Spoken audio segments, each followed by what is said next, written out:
ਵਾਹਿਗੁਰੂ ਜੀ ਕਾ ਖਾਲਸਾ ਵਾਹਿਗੁਰੂ ਜੀ ਕੀ ਫਤਿਹ। अस्सलाम वालेकुम आदाब अर्ज महा ਤੁਹਾਡੀ ਹੋਸਟ ਨੀਲਮ ਕੌਰ ਤੇ ਮੈਂ ਟੀਵੀ 84 ਸਾਰੇ ਦਰਸ਼ਕਾਂ ਤੇ ਸਰੋਤਿਆਂ ਨੂੰ ਜੀ ਆਇਆਂ ਕਹਿੰਦੀਆਂ ਪ੍ਰੋਗਰਾਮ ਸੱਚੋ ਸੱਚ ਵਿੱਚ ਜਿਹੜੇ ਇਸ ਪ੍ਰੋਗਰਾਮ ਨਾਲ ਦੇਸ਼ਾਂ ਵਿਦੇਸ਼ਾਂ ਤੋਂ ਜੁੜ ਚੁੱਕੇ ਨੇ। ਖਾਲਸਾ ਅਫੇਅਰ ਸੈਂਟਰ ਦੇ ਸੰਚਾਲਕ ਡਾਕਟਰ ਅਮਰਜੀਤ ਸਿੰਘ ਜੀ ਸਟੂਡੀਓ 'ਚ ਮੇਰੇ ਨਾਲ ਸ਼ਾਮਲ ਨੇ। ਉਹਨਾਂ ਨਾਲ ਗੱਲਬਾਤ ਕਰਕੇ ਅੱਜ ਦੇ ਇਸ਼ੂਜ਼ ਪਰ ਉਹਨਾਂ ਤੋਂ ਉਹਨਾਂ ਦਾ ਤਬਸਰਾ ਜਾਣਦੇ ਹਾਂ।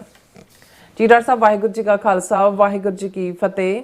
हाँ जी नीलम कौर जी ਤੁਹਾਨੂੰ ਵੀ ਤੇ ਦੁਨੀਆ ਭਰ 'ਚ ਬੈਠੇ ਸਾਡੇ ਬਹੁਤ ਹੀ ਪਿਆਰੇ ਸੋਹਣੇ ਸਿਆਣੇ ਸੁਨੱਖੇ ਟੀਵੀ 84 ਦੇ ਦਰਸ਼ਕਾਂ ਨੂੰ ਵੀ ਵਾਹਿਗੁਰੂ ਜੀ ਕਾ ਖਾਲਸਾ ਵਾਹਿਗੁਰੂ ਜੀ ਕੀ ਫਤਿਹ। ਸਾਡੇ ਬਹੁਤ ਹੀ ਪਿਆਰੇ ਮੁਸਲਮਾਨ ਭੈਣਾਂ ਭਰਾਵਾਂ ਨੂੰ ਅਸਲਾਮ ਅਲੈਕਮ। ਗੰਗਾ ਜਮਨੀ ਤਹਿਜ਼ੀਬ ਦੇ ਹਿੰਦੂ ਤਵੀਆਂ ਨੂੰ ਨਮੋ ਨਮੇ ਤੇ ਬਾਕੀ ਸਭ ਵੀਰਾਂ ਭੈਣਾਂ ਨੂੰ ਆਦਾਬ ਅਰਜ਼। ਜੀ ਡਾਕਟਰ ਸਾਹਿਬ ਜੀ ਆਨੂੰ ਪ੍ਰੋਗਰਾਮ ਸੱਚੋ ਸੱਚ ਵਿੱਚ ਹੈ। ਬਹੁਤ ਧੰਨਵਾਦ ਜੀ ਡਾਕਟਰ ਸਾਹਿਬ ਅੱਜ 10 ਸਤੰਬਰ 2025 26 ਭਾਦੋ ਨਾਨਕ ਸ਼ਾਹੀ ਸੰਮਤ 557 ਦਾ ਦਿਨ ਹੈ ਤੇ ਡਾਕਟਰ ਸਾਹਿਬ ਪ੍ਰੋਗਰਾਮ ਸ਼ੁਰੂ ਕਰਨ ਤੋਂ ਪਹਿਲਾਂ ਅਸੀਂ ਦਰਸ਼ਕਾਂ ਤੇ ਸਰੋਤਿਆਂ ਨੂੰ ਹਮੇਸ਼ਾ ਤਰ੍ਹਾਂ ਦਾ ਸੀ ਵਿਊਅਰਸ ਜੇ ਤੁਸੀਂ ਹੱਕ ਸੱਚ ਇਨਸਾਫ ਤੇ ਪੈਰਾ ਦਿੰਦਾ ਇੱਕੋ ਇੱਕ ਚੈਨਲ ਟੀਵੀ 84 ਨੂੰ ਦੇਖਣਾ ਚਾਹੁੰਦੇ ਹੋ ਤਾਂ ਤੁਸੀਂ ਦੇਖ ਸਕਦੇ ਹੋ ਸਪੈਕਟਰਮ ਕੇਬਲ ਆਰਸੀਨ ਕੇਬਲ ਪਲਫਨ ਕੈਨੇਡਾ roku ਜਾਦੂ ਬਾਕਸ ਸ਼ਾਵਾ ਫੇਸਬੁੱਕ ਟੀਵੀ 84 ਦੀ ਐਪ ਰਾਹੀਂ online streaming and IP box ਤੇ ਤੁਸੀਂ ਟੀਵੀ 84 ਨੂੰ ਦੇਖ ਸਕਦੇ ਹੋ। ਵਿਊਅਰਸ ਜੇ ਤੁਸੀਂ ਟੀਵੀ 84 ਨਾਲ ਜੋ ਪ੍ਰੋਗਰਾਮ ਸੱਚੋ ਸੱਚ ਨਾਲ ਫੇਸਬੁੱਕ ਰਾਹੀਂ ਜੁੜੇ ਤਾਂ ਵੱਧ ਲਾਈਕ ਕਰੋ ਤੇ ਸ਼ੇਅਰ ਕਰੋ ਅਤੇ ਨਾਲ ਹੀ YouTube ਤੇ ਸਬਸਕ੍ਰਾਈਬ ਵੀ ਕਰੋ। ਇਹ ਵੀ ਦੱਸ ਦਿਓ ਕਿ ਤੁਸੀਂ ਟੀਵੀ 84 ਦੀ ਐਪ ਨੂੰ ਐਂਡਰੋਇਡ ਐਂਡ ਐਪ ਸਟੋਰ ਤੇ ਡਾਊਨਲੋਡ ਕਰਕੇ ਜੋ ਟੀਵੀ 84 ਦੀ ਲਾਈਵ ਸਟ੍ਰੀਮ ਹੈ ਇਸ ਨੂੰ ਤੁਸੀਂ 24 ਆਵਰਸ ਦੇਖ ਸਕਦੇ ਹੋ। ਸੋ ਵਿਊਅਰਸ ਪ੍ਰੋਗਰਾਮ ਦੀ ਸ਼ੁਰੂਆਤ ਕਰਨ ਜਾ ਰਹੇ ਹਾਂ ਅੱਜ ਦੀ ਸਪਾਂਸਰਸ਼ਿਪ ਦੇ ਵਾਲੇ ਨਾਲ ਕਿ ਅੱਜ ਦੇ ਪ੍ਰੋਗਰਾਮ ਸੱਚੋ ਸੱਚ ਨੂੰ ਸਪਾਂਸਰ ਕੀਤਾ ਗਿਆ ਹੈ ਵਰਜੀਨੀਆ ਤੋਂ ਸਰਦਾਰ ਬਲਵਿੰਦਰ ਸਿੰਘ ਜੀ ਚੱਠਾ ਜੀ ਵੱਲੋਂ ਤੇ ਉਹਨਾਂ ਦੀ ਫੈਮਿਲੀ ਵੱਲੋਂ। ਸੋ ਇਹ ਸਾਡੇ ਪੱਕੇ ਸਪੋਰਟਰ ਨੇ ਸਾਡੇ ਫੈਮਿਲੀ ਮੈਂਬਰ ਨੇ ਔਰ ਇਹ ਸਾਨੂੰ ਹਮੇਸ਼ਾ ਹੀ ਹੌਸਲਾ ਦਿੰਦੇ ਰਹਿੰਦੇ ਨੇ ਕਿ ਤੁਸੀਂ ਜਿਹੜਾ ਟੀਵੀ 84 ਦਾ ਜਿਹੜਾ ਆਪਣਾ ਹੈ ਪ੍ਰੋਗਰਾਮ ਜਿਸ ਤਰ੍ਹਾਂ ਕਿ ਸੱਚੋ ਸੱਚ ਦੇ ਵਿੱਚ ਆਪਾਂ ਵਰਲਡ ਵਾਈਡ ਜਿਹੜੇ ਮੁੱਦੇ ਨੇ ਸਿੱਖ ਆਧਾਰ ਦੇ ਸਿੱਖ ਕੌਮ ਦੇ ਆਧਾਰ ਦੇ ਖਾਲਿਸਤਾਨ ਦੇ ਆਧਾਰ ਦੇ ਜਿਹੜੇ ਆਪਾਂ ਮੁੱਦੇ ਚੱਕਦੇ ਹਾਂ ਆਪਣੇ ਪ੍ਰੋਗਰਾਮ ਦੇ ਵਿੱਚ ਉਸ ਨੂੰ ਇਸ ਤਰ੍ਹਾਂ ਹੀ ਜਾਰੀ ਰੱਖੋ ਆਪਾਂ ਸਪੋਰਟ ਕਰਦੇ ਰਹਾਂਗੇ। ਸੋ ਅੱਜ ਦੀ ਸਪਾਂਸਰਸ਼ਿਪ ਤੇ ਅਸੀਂ ਸਰਦਾਰ ਬਲਵਿੰਦਰ ਸਿੰਘ ਚੱਠਾ ਜੀ ਹੋਰਾਂ ਦਾ ਅਤੇ ਉਹਨਾਂ ਦੀ ਫੈਮਿਲੀ ਹੋਰਾਂ ਦਾ ਸਭ ਦਾ ਤਹਿ ਦਿਲ ਤੋਂ ਧੰਨਵਾਦ ਕਰਦੇ ਹਾਂ। ਤੁਹਾਨੂੰ ਵੀ ਅਪੀਲ ਤੇ ਬੇਨਤੀ ਕਰਦੇ ਹਾਂ ਕਿ ਤੁਸੀਂ ਪ੍ਰੋਗਰਾਮ ਸੱਚੋ ਸੱਚ ਨੂੰ ਵੱਧ ਤੋਂ ਵੱਧ ਸਪਾਂਸਰ ਕਰੋ। ਸਪਾਂਸਰਸ਼ਿਪ ਲਈ ਤੁਸੀਂ ਸਾਨੂੰ ਕਾਲ ਕਰ ਸਕਦੇ ਸਾਡੇ ਫੋਨ ਨੰਬਰ ਤੇ 5166195984 ਤੁਸੀਂ ਸਾਨੂੰ ਈਮੇਲ ਵੀ ਕਰ ਸਕਦੇ ਹੋ info@tv84.tv ਤੇ। ਸੋ ਵਿਊਅਰਸ ਪਹਿਲੇ ਸੈਗਮੈਂਟ ਵਿੱਚ ਆਪਾਂ ਗੱਲਬਾਤ ਕਰਨ ਜਾ ਰਹੇ ਹਾਂ ਨੇਪਾਲ ਦੇ ਹਵਾਲੇ ਨਾਲ ਜਿਹੜੀ ਕਿ ਵਰਲਡ ਵਾਈਡ ਸੁਰਖੀਆਂ ਵਿੱਚ ਹੈ। ਸੋ ਜਿਸ ਤਰ੍ਹਾਂ ਕਿ ਪਿਛਲੇ ਕੁਝ ਦਿਨਾਂ ਵਿੱਚ ਨੇਪਾਲ ਵਿੱਚ ਪੂਰੀ ਤਰ੍ਹਾਂ ਤਖਤ ਪਲਟਾ ਹੋਇਆ ਹੈ। ਸੋ ਪਾਰਲੀਮੈਂਟ ਬਿਲਡਿੰਗਸ ਸੁਪਰੀਮ ਕੋਰਟ ਸਿਆਸੀ ਪਾਰਟੀਆਂ ਦੇ ਦਫ਼ਤਰ ਮੀਡੀਆ ਹਾਊਸਿਸ ਸਭ ਨੂੰ ਅੱਗ ਦੇ ਹਵਾਲੇ ਕਰ ਦਿੱਤਾ ਗਿਆ ਹੈ। ਇਹ ਹਿੰਸਕ ਤਬਦੀਲੀ ਇੰਨੀ ਤੇਜ਼ੀ ਨਾਲ ਹੋਈ ਹੈ ਕਿ ਵੱਡੇ ਵੱਡੇ ਮਾਹਰ ਇਸ ਨੂੰ ਸਮਝਣ ਵਿੱਚ ਅਸਮਰਥ ਹਨ। ਸੋ ਭਾਰਤੀ ਮੀਡੀਆ ਵੱਲੋਂ ਇਸ ਲਈ ਅਸਿੱਧੇ ਤਰੀਕੇ ਨਾਲ ਅਮਰੀਕਾ ਨੂੰ ਜ਼ਿੰਮੇਵਾਰ ਦੱਸਿਆ ਜਾ ਰਿਹਾ ਹੈ ਪਰ ਸਾਡੀ ਜਾਂਚ ਇਸ ਹਿੰਸਾ ਲਈ RSS ਅਤੇ ਰਾਹ ਦਾ ਪੂਰਾ ਨੈਟਵਰਕ ਵੀ ਜ਼ਿੰਮੇਵਾਰ ਹੋ ਸਕਦਾ ਹੈ। ਸੋ ਇਸ ਬਾਰੇ ਆਪਾਂ ਗੱਲਬਾਤ ਕਰਨ ਜਾ ਰਹੇ ਹਾਂ। ਸੋ ਅਸੀਂ ਚਾਹਾਂਗੇ ਕਿ ਤੁਸੀਂ ਇਸੇ ਤਰ੍ਹਾਂ ਬਣੇ ਰਹਿਣਾ ਦੇਖਣ ਸੁਣਨ ਲਈ ਤੁਹਾਡਾ ਸਭ ਦਾ ਬਹੁਤ ਬਹੁਤ ਧੰਨਵਾਦ। ਜੀ ਰਾਜ ਸਾਹਿਬ ਕੀ ਵਿਚਾਰਾਂ ਨੇ? ਸਭ ਤੋਂ ਪਹਿਲਾਂ ਤਾਂ ਅਸੀਂ ਕੱਲ੍ਹ ਦਾ ਪ੍ਰੋਗਰਾਮ ਨਾ ਕਰ ਸਕਣ ਲਈ ਆਪਣੇ ਦਰਸ਼ਕਾਂ ਤੋਂ ਮੁਆਫੀ ਚਾਹੁੰਦੇ ਹਾਂ।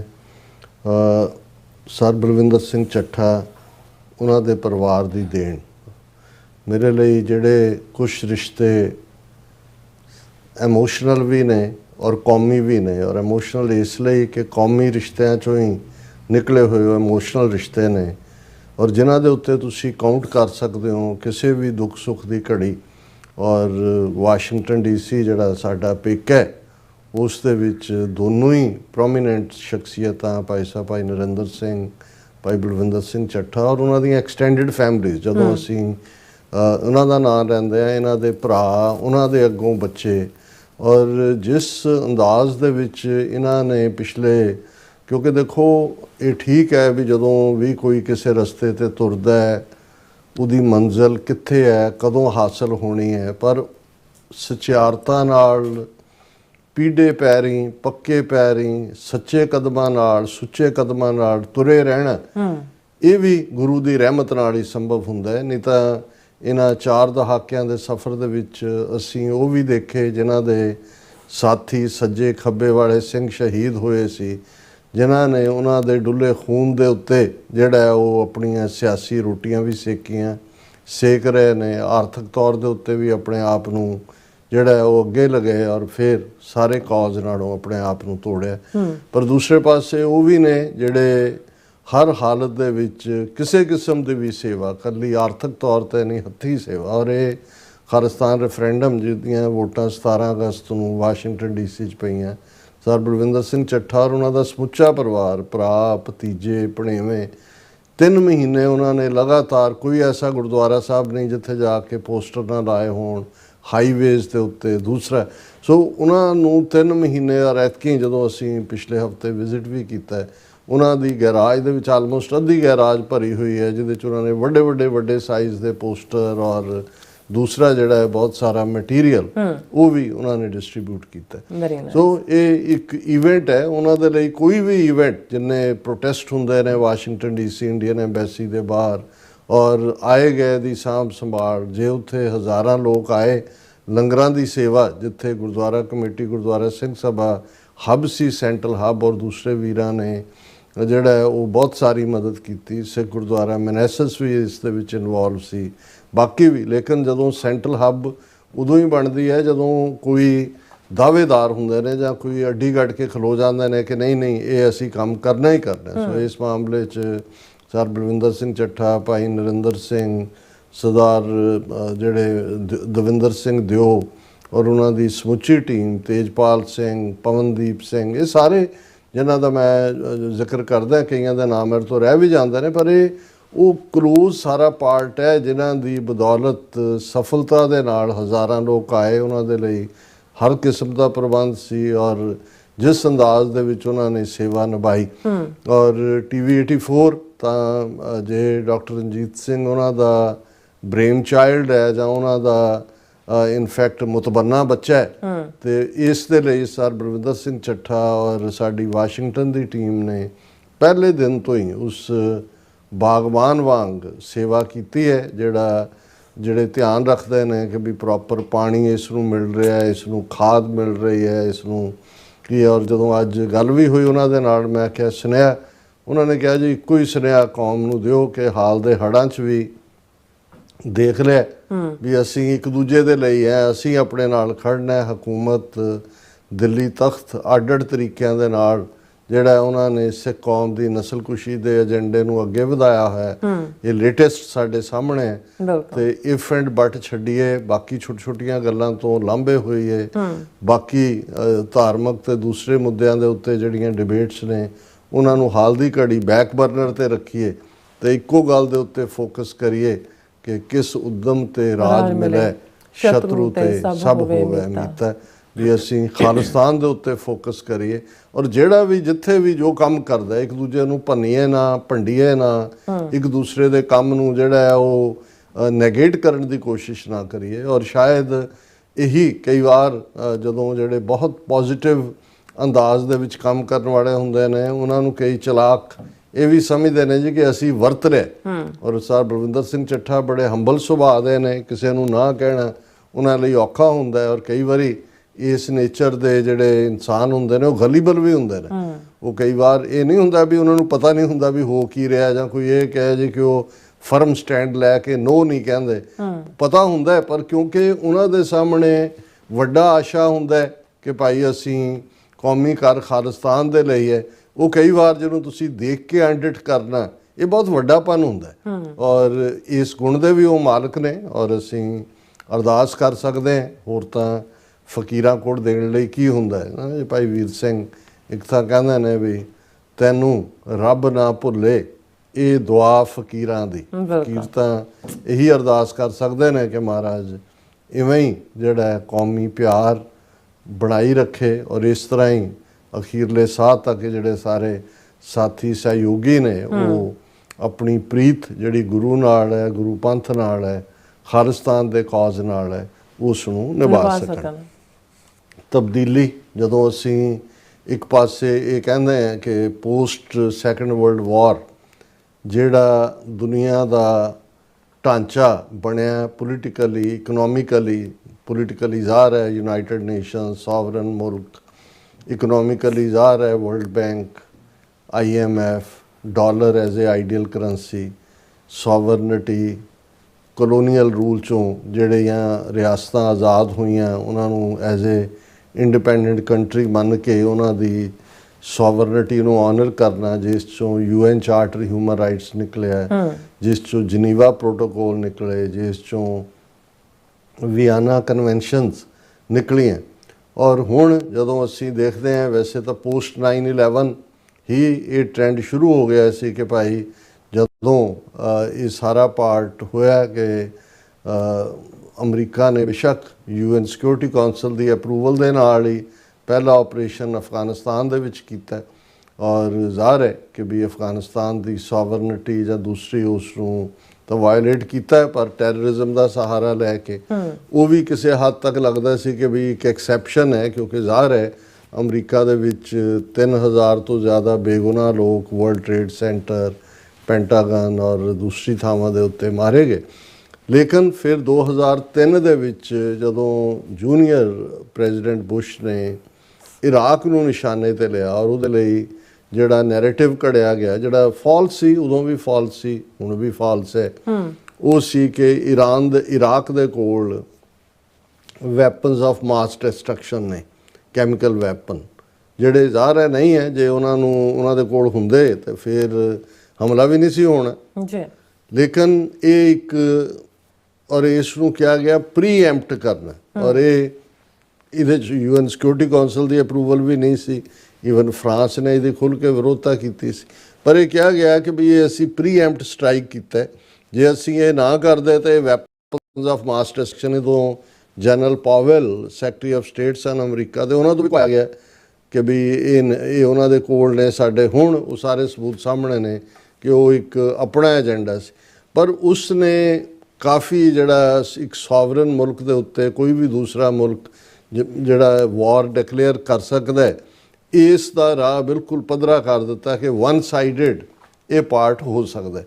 ਔਰ ਉਦੋਂ ਤੋਂ ਅਸੀਂ ਦੇਖਦੇ ਹਾਂ ਕਿ ਵੀ ਇੱਕ ਖੁੱਲ੍ਹ ਜਿਹੀ ਮਿਲੀ, ਔਰ ਉਹਦਾ ਨਤੀਜਾ ਅਸੀਂ 2013-14 ਤੋਂ ਬਾਅਦ ਫਿਰ ਰਸ਼ੀਆ ਵੱਲੋਂ ਬੈਲਾਰੂਸ, ਜਿਹੜਾ ਇੱਕ 15 ਜਿਹੜੇ ਟੁਕੜੇ ਹੋਏ ਉਹਨਾਂ 'ਚ ਕੋਈ ਵੀ ਉੱਭਰਿਆ ਸੀ, ਉਸ ਦੇ ਉੱਤੇ ਉਹਨੇ ਆਪਣਾ ਜਿਹੜਾ ਸਵਾਮੀਤਵ ਜਿਹਨੂੰ ਕਹਿੰਦੇ ਨੇ, ਮਾਲਕੀ, ਉਹ ਐਸਟੈਬਲਿਸ਼ ਕਰ ਲਈ।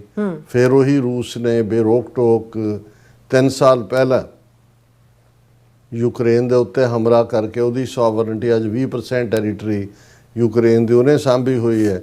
ਔਰ ਇਜ਼ਰਾਈਲ ਨੇ ਜਿਸ ਬੇਸ਼ਰਮੀ ਦੇ ਨਾਲ ਲਬਨਾਨ ਦੇ ਉੱਤੇ ਹੱਲੇ ਬੋਲੇ ਨੇ, ਈਰਾਨ ਦੇ ਉੱਤੇ ਤਾਜ਼ਾ ਹਮਲਾ ਸਾਹਮਣੇ ਹੈ, ਸੀਰੀਆ ਨੂੰ ਜਿਹੜਾ ਹੈ ਉਹਦੀ ਸੋਵਰਨਿਟੀ ਨੂੰ ਵਾਇਲੇਟ ਕੀਤਾ ਹੈ। ਔਰ ਹੁਣ ਤਾਂ ਉਹਨੇ ਸਾਰੀਆਂ ਹੱਦਾਂ ਲੰਘ ਕੇ, ਕਿਉਂਕਿ ਅਸੀਂ ਕੱਲ ਪ੍ਰੋਗਰਾਮ ਨਹੀਂ ਕੀਤਾ, ਪਰ ਜਿਹੜਾ ਮੇਜਰ ਖਬਰ ਪਿਛਲੇ 72 ਘੰਟੇ ਦੇ ਵਿੱਚ ਰਹੀ, ਉਸ ਦੇ ਵਿੱਚ ਜਿਵੇਂ ਇਜ਼ਰਾਈਲ ਨੇ ਕਤਰ ਦੇ ਦੋਹਾ ਮੁਕਾਮ ਦੇ ਉੱਤੇ, ਜਿੱਥੇ ਕਿ ਪ੍ਰੈਜ਼ੀਡੈਂਟ ਟਰੰਪ ਨੇ ਅਪੀਲ ਕੀਤੀ ਸੀ ਹਮਾਸ ਨੂੰ ਨੋਟਿਸ ਦੇ ਕੇ ਕਿ ਇੰਨੇ ਘੰਟੇ 'ਚ ਜਿਹੜਾ ਉਹ ਸੀਜ਼ ਫਾਇਰ ਕਰੋ ਔਰ ਜਿਹੜੇ ਹੌਸਟੇਜ ਨੇ ਉਹਨਾਂ ਨੂੰ ਹਵਾਲੇ ਕਰੋ। ਔਰ ਉਹਨਾਂ ਦੀ ਲੀਡਰਸ਼ਿਪ ਹਮਾਸ ਦੀ ਦੋਹਾ ਦੇ ਉਸ ਡਿਪਲੋਮੈਟਿਕ ਐਨਕਲੇਵ ਦੇ ਵਿੱਚ ਆਈ, ਉਹਨਾਂ ਦੇ ਨਾਲ ਜ਼ਾਹਰ ਹੈ ਇਜ਼ਰਾਈਲ ਵਾਲਿਆਂ ਨੇ ਕਰਨੀ ਸੀ, ਲੇਕਿਨ ਇਹ ਇਵੇਂ ਇੱਕ ਟਰੈਪ ਹੀ ਜਾਪਿਆ ਕਿ ਭਾਈ ਉਹਦੇ ਤੇ ਉਸ ਥਾਂ ਦੇ ਉੱਤੇ ਜਿਹੜਾ ਕਿੰਨੇ ਮੁਲਕਾਂ ਦੀਆਂ ਹੱਦਾਂ ਨੂੰ ਟੱਪ ਕੇ, ਔਰ ਕਤਰ ਉਹ ਮੁਲਕ ਹੈ ਜਿਹੜਾ ਅਮਰੀਕਾ ਦੇ ਲਈ ਦੋਸਤਾਨਾ ਵੀ ਹੈ, ਅਮਰੀਕਾ ਦੇ 10-15 ਹਜ਼ਾਰ ਟਰੂਪ ਵੀ ਉੱਥੇ ਬੈਠੇ ਨੇ। ਤਾਲਿਬਾਨ ਦੇ ਨਾਲ ਜਿਹੜਾ ਸਮਝੌਤਾ ਅਮਰੀਕਾ ਦਾ ਹੋਇਆ, ਉਹਦੇ 'ਚ ਵੀ ਕਤਰ ਨੇ ਵੱਡਾ ਰੋਲ ਅਦਾ ਕੀਤਾ, ਦੋਹਾ ਦੇ ਵਿੱਚ ਹੀ ਉਹ ਸਾਰਾ ਪਾਰਟ ਹੋਇਆ। ਔਰ ਹੁਣ ਵੀ ਜਿਹੜਾ ਸੀਜ਼ ਫਾਇਰ ਜਿਹਦੇ 'ਚ ਕਤਰ ਔਰ ਇਜਿਪਟ, ਕਿਉਂਕਿ ਗਜ਼ਾ ਜਿੱਥੇ ਰੋਜ਼ਾਨਾ ਤਬਾਹੀ ਹੋ ਰਹੀ ਹੈ, 70-80 ਹਜ਼ਾਰ ਬੇਗੁਨਾਹ ਜਿਨ੍ਹਾਂ 'ਚ 2/3 ਵਿਮਨ ਔਰ ਬੱਚੇ ਨੇ ਮਾਰੇ ਜਾ ਚੁੱਕੇ ਨੇ, ਔਰ ਉਹ ਸਾਰੀ ਗੱਲਬਾਤ ਦਾ ਮਰਕਜ਼ ਵੀ ਦੋਹਾ ਦੇ ਵਿੱਚ ਹੈ।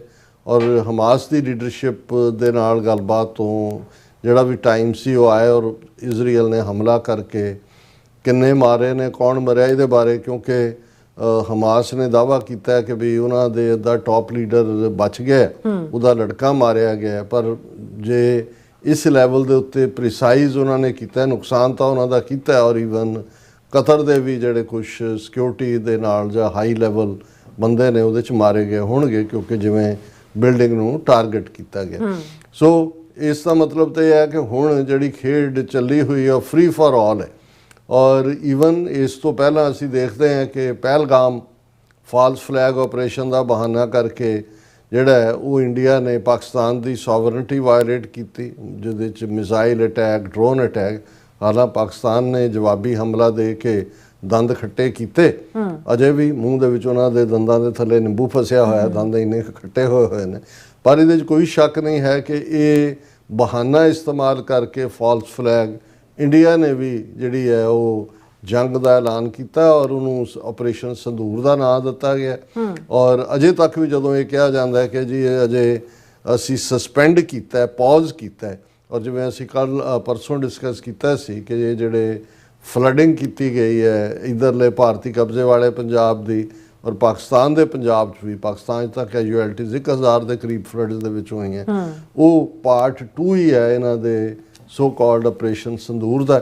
ਔਰ ਨੈਕਸਟ ਕੀ ਹੋਏਗਾ ਅਸੀਂ ਅੰਦਾਜ਼ਾ ਲਾ ਸਕਦੇ ਹਾਂ ਕਿ ਵੀ ਜਦੋਂ ਫ੍ਰੀ ਫਾਰ ਆਲ ਹੁੰਦਾ ਹੈ, ਵਰਲਡ ਆਰਡਰ ਟੁੱਟਦਾ ਹੈ, ਹਕੂਮਤਾਂ ਜਿਹੜੀਆਂ ਨੇ ਉਹ ਆਪਣੇ ਤੌਰ ਦੇ ਉੱਤੇ ਆਪਣੇ ਹਿੱਤ ਦੇ ਨਾਂ ਥੱਲੇ ਡਿਸੀਜਨ ਲੈਣ ਲੱਗਦੀਆਂ ਨੇ। ਇੰਟਰਨੈਸ਼ਨਲ ਲਾਅ ਦੀ, ਇੰਟਰਨੈਸ਼ਨਲ ਕ੍ਰਿਮੀਨਲ ਕੋਰਟ ਨੇਤਨਯਾਹੂ ਜਿਹਨੂੰ ਇੰਟਰਨੈਸ਼ਨਲ ਕ੍ਰਿਮੀਨਲ ਕੋਰਟ ਨੇ ਕ੍ਰਿਮੀਨਲ ਡਿਕਲੇਅਰ ਕੀਤਾ ਹੋਇਆ ਹੈ, ਜਿਸ ਲੈਵਲ ਦੇ ਉੱਤੇ ਸ਼ਰੇਆਮ ਨਸਲਕੁਸ਼ੀ ਹੋ ਰਹੀ ਹੈ ਔਰ ਕੋਈ ਜਵਾਬਦੇਹੀ ਨਹੀਂ ਹੈ। ਤੁਸੀਂ ਕੰਡੈਮ ਕਰੀ ਜਾਓ ਜੀ, ਅਸੀਂ ਕੰਡੈਮ ਕਰਦੇ ਹਾਂ ਇਜ਼ਰਾਈਲ ਨੂੰ, ਜਾਂ ਅਸੀਂ ਜਿਹੜਾ ਉਹ ਫਲਸਤੀਨ ਸਟੇਟ ਨੂੰ ਮਾਨਤਾ ਦਿੰਦੇ ਹਾਂ, ਅਸੀਂ ਜਿਹੜਾ UN ਸੈਸ਼ਨ ਦੇ ਵਿੱਚ ਫਰਾਂਸ ਨੇ ਕਿਹਾ, ਜਰਮਨ ਨੇ ਕਿਹਾ, UK ਨੇ ਕਿਹਾ, ਇਹ ਥੁੱਕੀ ਵੜੇ ਪਕਾਉਣ ਵਾਲੀ ਗੱਲ ਹੈ। ਮਾਨਤਾ ਤਾਂ ਜਦੋਂ ਔਸਲੋ ਅਕੋਰਡ 1993 'ਚ ਹੋਇਆ ਸੀ, ਉਹ ਬੇਸਿਕਲੀ ਜਿਹਦੇ ਥੱਲੇ ਨੋਬਲ ਪ੍ਰਾਈਜ਼ ਯਾਸਰ ਅਰਾਫਾਤ ਨੂੰ ਵੀ ਔਰ ਇਜ਼ਰਾਈਲੀ ਪ੍ਰਾਈਮ ਮਿਨਿਸਟਰ ਰੈਬਿਨ ਨੂੰ ਵੀ ਮਿਲਿਆ ਸੀ।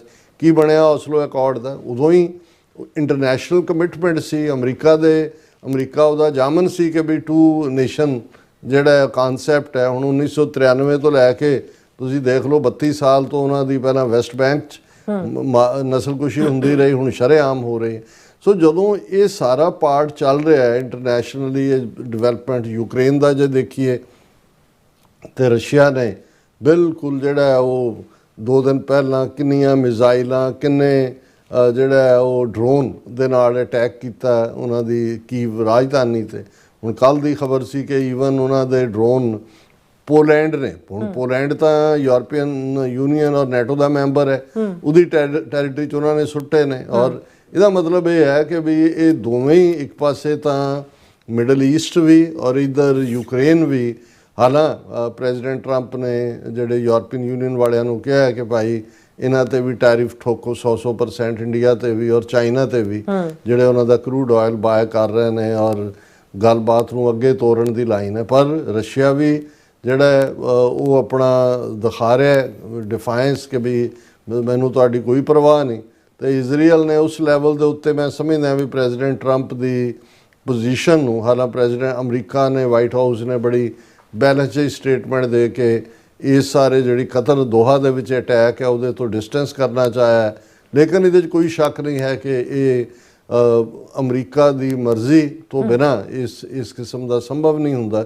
ਇਹ ਇੱਕ ਆਪਣੀ ਥਾਂ ਚੱਲ ਰਿਹਾ ਔਰ ਇਸ ਸਾਰੇ ਦੇ ਵਿੱਚ ਜਦੋਂ ਅਸੀਂ ਨਵੇਂ ਗਲੋਬਲ ਵਰਲਡ ਆਰਡਰ ਦੀ ਗੱਲ ਕਰਦੇ ਹਾਂ, ਜਿਵੇਂ ਮੈਂ ਕਿਹਾ ਵੀ ਸੋਵਰਨਟੀ ਦਾ ਕਾਨਸੈਪਟ ਜਦੋਂ ਟੁੱਟਿਆ, ਇਹਦਾ ਮਤਲਬ ਇਹ ਹੈ ਕਿ ਨਵੇਂ ਨੇਸ਼ਨਸ ਦੀਆਂ ਸੰਭਾਵਨਾਵਾਂ ਜਿਹੜੀਆਂ ਨੇ ਉਹ ਵੀ ਖੜੀਆਂ ਹੋ ਗਈਆਂ ਕਿ ਭਾਈ ਕਿੱਥੇ ਕਿਹਦਾ ਹਿੱਤ ਹੈ, ਕਿਹਦੀ ਟੈਰੀਟਰੀ। ਹੁਣ ਜੇ 20% ਟੈਰੀਟਰੀ ਯੂਕਰੇਨ ਦੀ ਦੱਬੀ ਹੈ ਰਸ਼ੀਆ ਨੇ, ਤੇ ਈਵਨ ਯੂਕਰੇਨ ਵੀ ਇਸ ਹਾਲਤ 'ਤੇ ਪੁਸ਼ ਹੋਇਆ ਕਿ ਉਹ ਇਹ ਮੰਨ ਕੇ ਤੁਰੇ ਕਿ ਜੇ ਪਰਮਾਨੈਂਟ ਪੀਸ ਦੀ ਗਰੰਟੀ ਯੂਕਰੇਨ 'ਚ ਹੁੰਦੀ ਹੈ ਤੇ ਉਹ ਮੰਨਣ ਨੂੰ ਤਿਆਰ ਹੈ ਕਿ ਵੀ ਉਹ 20% ਦਾ ਏਰੀਆ ਜਿਹੜਾ ਉਹਨੇ ਲਿਆ ਉਹਦਾ ਹੀ ਹੈ।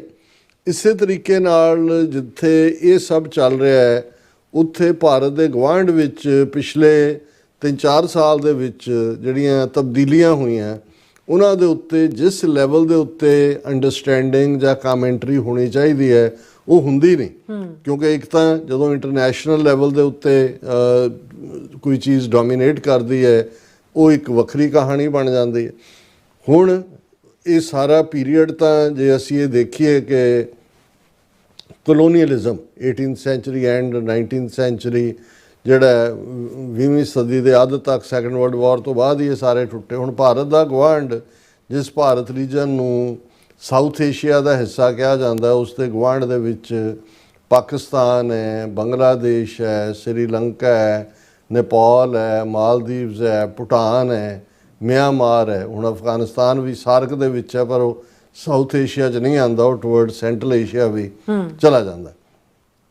ਹੁਣ ਇਹਨਾਂ ਮੁਲਕਾਂ ਦੇ ਵਿੱਚ ਇਹਨਾਂ 3-4 ਸਾਲਾਂ 'ਚ ਜੇ ਅਸੀਂ ਇਹ 4 ਮੁਲਕਾਂ ਦੀ ਗੱਲ ਕਰੀਏ, ਜੇ ਇਸ ਦੇ ਵਿੱਚ ਸ੍ਰੀਲੰਕਾ ਦੇ ਵਿੱਚ ਤਬਦੀਲੀ, ਫਿਰ ਬੰਗਲਾਦੇਸ਼ ਦੇ ਵਿੱਚ, ਹੁਣ ਜੋ ਨੇਪਾਲ ਦੇ ਵਿੱਚ ਪਿਛਲੇ 34 ਜਾਂ 44 ਘੰਟਿਆਂ ਦੇ ਵਿੱਚ ਹੋਇਆ, ਇਹ ਆਪਣੇ ਆਪ ਦੇ ਵਿੱਚ ਦੱਸ ਰਿਹਾ ਹੈ ਕਿ ਭਾਈ ਇਹਨਾਂ ਮੁਲਕਾਂ ਦੇ ਹਾਲਾਂਕਿ ਜਿਹੜੇ ਅੰਡਰਲਾਈਂਗ ਰੀਜ਼ਨ ਨੇ, ਇੱਕ ਤਾਂ ਹੈ ਕਿ ਗਲੋਬਲੀ ਵੱਡੀਆਂ ਤਾਕਤਾਂ ਕੀ ਚਾਹੁੰਦੀਆਂ ਨੇ ਨਵੀਂ ਮੈਪ ਮੇਕਿੰਗ 'ਚ, ਜਦੋਂ ਕਿ ਚਾਈਨਾ ਇੱਕ ਐਮਰਜ ਹੋਇਆ ਇਕਨੋਮਿਕਲ ਔਰ ਮਿਲਟਰੀ ਚੈਲੰਜ ਦੇ ਤੌਰ ਤੇ ਯੂਨਾਈਟਿਡ ਸਟੇਟਸ ਦੀ ਸੁਪਰਾਮੇਸੀ ਨੂੰ, ਔਰ ਇਸ ਵੇਲੇ ਏਸ਼ੀਆ ਦੀ strength, strong number, population, economy, ਇਹ ਸਾਰੇ ਦਾ ਜ਼ਿਕਰ ਅਸੀਂ ਕਰਦੇ ਹਾਂ ਵੀ ਉਹ ਆਪਣੀ ਥਾਂ ਦੇ ਉੱਤੇ ਚੈਲੰਜਸ ਨੇ। ਔਰ ਕਈ ਵਾਰ ਇਹ ਹੁੰਦਾ ਹੈ ਕਿ ਵੀ ਤੁਸੀਂ ਵੱਡੇ ਜਾਇੰਟ ਨੂੰ ਘੇਰਨ ਦੇ ਲਈ ਸਿੱਧਾ ਉਸ ਦੇ ਨਾਲ ਤੁਸੀਂ ਟੱਕਰ ਨਹੀਂ ਲੈਂਦੇ, ਪਰ ਤੁਸੀਂ ਆਲੇ ਦੁਆਲੇ ਉਸ ਦੇ ਜਿਹੜੇ ਹੈ ਉਹ ਡਿਫਿਕਲਟ ਸਿਚੁਏਸ਼ਨ ਕ੍ਰੀਏਟ ਕਰਦੇ ਹੋ ਜਾਂ ਪਾਕਟਸ ਕ੍ਰੀਏਟ ਕਰਦੇ ਹੋ ਕਿ ਜੀ ਤੁਸੀਂ ਉੱਥੇ ਕਿਵੇਂ ਜਿਹੜਾ ਕੀ ਹਾਸਲ ਕਰਨਾ। ਪਰ ਅਸੀਂ ਇਸ ਨੂੰ ਵੀ ਡਿਟੇਲ 'ਚ ਡਿਸਕਸ ਕਰਾਂਗੇ ਕਿ ਜਿਹੜੀਆਂ ਪਿਛਲੇ ਇਹਨਾਂ 3 ਦਿਨਾਂ ਦੇ ਵਿੱਚ ਨੇਪਾਲ ਦੇ ਵਿੱਚ ਜਿਹੜੀਆਂ ਡਿਵੈਲਪਮੈਂਟਸ ਹੋਈਆਂ, ਉਹਨਾਂ ਨੇ ਕਿਵੇਂ ਇਸ ਵੇਲੇ ਨੇਪਾਲ ਦੇ ਵਿੱਚ ਕੰਪਲੀਟ ਰਾਜ ਪਲਟਾ ਹੀ ਨਹੀਂ, ਰਾਜ ਪਲਟਾ ਤਾਂ ਹੁੰਦਾ ਹੈ ਕਿ ਜੀ ਬਾਦਸ਼ਾਹ ਛੱਡ ਕੇ ਚਲਾ ਗਿਆ ਤੇ ਦੂਸਰਿਆਂ ਦੇ ਲਈ ਰਾਹ ਪੱਧਰਾ ਕਰ ਗਿਆ। ਹੁਣ ਇਸ ਵੇਲੇ ਫੌਜ ਨੇ ਕੰਟਰੋਲ ਲਿਆ, ਪਰ ਜਿਹੜੀ ਤਬਦੀਲੀ ਹੋਈ ਉਹ ਇਸ ਤੇਜ਼ੀ ਦੇ ਨਾਲ ਹੋਈ ਕਿ ਉਹਨੂੰ ਜਿਹੜੇ ਵੱਡੇ ਵੱਡੇ ਜਿਹੜੇ ਐਕਸਪਰਟ ਨੇ, ਨਾ ਤਾਂ ਉਹਨਾਂ ਨੇ, ਹੁਣ ਕੱਲ੍ਹ ਹੀ ਇੱਕ ਬੜਾ ਪ੍ਰੋਮੀਨੈਂਟ ਐਨਾਲਿਸਟ ਹੈ YouTube ਦੇ ਉੱਤੇ, ਉਹ ਕਹਿ ਰਿਹਾ ਸੀ ਕਿ ਅਜੀਤ ਡੋਵਲ ਜਿਹਨੂੰ ਬੜਾ ਜਿਹਦੇ ਤੇ ਸੀਰੀਅਲ ਬਣ ਰਿਹਾ ਹੈ, ਉਹਨੂੰ ਵੱਡਾ ਸਪਾਈ ਮਾਸਟਰ ਦੱਸ ਰਹੇ ਨੇ, ਉਹਨੇ ਇਹ ਕਰਤਾ, ਉਹਨੇ ਉਹ ਕਰਤਾ। ਕਹਿੰਦੇ ਵੀ ਸ੍ਰੀਲੰਕਾ 'ਚ ਹੋਇਆ ਇਹਨਾਂ ਨੂੰ ਪਤਾ ਨਹੀਂ ਲੱਗਾ ਵੀ ਕੀ ਹੈਗਾ। ਬੰਗਲਾਦੇਸ਼ 'ਚ ਹੋਇਆ, ਸ਼ੇਖ ਹਸੀਨਾ ਜਿਹੜੀ ਇਹਨਾਂ ਦੀ ਪ੍ਰੋਟੇਜੀ ਸੀ, ਉਹ ਦੌੜ ਕੇ ਜਿਹੜੀ 24 ਘੰਟੇ ਦੇ ਨੋਟਿਸ ਦੇ ਉੱਤੇ ਉਹ ਜਾਨ ਬਚਾ ਕੇ ਭਾਰਤ ਆਏ, ਇਹਨਾਂ ਨੂੰ ਪਤਾ ਨਹੀਂ ਲੱਗਾ। ਪਰ ਉਹਨੇ ਇਹ ਵੀ ਕਿਹਾ ਜੀ ਨੇਪਾਲ 'ਚ ਵੀ ਪਤਾ। ਇਹਦੇ ਤੇ ਮੈਂ ਡਿਫਰ ਕਰਦਾ ਕਿਉਂਕਿ ਮੈਂ ਜਿਸ ਅੰਦਾਜ਼ ਦੇ ਵਿੱਚ, ਔਰ ਇਸ ਬਾਰੇ ਅਜੇ ਉੱਥੇ ਕਿਸੇ ਨੇ ਵੀ ਜਿਹੜਾ ਫੈਕਟਰ ਇਸ ਸਾਰੇ ਦੇ ਨਾਲ ਜੁੜਿਆ ਹੋਇਆ ਹੈ ਕਿ ਭਾਈ ਉਹਦੇ 'ਚ RSS ਦਾ ਜਾਂ ਰॉ ਦਾ ਕੀ ਰੋਲ ਹੋ ਸਕਦਾ ਹੈ, ਇਹ ਇੱਕ ਆਪਣੇ ਆਪ ਦੇ ਵਿੱਚ ਜਿਹੜਾ ਹੈ ਇਹ ਅਜੇ ਇਸ ਦੇ ਉੱਤੇ ਡਿਬੇਟ ਨਹੀਂ ਹੈ। ਪਰ ਮੈਨੂੰ ਲੱਗਦਾ ਕਿ ਵੀ ਬਹੁਤ ਕੁਝ ਐਸਾ ਚੱਲ ਰਿਹਾ ਸੀ ਅੰਡਰਲਾਈਂਗ। ਇੱਕ ਤਾਂ ਉਹ ਫੈਕਟਰ ਨੇ ਜਿਹੜੇ ਸਭ ਨੂੰ ਨਜ਼ਰ ਆਉਂਦੇ ਨੇ ਕਿ ਜੀ ਅਨਇੰਪਲੋਇਮੈਂਟ। ਹੁਣ ਇਹ ਹੈ ਕਿ ਨੇਪਾਲ ਦੇ ਵਿੱਚ ਜਿਹੜੀ ਵੀ ਇਹ ਤਬਦੀਲੀ ਜਿਹੜੀ ਬੜੀ ਵਾਇਲੈਂਟ ਹੋਈ, ਅਗਜ਼ਨੀ ਹੋਈ, ਲੋਕਾਂ ਨੂੰ, ਮਿਨਿਸਟਰਾਂ ਨੂੰ ਦੌੜਾ ਕੇ ਮਾਰਿਆ ਗਿਆ, ਪਾਰਲੀਮੈਂਟ ਬਿਲਡਿੰਗ ਨੂੰ ਅੱਗ ਲਾ ਦਿੱਤੀ ਗਈ, ਉਹਨਾਂ ਦਾ ਸਿੰਘ ਦੁਆਰ ਹੈ ਉਹਨੂੰ ਅੱਗ ਲਾ ਦਿੱਤੀ ਗਈ, ਸੁਪਰੀਮ ਕੋਰਟ ਨੂੰ ਲਾ ਦਿੱਤੀ ਗਈ, ਉਹਨਾਂ ਦਾ ਮੀਡੀਆ, ਵੱਡੇ ਆਊਟਲੈਟ, ਉਹਨਾਂ ਦੇ ਦਫ਼ਤਰ ਸਾੜੇ ਗਏ।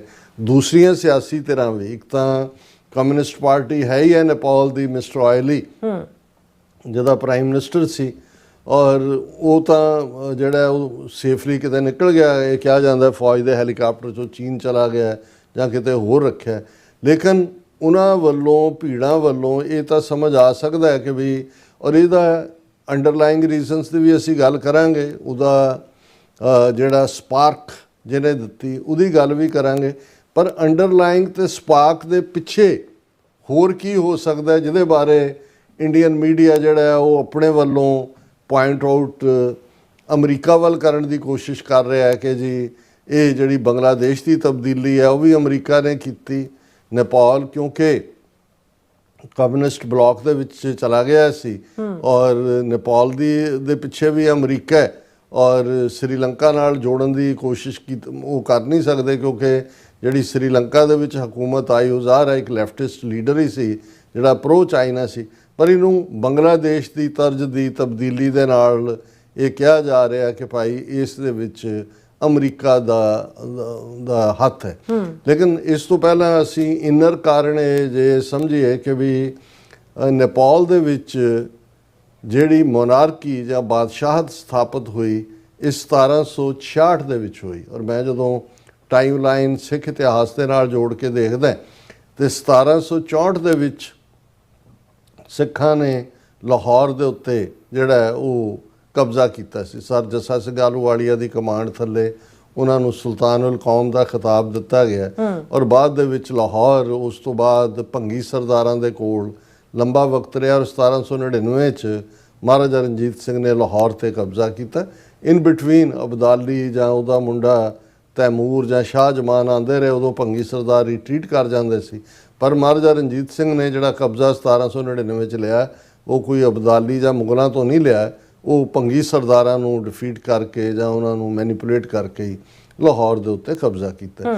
ਔਰ ਇਹ ਉਹ ਪੀਰੀਅਡ ਹੈ ਕਿ ਨੇਪਾਲ ਦੇ ਵਿੱਚ ਜਿਹੜੀ 1766 ਚ ਉਸ ਤੋਂ ਪਹਿਲਾ ਸਿਸਟਮ, ਔਰ ਜਿਹੜੇ ਉੱਥੇ ਵੀ ਮਹਾਰਾਜਾ, ਜਿਸ ਨੂੰ ਮਹਾਰਾਜਾ ਆਫ ਨੇਪਾਲ ਬਰਿੰਦਰਾ, ਜਿਸ ਦੇ ਟੱਬਰ ਦੇ 21 ਜੀ ਜਿਹੜੇ ਨੇ, ਇੱਕ ਟੱਬਰ ਦੇ ਮੈਂਬਰ ਨੇ ਮਾਰ ਦਿੱਤੇ ਸੀ ਕੋਈ ਜਿਹੜਾ ਆਪਰੇਸ਼ਨ ਇੰਡੀਅਨ ਏਜੰਸੀਆਂ ਦਾ ਸੀ, ਰਾਹ ਦਾ ਸੀ, ਕਿਉਂਕਿ ਮਹਾਰਾਜਾ ਔਰ ਉਹਦੀ ਕੁਆਟਰੀ ਚੀਨ ਵੱਲ ਝੁਕ ਰਹੇ ਸੀ। ਔਰ ਇਹ ਪਰ ਇਸ ਤੋਂ ਪਹਿਲਾਂ ਜੇ ਮਹਾਰਾਜਗੀ ਦੀ ਗੱਲ ਕਰੀਏ 1766 ਚ, ਔਰ ਬਹੁਤ ਸਾਰੇ ਇਹਨਾਂ ਚੋਂ ਇੱਕ ਪਾਸੇ ਮਹਾਰਾਜਾ ਆਫ ਨੇਪਾਲ, ਦੂਸਰੇ ਪਾਸੇ ਜਿਹੜਾ ਉਹਨਾਂ ਦਾ ਪ੍ਰਾਈਮ ਮਿਨਿਸਟਰ ਉਹ ਮੋਸਟਲੀ ਰਾਣਾ ਡਾਇਨੈਸਟੀ ਦੇ ਸੀ। ਔਰ ਹੈ ਇਹ ਸਾਰੇ ਮੱਧ ਪ੍ਰਦੇਸ਼ ਰਾਜਪੂਤਾਨਾ ਔਰ ਉਸ ਏਰੀਏ ਦੇ ਰਾਜਪੂਤ ਕਸ਼ਤਰੀ ਸੀ ਜਿਨ੍ਹਾਂ ਨੇ ਕਦੇ ਨੇਪਾਲ ਕੰਕਰ ਕੀਤਾ ਔਰ ਫਿਰ ਲੋਕਲ ਵੀ ਮਿਕਸ ਹੋ ਗਏ। ਔਰ ਦੂਸਰਾ ਕਿਉਂਕਿ ਨੇਪਾਲ ਦੇ ਵਿੱਚ ਵੀ ਬੜੇ ਬੁਰੇ ਅੰਦਾਜ਼ ਦੇ ਵਿੱਚ ਉੱਥੇ ਜ਼ਾਤ ਪਾਤੀ ਸਿਸਟਮ ਵੀ ਹੈ, ਹਾਲਾਂਕਿ ਉੱਥੇ ਜਿਹੜੀ ਰੇਸ ਹੈ ਨੇਪਾਲੀਆਂ ਦੀ ਉਹ ਮੋਰ ਕਲੋਜ਼ਰ ਟੂ ਮੰਗੋਲ ਰੇਸ ਹੈ। ਜੇ ਤੁਸੀਂ ਨੇਪਾਲੀ ਜਿਹਨਾਂ ਨੂੰ ਅਸੀਂ ਆਮ ਗੋਰਖੇ ਕਹਿੰਦੇ ਹਾਂ, ਵਫਾਦਾਰ ਵੀ ਨੇ, ਫੌਜ ਦੇ ਵਿੱਚ ਵੀ ਨੇ, ਕਰਦੇ ਵੀ ਨੇ। ਸੋ 1766 ਦੇ ਵਿੱਚ ਜਿਹੜਾ ਮਹਾਰਾਜਗੀ ਸਥਾਪਿਤ ਹੋਈ ਔਰ ਇਹਦੇ 'ਚ ਕੋਈ ਸ਼ੱਕ ਨਹੀਂ ਹੈ ਕਿ ਨੇਪਾਲ ਦੀਆਂ ਅੰਗਰੇਜ਼ਾਂ ਦੇ ਨਾਲ ਵੀ ਜੰਗਾਂ ਹੋਈਆਂ, ਜਿਸ ਤੋਂ ਬਾਅਦ ਜਿਹੜਾ ਹੈ ਉਹ ਅੰਗਰੇਜ਼ਾਂ ਨੇ ਸਮਝੌਤਾ ਕੀਤਾ। ਉਹਨਾਂ ਦੀ ਨੇਪਾਲ ਦੀ ਜਿਹੜੀ ਇਨਰ ਟੈਰੀਟਰੀ ਜਾਂ ਦੂਜੀ ਮਾਲਕੀ ਆ ਮਹਾਰਾਜੇ ਦੇ ਥੱਲੇ ਰਹੀ। ਔਰ ਇਹਦੇ 'ਚ ਵੀ ਕੋਈ ਸ਼ੱਕ ਨਹੀਂ ਕਿ ਜੇ ਹੁਣ ਤੱਕ ਦੁਨੀਆ ਦੇ ਵਿੱਚ ਜਿੰਨੇ ਨੇ ਮੁਲਕ ਨੇ ਉਹਨਾਂ ਦੇ ਵਿੱਚ ਕੋਈ ਡਿਕਲੇਅਰਡ ਹਿੰਦੂ ਰਾਸ਼ਟਰ ਸੀ ਤੇ ਉਹ ਨੇਪਾਲ ਹੀ ਸੀ। ਔਰ ਉਹਨਾਂ ਦਾ ਝੰਡਾ ਵੀ ਜੇ ਤੁਸੀਂ 193 ਮੁਲਕਾਂ ਦੇ ਝੰਡੇ ਦੇਖੋ UN ਦੇ ਵਿੱਚ, ਝੰਡੇ ਸਾਰੇ ਰੈਕਟੈਂਗੂਲਰ ਹੁੰਦੇ ਨੇ, 4 ਨੁਕਰਾਂ ਵਾਲੇ ਨੇ। ਸਿਰਫ ਇੱਕੋ ਇੱਕ ਨੇਪਾਲ ਦਾ ਝੰਡਾ ਹੈ, ਕਿਉਂਕਿ ਮੰਦਰਾਂ ਦਾ ਜਾਂ ਜੋ ਤੁਸੀਂ ਦੇਖੋਗੇ ਉਹਨਾਂ ਦੇ ਡਿਜ਼ਾਈਨ ਜਿਵੇਂ ਦੁਰਗਾ ਜਾਂ ਪਸ਼ੂਪਤੀ ਮੰਦਰ ਜਿਵੇਂ ਕਾਠਮੰਡੂ ਦੇ ਵਿੱਚ ਹੈ, ਹੁਣ ਵੀ ਜਿਹੜਾ ਨੇਪਾਲ ਦਾ ਝੰਡਾ ਹੈ ਉਹ ਤਿਕੋਣਾ ਹੈ ਔਰ ਉਹਦੇ 'ਚ ਡਿਕਲੇਅਰਡਲੀ ਹਿੰਦੂ ਰਾਸ਼ਟਰ ਸੀ। ਹੁਣ ਤੋਂ ਕੁਝ ਸਾਲ 14-15 ਸਾਲ ਪਹਿਲਾਂ ਤੱਕ ਜਦੋਂ ਕਿ ਕਮਿਊਨਿਸਟਾਂ ਨੇ ਆ ਕੇ ਫਿਰ ਨਵਾਂ ਸੰਵਿਧਾਨ ਔਰ ਦੂਸਰਾ ਸਾਰਾ ਕੀਤਾ, ਉਹਦੀ ਵੀ ਅਸੀਂ ਗੱਲ ਕਰਾਂਗੇ। ਸੋ ਇਸ ਮਹਾਰਾਜਗੀ ਦੇ ਥੱਲੇ ਹੀ ਅਸੀਂ ਸ਼ੁਕਰਗੁਜ਼ਾਰ ਵੀ ਹੁੰਦੇ ਹਾਂ ਜਿਹੜੀ ਉਹ ਕਦੇ ਵੀ ਜਿਹੜਾ ਇਤਿਹਾਸ ਨੂੰ ਠੀਕ ਸਮਝ ਕੇ ਉਸ ਦਾ ਡਿਊ ਨਾ ਦੇ ਉਹਨੂੰ, ਇਹ ਵੀ ਇੱਕ ਅਕਿਰਤ ਘਣਤਾ ਹੁੰਦੀ ਹੈ। ਅਸੀਂ ਸਮਝਦੇ ਹਾਂ ਵੀ ਸਿੱਖ ਰਾਜ ਦੇ ਵੇਲੇ ਵੀ, ਕਿਉਂਕਿ 1766 ਚ ਮਹਾਰਾਜਗੀ ਸਥਾਪਿਤ ਹੁੰਦੀ ਹੈ ਤੇ ਮਹਾਰਾਜਾ ਰਣਜੀਤ ਸਿੰਘ ਦੇ ਰਾਜ ਵੇਲੇ ਹੀ ਨੇਪਾਲ ਦੇ ਨਾਲ ਸਿੱਖ ਦਰਬਾਰ ਦੇ ਬਹੁਤ ਚੰਗੇ ਸੰਬੰਧ ਸਨ। ਹਰ ਜਿਹੜਾ ਵੱਡੇ ਸਮਾਗਮ ਜਿਵੇਂ ਬਸੰਤ ਦੇ ਮੌਕੇ ਦੇ ਉੱਤੇ ਲਾਹੌਰ ਸਮਾਗਮ ਹੁੰਦਾ ਸੀ, ਉਹਦੇ 'ਚ ਨੇਪਾਲ ਦੇ ਰਾਜੇ ਦਾ ਨੁਮਾਇੰਦਾ ਵੀ ਹੁੰਦਾ ਸੀ, ਦੂਸਰੇ ਵੀ। ਔਰ ਈਵਨ ਸਿੱਖ ਜਦੋਂ ਬੇਸ਼ੱਕ ਇੱਕ ਲੜਾਈ ਸਿੱਖਾਂ ਤੇ ਗੋਰਖਿਆਂ ਦੀ ਕਾਂਗੜਾ ਨੂੰ ਆਕੂਪਾਈ ਕਰਨ ਦੇ ਲਈ ਹੋਈ, ਲੇਕਿਨ ਮਹਾਰਾਜਾ ਰਣਜੀਤ ਸਿੰਘ ਇੰਨੇ ਇੰਪ੍ਰੈਸ ਹੋਏ ਗੋਰਖਿਆਂ ਦੀ ਬਹਾਦਰੀ ਤੋਂ ਕਿ ਸਿੱਖ ਰਾਜ ਦੇ ਵੇਲੇ ਵੀ ਇੱਕ ਗੋਰਖਿਆਂ ਦੀ ਇਨਫੈਂਟਰੀ ਜਿਹੜੀ ਉਹ ਭਰਤੀ ਕੀਤੀ ਗਈ ਸੀ ਪੈਦਲ, ਔਰ ਉਹਨਾਂ ਨੇ ਸਿੱਖ ਰਾਜ ਦੀਆਂ ਜਿੱਤਾਂ ਦੇ ਵਿੱਚ ਵੱਡਾ ਯੋਗਦਾਨ ਪਾਇਆ। ਔਰ ਉਹਨਾਂ ਦੇ ਨੁਮਾਇੰਦੇ ਹਮੇਸ਼ਾ ਉਸ ਬਸੰਤ ਦੇ ਸਮਾਗਮ ਦੇ ਉੱਤੇ ਨੇਪਾਲ, ਅਫਗਾਨਿਸਤਾਨ ਔਰ ਦੂਸਰਿਆਂ ਦੇ ਬ੍ਰਿਟਿਸ਼ ਨੁਮਾਇੰਦੇ ਵੀ ਹੁੰਦੇ ਸੀ। ਔਰ ਇਹੀ ਕਾਰਨ ਸੀ ਕਿ ਜਦੋਂ ਮਹਾਰਾਣੀ ਜਿੰਦਾ ਜਿਹੜੀ ਹੈ ਉਹ ਉਸ ਸ਼ੇਖੂਪੁਰੇ ਤੋਂ ਉਹਨੂੰ ਯੂਪੀ ਦੇ ਕਿਲ੍ਹੇ 'ਚ ਕੈਦ ਕੀਤਾ ਗਿਆ ਤੇ ਉੱਥੋਂ ਇੱਕ ਜਿਹੜੀ ਹੈ ਬੈਰਾਗਣ ਦੇ ਭੇਸ ਦੇ ਵਿੱਚ ਨਿਕਲ ਕੇ ਨੇਪਾਲ ਪਹੁੰਚੀ, ਕਾਠਮੰਡੂ, ਔਰ ਉਸ ਨੂੰ ਮਹਾਰਾਣੀ ਵਾਂਗ ਹੀ ਟਰੀਟ ਕੀਤਾ ਮਹਾਰਾਜਾ ਨੇ, ਉਹ ਨੇਪਾਲ ਦੇ ਮਹਾਰਾਜਾ ਨੇ। ਔਰ ਲਗਭਗ 16 ਸਾਲ ਮਹਾਰਾਣੀ ਜਿੰਦਾ ਕਾਠਮੰਡੂ ਨੇਪਾਲ ਦੇ ਵਿੱਚ ਜਿਹੜੀ ਹੈ ਉਹ ਇੱਕ ਪੋਲੀਟੀਕਲ ਐਗਜ਼ਾਈਲ, ਜਿਹਨੂੰ ਅੱਜ ਅਸੀਂ ਪੋਲੀਟੀਕਲ ਅਸਾਈਲਮ ਕਹਿੰਦੇ, ਉਹਦੇ ਥੱਲੇ ਰਹੀ। ਇਸ ਤੋਂ ਬਾਅਦ ਉਹ ਦਲੀਪ ਸਿੰਘ ਦੇ ਨਾਲ ਜਿਹੜੀ ਹੈ ਉਹ UK ਗਈ। ਸੋ ਇਹ ਪਾਰਟ ਵੀ ਸਮਝਣਾ ਜ਼ਰੂਰੀ ਹੈ। ਔਰ ਹਮੇਸ਼ਾ ਜਦੋਂ ਅਸੀਂ ਨੇਪਾਲ ਨਾਲ ਰਿਲੇਟਡ ਕੋਈ ਵੀ ਇਸ਼ੂ ਆਉਂਦਾ ਹੈ ਮੇਰੀ ਇੱਕਦਮ ਹਮਦਰਦੀ ਹੁੰਦੀ ਹੈ, ਕਿਉਂਕਿ ਅਸੀਂ ਸਮਝਦੇ ਹਾਂ ਕਿ ਵੀ ਇੱਕ ਤਾਂ ਬਹਾਦਰ ਲੋਕ ਜਿਨ੍ਹਾਂ ਦੇ ਉੱਤੇ ਜਿਹੜਾ ਉਹ ਕੋਈ ਵੀ ਮਾਣ ਕਰ ਸਕਦਾ ਹੈ, ਜੰਗ ਦੇ ਮੈਦਾਨ ਦੇ ਯੋਧੇ ਵੀ ਨੇ, ਔਰ ਉਹਨਾਂ ਦੇ ਉੱਤੇ ਤੁਸੀਂ ਟਰਸਟ ਕਰਦੇ ਹੋ। ਇੱਕ ਜ਼ਮਾਨੇ ਦੇ ਵਿੱਚ ਪਹਿਰੇਦਾਰ ਜਾਂ ਗਾਰਡ ਦਾ ਮਤਲਬ ਹੀ ਗੋਰਖਾ ਹੁੰਦਾ ਸੀ, ਕਿਉਂਕਿ ਉਹਨਾਂ ਦੇ ਉੱਤੇ ਤੁਸੀਂ ਹੁਣ ਕਾਫੀ ਕੁਝ ਬਦਲਿਆ, ਗਰੀਡ ਨੇ ਹਰ ਪਾਸੇ ਹੀ ਕਈ ਕੁਝ ਲੈ ਆਂਦਾ। ਲੇਕਿਨ ਉਸ ਨੇਪਾਲ ਦੇ ਵਿੱਚ ਮਹਾਰਾਜਗੀ ਆਪਣੀ ਥਾਂ ਚੱਲਦੀ ਰਹੀ, ਲੇਕਿਨ ਜਿਵੇਂ ਮਹਾਰਾਜਾ ਹੁੰਦੇ ਨੇ ਵਕਤ ਪਾ ਕੇ ਉਹਨਾਂ ਦਾ ਇੱਕ ਆਪਣਾ ਪੈਲੇਸ ਤੇ ਆਪਣਾ ਇੱਕ ਦੁਨੀਆ ਹੁੰਦੀ ਹੈ। ਔਰ ਆਮ ਲੋਕ ਨੇਪਾਲ ਗੁਰਬਤ ਦੇ ਨਾਲ ਜੂਝਦਾ ਰਿਹਾ, ਗਰੀਬੀ ਦੇ ਵਿੱਚ, ਔਰ ਇਹੀ ਕਾਰਨ ਹੈ ਕਿ ਵੱਡੀ ਗਿਣਤੀ 'ਚ ਜਿਹੜੀ ਈਵਨ ਸੈਕਸ਼ੂਅਲ ਜਿਸ ਪਾਪੂਲੇਸ਼ਨ ਨੂੰ ਦੁਨੀਆ ਭਰ ਦੇ ਵਿੱਚ ਵੇਚਿਆ ਜਾਂਦਾ ਹੈ ਉਸ ਦੇ ਲਈ, ਉਹਦੇ 'ਚ ਸਭ ਤੋਂ ਜ਼ਿਆਦਾ ਨੰਬਰ ਨੇਪਾਲੀ ਬੱਚੀਆਂ ਦਾ ਹੁੰਦਾ ਹੈ 11-12 ਸਾਲ ਦੀਆਂ। ਔਰ ਇਹ ਇੰਟਰਨੈਸ਼ਨਲ ਫਿਗਰਸ ਨੇ ਗੁਰਬਤ ਗਰੀਬੀ ਇਸ ਹੱਦ ਤੱਕ ਲਿਜਾਂਦੇ। ਔਰ ਇਹੀ ਕਾਰਨ ਸੀ ਕਿ ਨੇਪਾਲ ਦੇ ਵਿੱਚ ਫਿਰ ਕਾਸਟ ਸਿਸਟਮ ਵੀ ਵਸਟ ਫਾਰਮ 'ਚ ਸੀ, ਔਰ ਉੱਥੇ ਮਾਓਵਾਦੀਆਂ ਨੇ ਆਪਣੀ ਫਿਰ ਸ਼ੁਰੂਆਤ ਕੀਤੀ। ਲੰਬਾ ਵਕਤ ਰਾਜਾਸ਼ਾਹੀ ਨਾਲ ਜੰਗ ਹੋਈ, ਔਰ ਅਖੀਰ ਜਿਹੜਾ ਉਹ 13 ਜਾਂ 14 ਸਾਲ ਪਹਿਲਾਂ ਹੁਣ ਤੋਂ ਇਹ ਸਮਝੌਤਾ ਹੋਇਆ, ਰਾਜਾਸ਼ਾਹੀ ਦਾ ਅੰਤ ਹੋਇਆ, ਮਹਾਰਾਜਾ ਨੇ ਪੈਲੇਸ ਛੱਡਿਆ ਦੂਜਾ, ਔਰ ਕਮਿਊਨਿਸਟਾਂ ਦੇ ਹਵਾਲੇ ਜਿਹੜੇ ਮਾਓਵਾਦੀ ਸੀ, ਔਰ ਉਹਨਾਂ ਹੀ ਮਾਓਵਾਦੀਆਂ ਨੂੰ ਫੌਜ ਦੇ ਵਿੱਚ ਵੀ ਇਨਕਾਰਪੋਰੇਟ ਕੀਤਾ ਗਿਆ, ਉਹਨਾਂ ਦੇ ਵਿੱਚ ਉਹਨਾਂ ਨੂੰ ਲੈ ਆਂਦਾ। ਨਤੀਜੇ ਦੇ ਤੌਰ ਤੇ ਜਿਹੜਾ ਕਨਸਟੀਟਿਊਸ਼ਨ ਨੇਪਾਲ ਦਾ ਬਣਿਆ ਸੰਵਿਧਾਨ, ਉਸ ਪਹਿਲਾ ਕੰਮ ਤੋਂ ਉਹਨਾਂ ਨੇ ਹਿੰਦੂ ਰਾਸ਼ਟਰ ਕੱਢਿਆ ਬਾਹਰ ਕਿ ਵੀ ਅਸੀਂ ਸੈਕੂਲਰ, ਔਰ ਬਹੁਤ ਖੂਬਸੂਰਤ ਜਿਹੜਾ ਕਨਸਟੀਟਿਊਸ਼ਨ ਹੈ ਨੇਪਾਲ ਦਾ। ਪਰ ਔਰ ਇੱਕ ਪਾਰਟ ਤਾਂ ਕਿ ਹਰ ਵਰਗ ਦੀ ਨੁਮਾਇੰਦਗੀ ਹੋਏ, ਉਹਨਾਂ ਨੇ ਕਨਸਟੀਟਿਊਸ਼ਨ ਦੇ ਵਿੱਚ ਜਿਹਨੂੰ ਅਸੀਂ ਪ੍ਰੋਪੋਰਸ਼ਨੇਟ ਰਿਪਰੈਜ਼ੈਂਟੇਸ਼ਨ ਕਹਿੰਦੇ ਹਾਂ, ਕਿ ਉਹਦਾ ਨਤੀਜਾ ਇਹ ਹੋਇਆ ਪ੍ਰੋਪੋਰਸ਼ਨੇਟ ਰਿਪਰੈਜ਼ੈਂਟੇਸ਼ਨ ਦਾ ਕਿ ਵੀ ਇੱਕ ਸਾਈਡਡ ਮੈਜੋਰਟੀ ਨਹੀਂ ਹੁੰਦੀ। ਇਹਨਾਂ 12-13 ਸਾਲਾਂ 'ਚ ਆਲਮੋਸਟ 3 ਪ੍ਰਾਈਮ ਮਿਨਿਸਟਰ ਹੀ ਰੋਟੇਸ਼ਨ ਵਾਈਜ਼, ਉਹਨਾਂ 'ਚ ਪ੍ਰਮੁੱਖ ਪਾਰਟੀਆਂ ਦਾ ਕਮਿਊਨਿਸਟ ਪਾਰਟੀ ਹੈ ਨੇਪਾਲ ਦੀ, ਨੇਪਾਲ ਕਾਂਗਰਸ ਹੈ, ਇੱਕ ਅੱਧੀ ਹੋਰ ਹੈ ਉਹਦੇ 'ਚੋਂ ਦੇਵਾ ਰਾਓ ਕਿ ਕੀ ਹੈ ਨਾਂ ਉਹਦਾ, ਔਰ ਮਿਸਟਰ ਪ੍ਰਚੰਡਾ ਔਰ ਮਿਸਟਰ ਆਇਲੀ, ਇਹੀ, ਔਰ ਬੁੱਢੇ ਸਾਰੇ 80-80 ਸਾਲਾਂ ਦੇ, 70 ਸਾਲ ਤੋਂ ਜ਼ਿਆਦਾ ਤੇ ਦੂਜੇ। ਫਿਰ ਇਸ ਪੀਰੀਅਡ ਦੇ ਵਿੱਚ ਕਰਪਸ਼ਨ ਵੀ, ਭਾਈ ਭਤੀਜਾਵਾਦ ਵੀ, ਔਰ ਆਪੋਜੀਸ਼ਨ ਦੀ ਆਵਾਜ਼ ਨੂੰ ਜਿਹੜਾ ਜੇ ਕੋਈ ਕ੍ਰਿਟਿਕ ਕਰਦਾ ਸੋਸ਼ਲ ਮੀਡੀਆ ਨੂੰ, ਉਹਦੇ ਤੇ ਉੱਤੇ ਕਰਬ ਕਰਨ ਦੀ ਕੋਸ਼ਿਸ਼ ਵੀ ਹੋਈ। ਨਤੀਜੇ ਦੇ ਤੌਰ ਤੇ ਇਹ ਸਿਮਰਿੰਗ ਐਂਗਲ ਸੀ। ਲੇਕਿਨ ਸਭ ਤੋਂ ਜ਼ਿਆਦਾ ਇਸ ਦੇ ਵਿੱਚ ਜਿਹੜਾ ਹਰਟ ਪਾਰਟੀ ਸੀ ਉਹ RSS ਸੀ। ਔਰ ਕਿਉਂਕਿ ਇਸ ਗੱਲ ਦਾ ਧਿਆਨ ਰਿਹਾ ਕਿ ਵੀ ਨੇਪਾਲ ਦੇ ਆਲਮੋਸਟ 6 ਜ਼ਿਲ੍ਹੇ ਐਸੇ ਨੇ, ਸ਼ਾਇਦ ਜ਼ਿਆਦਾ ਵੀ ਹੋਣ, ਜਿਨ੍ਹਾਂ ਦਾ ਬਾਰਡਰ ਯੂਪੀ ਨਾਲ, ਉੱਤਰਾਖੰਡ ਨਾਲ ਔਰ ਬਿਹਾਰ ਦੇ ਨਾਲ ਲੱਗਦਾ ਹੈ, ਜਿਨ੍ਹਾਂ ਦੇ ਵਾਸੀਆਂ ਨੂੰ ਮੈਧਵੀ ਕਿਹਾ ਜਾਂਦਾ, ਮੇਧਾਵੀ ਜਾਂ ਮੇਧਵੀ।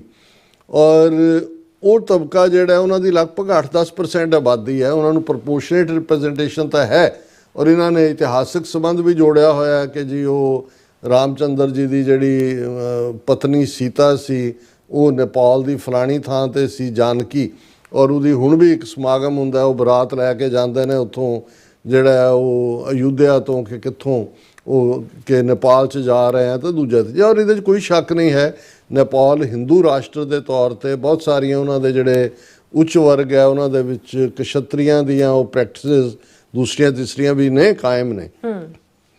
ਲੇਕਿਨ ਕਮਿਊਨਿਸਟਾਂ ਦੇ ਆਉਣ ਤੋਂ ਬਾਅਦ ਜਦੋਂ ਉਹਨਾਂ ਨੇ ਹਿੰਦੂ ਰਾਸ਼ਟਰ ਦੇ ਕਨਸੈਪਟ ਨੂੰ ਖਤਮ ਕੀਤਾ, ਕਿਉਂਕਿ RSS ਦੀਆਂ ਵੱਡੀਆਂ ਕਨਵੈਨਸ਼ਨਸ ਕਾਠਮੰਡੂ 'ਚ ਹੁੰਦੀਆਂ ਰਹੀਆਂ, ਜਿਹੜਾ ਯੁਵਰਾਜ ਕਰਨ ਸਿੰਘ ਜੰਮੂ ਕਸ਼ਮੀਰ ਦਾ ਜਿਹਨੇ ਸ਼ਿਵ ਸੈਨਾ ਫਾਊਂਡ ਕੀਤੀ, ਉਹ ਹਿੰਦੂ ਸ਼ਿਵ ਸੈਨਾ ਤੇ ਉਹਦੇ ਵੱਡੇ ਸਮਾਗਮ ਨੇਪਾਲ 'ਚ ਹੁੰਦੇ ਸੀ। ਮਹਾਰਾਜਾ ਆਫ ਨੇਪਾਲ ਜਿਹੜਾ ਜਿਹਦੇ ਇੱਕ ਨੂੰ ਤਾਂ ਉਹਨਾਂ ਨੇ ਬਦਲਿਆ, ਜਿਹਦੇ 19 ਜੀ ਮਾਰਤੇ, ਦੂਜਾ ਜਿਹੜਾ ਲਿਆਂਦਾ ਉਹ ਪ੍ਰੋ ਇੰਡੀਆ ਹੀ ਸੀ। ਸੋ ਇਸ ਸਭ ਤੋਂ ਬਾਅਦ ਜਦੋਂ ਉੱਥੇ ਚੇਂਜ ਹੋਈ, ਕਮਿਊਨਿਸਟ ਰਜੀਮ ਨੇ ਆ ਕੇ ਟੇਕ ਓਵਰ ਕੀਤਾ, ਸੋ ਜ਼ਾਹਰ ਹੈ ਕਿ ਇੰਡੀਆ ਤੋਂ ਵਿੱਥ ਹੋਈ। ਔਰ ਹੌਲੀ ਹੌਲੀ ਹੁਣ ਜਦੋਂ ਮਿਸਟਰ ਆਇਲੀ ਪ੍ਰਾਈਮ ਮਿਨਿਸਟਰ ਬਣਿਆ, ਇੱਕ ਪਰੰਪਰਾ ਸੀ ਕਿ ਜਿਹੜਾ ਨੇਪਾਲ ਦਾ ਪ੍ਰਾਈਮ ਮਿਨਿਸਟਰ ਬਣਦਾ ਸੀ ਉਹ ਪਹਿਲਾਂ ਭਾਰਤ ਦੇ ਦੌਰੇ ਤੇ ਜਾਂਦਾ ਸੀ, ਉਹ ਚੀਨ ਗਿਆ। ਔਰ ਚਾਈਨਾ ਨੇ ਨੇਪਾਲ ਦੇ ਵਿੱਚ, Nepal one belt one road initiative ਦਾ ਹਿੱਸਾ ਵੀ ਬਣਿਆ ਚੀਨ ਦਾ। ਔਰ ਉਸ ਸਾਰੇ ਦੇ ਚਲਦਿਆਂ ਹੌਲੀ ਨੇਪਾਲ ਦੀ ਨਜ਼ਦੀਕੀ ਚੀਨ ਦੇ ਨਾਲ ਹੋਈ। ਜ਼ਾਹਰ ਹੈ ਜਿਸ ਨੂੰ ਇੰਡੀਆ ਦਾ ਜਿਹੜਾ ਹਿੰਦੂ ਰਾਸ਼ਟਰ ਉਹ ਤਾਂ ਨੇਪਾਲ ਤੋਂ ਬਾਅਦ ਦੂਸਰਾ, ਭਾਰਤ ਨੂੰ ਹਿੰਦੂ ਰਾਸ਼ਟਰ ਐਲਾਨਣਾ ਚਾਹੁੰਦੇ ਸੀ, ਜਿੱਥੇ ਹੁਣ ਮੋਹਨ ਭਾਗਵਤ ਨੇ ਕਿਹਾ ਜੀ ਐਲਾਨਣ ਦੀ ਕੀ ਲੋੜ ਹੈ, ਹਰ ਇੱਕ ਨੂੰ ਪਤਾ ਹੈ ਇੰਡੀਆ ਹੈ ਹੀ ਹੈ ਜਿਹੜਾ ਹਿੰਦੂ ਰਾਸ਼ਟਰ। ਹਾਲਾਂਕਿ ਜੇ ਭਾਰਤ ਦੇ ਵਿੱਚ ਹਿੰਦੂਆਂ ਦੀ ਆਬਾਦੀ 80% ਦੇ ਨੇੜੇ ਹੈ ਤੇ ਨੇਪਾਲ ਦੇ ਵਿੱਚ ਤਾਂ 90% ਤੋਂ ਜ਼ਿਆਦਾ ਹਿੰਦੂ ਨੇ ਹਿੰਦੂ ਰਾਸ਼ਟਰ ਦੇ। ਤਾਂ ਪਰ ਉਹਨਾਂ ਨੇ ਉਸ ਆਈਡੀਓਲੋਜੀ ਨੂੰ ਨਕਾਰ ਕੇ, ਜਿਹੜੀ ਆਈਡੀਓਲੋਜੀ ਬਰਾਬਰੀ ਦੀ ਔਰ ਜਿਹੜੀ ਇਕੁਆਲਿਟੀ ਜ਼ਾਤ ਪਾਤ ਰਹਿਤ ਔਰ ਨਫ਼ਰਤ ਰਹਿਤ ਔਰ ਨੇਪਾਲ ਦੇ ਵਿੱਚ ਕੋਈ ਫਿਰਕੂ ਨਫ਼ਰਤ ਨਹੀਂ ਹੈ। ਔਰ ਇਸ ਪੀਰੀਅਡ 'ਚ ਜਦੋਂ ਤੋਂ 14-15 ਸਾਲ ਤੋਂ ਉੱਥੇ ਕਮਿਊਨਿਸਟਾਂ ਦੀ ਹਕੂਮਤ ਹੈ, ਇੱਕ ਆਰਟੀਕਲ ਈਵਨ BBC ਨੇ ਕੁਝ ਹਫ਼ਤੇ ਪਹਿਲਾਂ ਹੀ ਤਾਂ ਬੜੀ ਡਿਟੇਲ 'ਚ ਦਿੱਤਾ ਸੀ ਕਿ RSS ਉੱਥੇ ਕਿਵੇਂ ਆਪਣਾ ਇਨਫਲੂਐਂਸ ਵਧਾ ਰਿਹਾ ਹੈ, ਕਿਵੇਂ ਪੈਸਾ ਪੰਪ ਕੀਤਾ ਜਾ ਰਿਹਾ ਹੈ, ਕਿਵੇਂ ਵੱਧ ਤੋਂ ਵੱਧ ਸ਼ਾਖਾਵਾਂ ਲਾਈਆਂ ਜਾ ਰਹੀਆਂ ਨੇ, ਕਿਵੇਂ ਜਿਹੜਾ ਉੱਥੇ ਉਹ ਹਿੰਦੂ ਇਨਫਲੂਐਂਸ ਜਿਹੜਾ ਹੈ ਉਸ ਨੂੰ, ਔਰ ਉਹਦੇ 'ਚ ਆਦਿੱਤਿਆਨਾਥ ਯੋਗੀ ਦਾ ਪਰਸਨਲ ਇੰਟਰਸਟ ਵੀ ਹੈ ਔਰ ਉਹ ਕਿਵੇਂ ਉਸ ਦੇ ਉੱਤੇ ਕਾਮੈਂਟ ਕਰ ਰਿਹਾ। ਸੋ ਇਹ ਸਾਰਾ ਪਾਰਟ ਚੱਲ ਰਿਹਾ ਸੀ। ਇਹ ਨਹੀਂ ਹੈ ਕਿ ਵੀ ਇਹ ਜਿਹੜੀ ਤਬਦੀਲੀ ਹੈ ਇਹ ਉੱਥੇ RSS ਨੇ ਲੈ ਆਂਦੀ, ਪਰ ਇਹ ਹੁਣ ਸਾਹਮਣੇ ਆ ਰਿਹਾ ਵੀ ਇੱਕ ਪਾਸੇ ਤਾਂ ਜਿਹੜੀ ਮਿਲੇਨੀਅਮ ਵਾਲੀ ਜਨਰੇਸ਼ਨ, ਜਿਹੜੇ ਸਟੂਡੈਂਟਸ, ਔਰ ਇਸ ਦੀ ਪ੍ਰੋਵੋਕੇਸ਼ਨ ਇਹ ਬਣੀ ਕਿ ਸੁਪਰੀਮ ਕੋਰਟ ਦੇ ਆਰਡਰ ਦਾ ਸਹਾਰਾ ਲੈ ਕੇ ਪ੍ਰਾਈਮ ਮਿਨਿਸਟਰ ਆਇਲੀ ਨੇ ਜਿਹੜੇ 24 ਦੇ ਕਰੀਬ social media outlet, Facebook, YouTube, Instagram, Messenger, ਇਹ ਸਾਰਿਆਂ ਦੇ ਉੱਤੇ ਪਾਬੰਦੀ ਲਾਤੀ ਜੇ ਇਹਨਾਂ ਨੇ ਰਜਿਸਟਰ ਨਹੀਂ ਕੀਤਾ ਆਪਣੇ ਆਪ ਨੂੰ। ਹੁਣ ਨੌਜਵਾਨਾਂ ਨੂੰ ਲੱਗਾ ਕਿ ਵੀ ਇਹ ਤਾਂ ਜਿਹੜਾ ਸਾਡਾ ਐਕਸਪ੍ਰੈਸ਼ਨ ਦਾ ਹੈ ਮੀਡੀਆ, ਔਰ ਬਹੁਤਿਆਂ ਦੇ ਲਈ ਆਮਦਨ ਵੀ ਹੈ YouTube ਖਾਸ ਤੌਰ ਤੇ, ਵੀ ਇਸ ਦੇ ਉੱਤੇ ਰੈਸਟ੍ਰਿਕਸ਼ਨ ਹੈ। ਔਰ ਇਹਦੇ ਖਿਲਾਫ ਉਹਨਾਂ ਨੇ ਇੱਕ ਪੀਸਫੁਲ ਪ੍ਰੋਟੈਸਟ ਰੱਖਿਆ ਕਿ ਵੀ ਇਹ ਜਿਹੜਾ ਬੈਨ ਹੈ ਨਹੀਂ, ਬਹੁਤ ਵੱਡੀ ਗਿਣਤੀ 'ਚ ਉਹਨਾਂ 'ਚ ਬੱਚੇ ਵੀ ਸੀ ਸਕੂਲ ਦੀ ਯੂਨੀਫਾਰਮ 'ਚ, 10-10 12-12 ਸਾਲ ਦੀ ਉਮਰ ਤੋਂ ਲੈ ਕੇ ਦੂਜੇ, ਔਰ ਉਸ ਦੇ ਉੱਤੇ ਪੁਲਿਸ ਨੇ ਗੋਲੀ ਚਲਾਈ।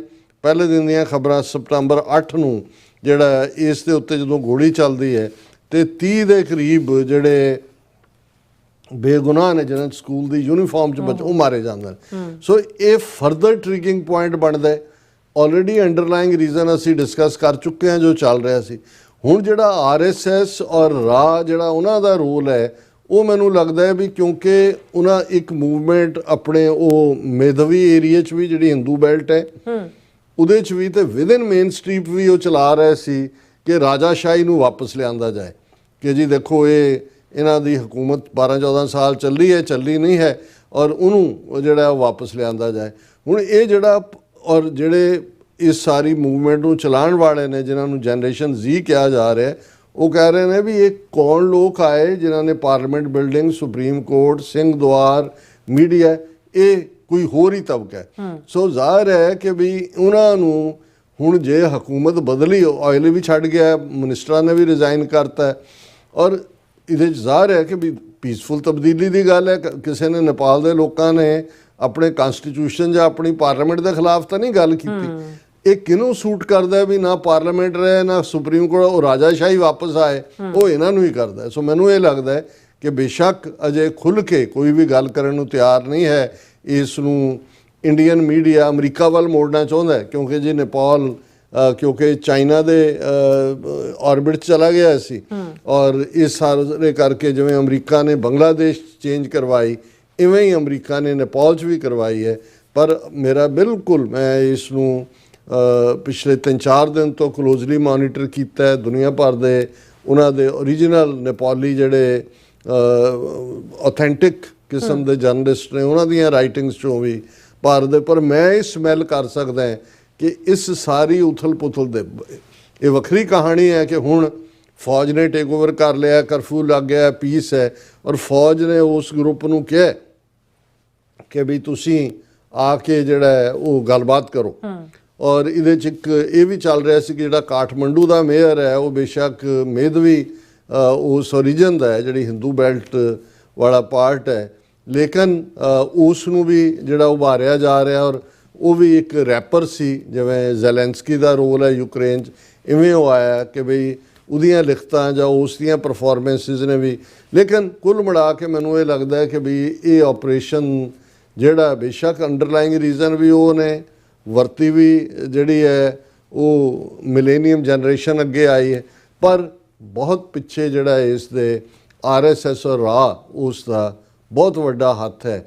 ਰਾਜਾਸ਼ਾਹੀ ਤਾਂ ਉੱਥੇ ਨਹੀਂ ਹੋਣੀ, ਉਹ ਟਿਲ ਲਾ ਲੈਣ, ਲੇਕਿਨ ਘੱਟੋ ਘੱਟ ਹਾਲ ਦੀ ਘੜੀ ਉਹਨਾਂ ਨੇ ਕਮਿਊਨਿਸਟ ਰਜੀਮ ਨੂੰ ਔਰ ਜਿਹੜੀਆਂ ਉਹਨਾਂ ਦੇ ਆਲਰੇਡੀ ਪਾਵਰਟੀ ਸਟਿਕਨ ਮੁਲਕ ਦੇ ਵਿੱਚ ਜਿਹੜੀਆਂ ਸਟੈਂਡਰਡ ਬਿਲਡਿੰਗਾਂ ਜਾਂ ਇੱਕ ਸਿਸਟਮ ਹੈ ਉਹਨੂੰ ਵੀ ਡਿਸਟਰੋਏ ਕਰਕੇ ਇੰਡੀਆ ਇਹ ਚਾਹੁੰਦਾ ਵੀ ਨੇਪਾਲ ਜਿਹੜਾ ਉਹ ਸਾਡੀ ਸ਼ਰਨ 'ਚ ਆਏ, ਕਿਉਂਕਿ ਨੇਪਾਲ ਦੀ ਬਹੁਤ ਸਾਰੀ ਡਿਪੈਂਡੈਂਸ ਵੀ ਰਹੀ ਹੈ, ਲੈਂਡ ਲੌਕਡ ਹੈ, ਕਿਉਂਕਿ ਉੱਥੋਂ ਭਾਰਤ ਤੋਂ ਚੀਜ਼ ਜਾਂਦੀ ਹੈ ਤੇ ਉਹਨਾਂ ਦੀ ਸ਼ਾਮ ਨੂੰ ਚੁੱਲ੍ਹੇ ਤੇ ਰੋਟੀ ਪੱਕਦੀ ਹੈ। ਔਰ ਨੇਪਾਲ ਨਾਲ ਬਿਟਰਨੈਸ ਦਾ ਇੱਕ ਕਾਰਨ ਜਦੋਂ ਇੰਡੀਆ ਨੇ ਅਗਨੀਵੀਰ ਸਕੀਮ ਲਿਆਂਦੀ ਕਿ ਜੀ 4 ਸਾਲ ਲਈ ਫੌਜੀ ਹੋਣਗੇ ਜਾਂ ਦੂਜੇ ਨੇਪਾਲ ਤੋਂ, ਕਿਉਂਕਿ ਵੱਡੀ ਗਿਣਤੀ 70-80 ਹਜ਼ਾਰ ਫੌਜੀ, ਜੇ ਮੈਂ ਗਲਤ ਨਾ ਹੋਵਾਂ ਤੇ ਨੇਪਾਲੀ ਓਰੀਜਨ ਦੇ ਭਾਰਤ ਦੀ ਫੌਜ 'ਚ ਨੇ, ਉਹਨਾਂ ਦੀਆਂ ਗੋਰਖਾ ਰੈਜੀਮੈਂਟਾਂ 'ਚ। ਉਸ ਤੋਂ ਬਾਅਦ ਨੇਪਾਲ 'ਚੋਂ ਭਰਤੀ ਨਹੀਂ, ਉਹਨਾਂ ਨੇ ਕਿਹਾ ਜੀ ਅਸੀਂ ਇਹ 4 ਸਾਲਾਂ ਵਾਲੇ ਅਗਨੀਵੀਰ ਨਾਲ ਸਹਿਮਤ ਨਹੀਂ ਹੈ। ਸੋ ਇਹ ਸਾਰੀ ਬਿਟਰਨੈਸ ਵੀ ਚੱਲ ਰਹੀ ਸੀ, ਚੀਨ ਦੇ ਦਾਇਰਾਕਾਰ ਜਾਣਾ ਵੀ, one belt one road initiative ਵੀ। ਔਰ ਜੇ ਇਸ ਗੱਲ ਦਾ ਧਿਆਨ ਰਹੇ ਕਿ ਜਿਹੜਾ ਚੀਨ ਦੇ ਫੋਰਨ ਮਿਨਿਸਟਰ ਔਰ ਭਾਰਤ ਦੇ ਫੋਰਨ ਮਿਨਿਸਟਰ ਨੇ ਸਮਝੌਤਾ ਕੀਤਾ ਕਿ 3 ਜਿਹੜੇ ਰਾਊਟ ਨੇ ਉਹਨਾਂ ਰਾਹੀਂ ਵਪਾਰ ਹੋਏਗਾ ਚੀਨ ਔਰ ਭਾਰਤ ਦਾ, ਉਸ ਦੇ ਵਿੱਚ ਜ਼ਾਹਰ ਹੈ ਕਿ ਇੱਕ ਨੱਥੂਲਾ ਲਦਾਖ ਦੇ ਵਿੱਚ, ਇੱਕ ਹਿਮਾਚਲ ਦੇ ਵਿੱਚ ਤੇ ਇੱਕ ਲਿਪੂ ਲੇਖ ਜਿਹੜਾ ਉੱਤਰਾਖੰਡ ਦੇ ਨਾਲ ਲੱਗਦਾ। ਔਰ ਨੇਪਾਲ ਦੇ ਆਇਲੀ ਨੇ ਇਹਦਾ ਵਿਰੋਧ ਕੀਤਾ। ਈਵਨ ਜਦੋਂ ਹੁਣ ਸ਼ੰਘਾਈ ਕਾਰਪੋਰੇਸ਼ਨ ਆਰਗੇਨਾਈਜੇਸ਼ਨ ਦੇ ਸਮਾਗਮ 'ਚ ਵੀ ਗਿਆ ਤਾਂ ਉੱਥੇ ਸ਼ੀ ਜਿਨਪਿੰਗ ਨੂੰ ਵੀ ਉਹਨੇ ਆਇਲੀ ਨੇ ਕਿਹਾ ਕਿ ਜੀ ਇਹ ਜਿਹੜਾ ਲਿਪੂ ਲੇਖ ਹੈ ਇਹ ਸਾਡੀ ਟੈਰੀਟਰੀ ਹੈ। ਔਰ ਇਹ ਵੀ ਇੱਕ ਜਿਹੜੀ ਹੈ ਉਹਦੇ 'ਚ ਜ਼ਾਹਰ ਹੈ ਕਿ ਆਇਲੀ ਬਿਲਕੁਲ ਭਾਰਤ ਨਾਲੋਂ ਕੱਟ ਆਫ ਸੀ। ਔਰ ਇਸ ਦਾ ਇਹਨਾਂ ਨੂੰ ਚੱਲ ਵੀ ਰਿਹਾ ਸੀ ਵੀ ਆਲਰੇਡੀ ਨੇਪਾਲ ਵੀ ਹੱਥੋਂ ਨਿਕਲ ਗਿਆ, ਸ੍ਰੀਲੰਕਾ ਵੀ ਨਿਕਲਿਆ, ਬੰਗਲਾਦੇਸ਼ ਵੀ ਨਿਕਲ ਗਿਆ। ਸੋ ਮੈਨੂੰ ਇਹ ਲੱਗਦਾ ਕਿ ਵੀ ਇਹ ਸਾਰਾ ਆਪਰੇਸ਼ਨ ਦਾ ਜਦੋਂ ਇਹ ਖਾਸ ਤੌਰ 'ਤੇ ਜਿਹੜਾ ਵਾਇਲੈਂਟ ਐਂਗਲ ਆਏਗਾ ਤੇ ਇਸ ਦੇ ਪਿੱਛੇ RSS ਔਰ ਰਾਜ ਦਾ ਹੱਥ ਸਾਹਮਣੇ ਕਲੀਅਰਲੀ ਆਇਆ। ਜੀ ਡਾਕਟਰ ਸਾਹਿਬ ਤੁਹਾਡਾ ਬਹੁਤ ਬਹੁਤ ਸ਼ੁਕਰੀਆ। ਸੋ ਥਲੇ ਬ੍ਰੇਕ ਔਰ ਬ੍ਰੇਕ ਦੇ ਅੰਤ ਪਹਿਲਾਂ ਅਸੀਂ ਦਰਸ਼ਕਾਂ ਦੇ ਸਰੋਤਿਆਂ ਨੂੰ ਅਪੀਲ ਤੇ ਬੇਨਤੀ ਕਰਦੇ ਵਿਊਅਰਸ ਜਿਸ ਤਰ੍ਹਾਂ ਤੁਸੀਂ ਜਾਣਦੇ ਹੋ ਕਿ TV 84 ਇੱਕ ਪੰਥਕ ਚੈਨਲ ਹੈ ਔਰ TV 84 ਦੀ ਚੜ੍ਹਦੀ ਕਲਾ ਲਈ ਵੱਧ ਤੋਂ ਵੱਧ ਡੋਨੇਟ ਕਰੋ। ਡੋਨੇਟ ਕਰਨ ਲਈ ਸਾਡੀ ਵੈਬਸਾਈਟ TV84.tv ਤੇ ਜਾ ਕੇ ਪੇਪਲ ਦੀ ਵਰਤੋਂ ਕਰਕੇ 1 ਟਾਈਮ ਡੋਨੇਟ ਕਰ ਸਕਦੇ ਹੋ, ਮੰਥਲੀ ਡੋਨੇਟ ਵੀ ਕਰ ਸਕਦੇ ਹੋ। ਤੁਸੀਂ TV 84 ਦੇ ਨਾਮ ਤੇ ਚੈੱਕ ਬਣਾ ਕੇ ਸਾਨੂੰ ਮੇਲ ਵੀ ਕਰ ਸਕਦੇ ਹੋ ਸਾਡੇ ਇਸ ਪਤੇ ਤੇ 36-01 37th Avenue ਲੌਂਗ ਆਈਲੈਂਡ ਸਿਟੀ ਨਿਊਯਾਰਕ 11101 USA ਜਾਂ ਫਿਰ ਤੁਸੀਂ ਸਾਨੂੰ ਫੋਨ ਰਾਹੀਂ ਵੀ ਸੰਪਰਕ ਕਰ ਸਕਦੇ ਹੋ 5166191984। ਤੁਸੀਂ ਸਾਨੂੰ ਈਮੇਲ ਵੀ ਕਰ ਸਕਦੇ ਹੋ info@tv84.tv ਤੇ। ਅਸੀਂ ਤੁਹਾਡੇ ਤਹਿ ਦਿਲ ਤੋਂ ਸ਼ੁਕਰਗੁਜ਼ਾਰ ਹੋਵਾਂਗੇ। ਸੋ ਥਲੇ ਬ੍ਰੇਕ ਵਿਊਅਰਸ ਤੁਸੀਂ ਇਸੇ ਤਰ੍ਹਾਂ ਬਣੇ ਰਹਿਣਾ। ਮਿਲਦੇ ਆਫਟਰ ਦਿਸ ਸ਼ਾਰਟ ਬ੍ਰੇਕ।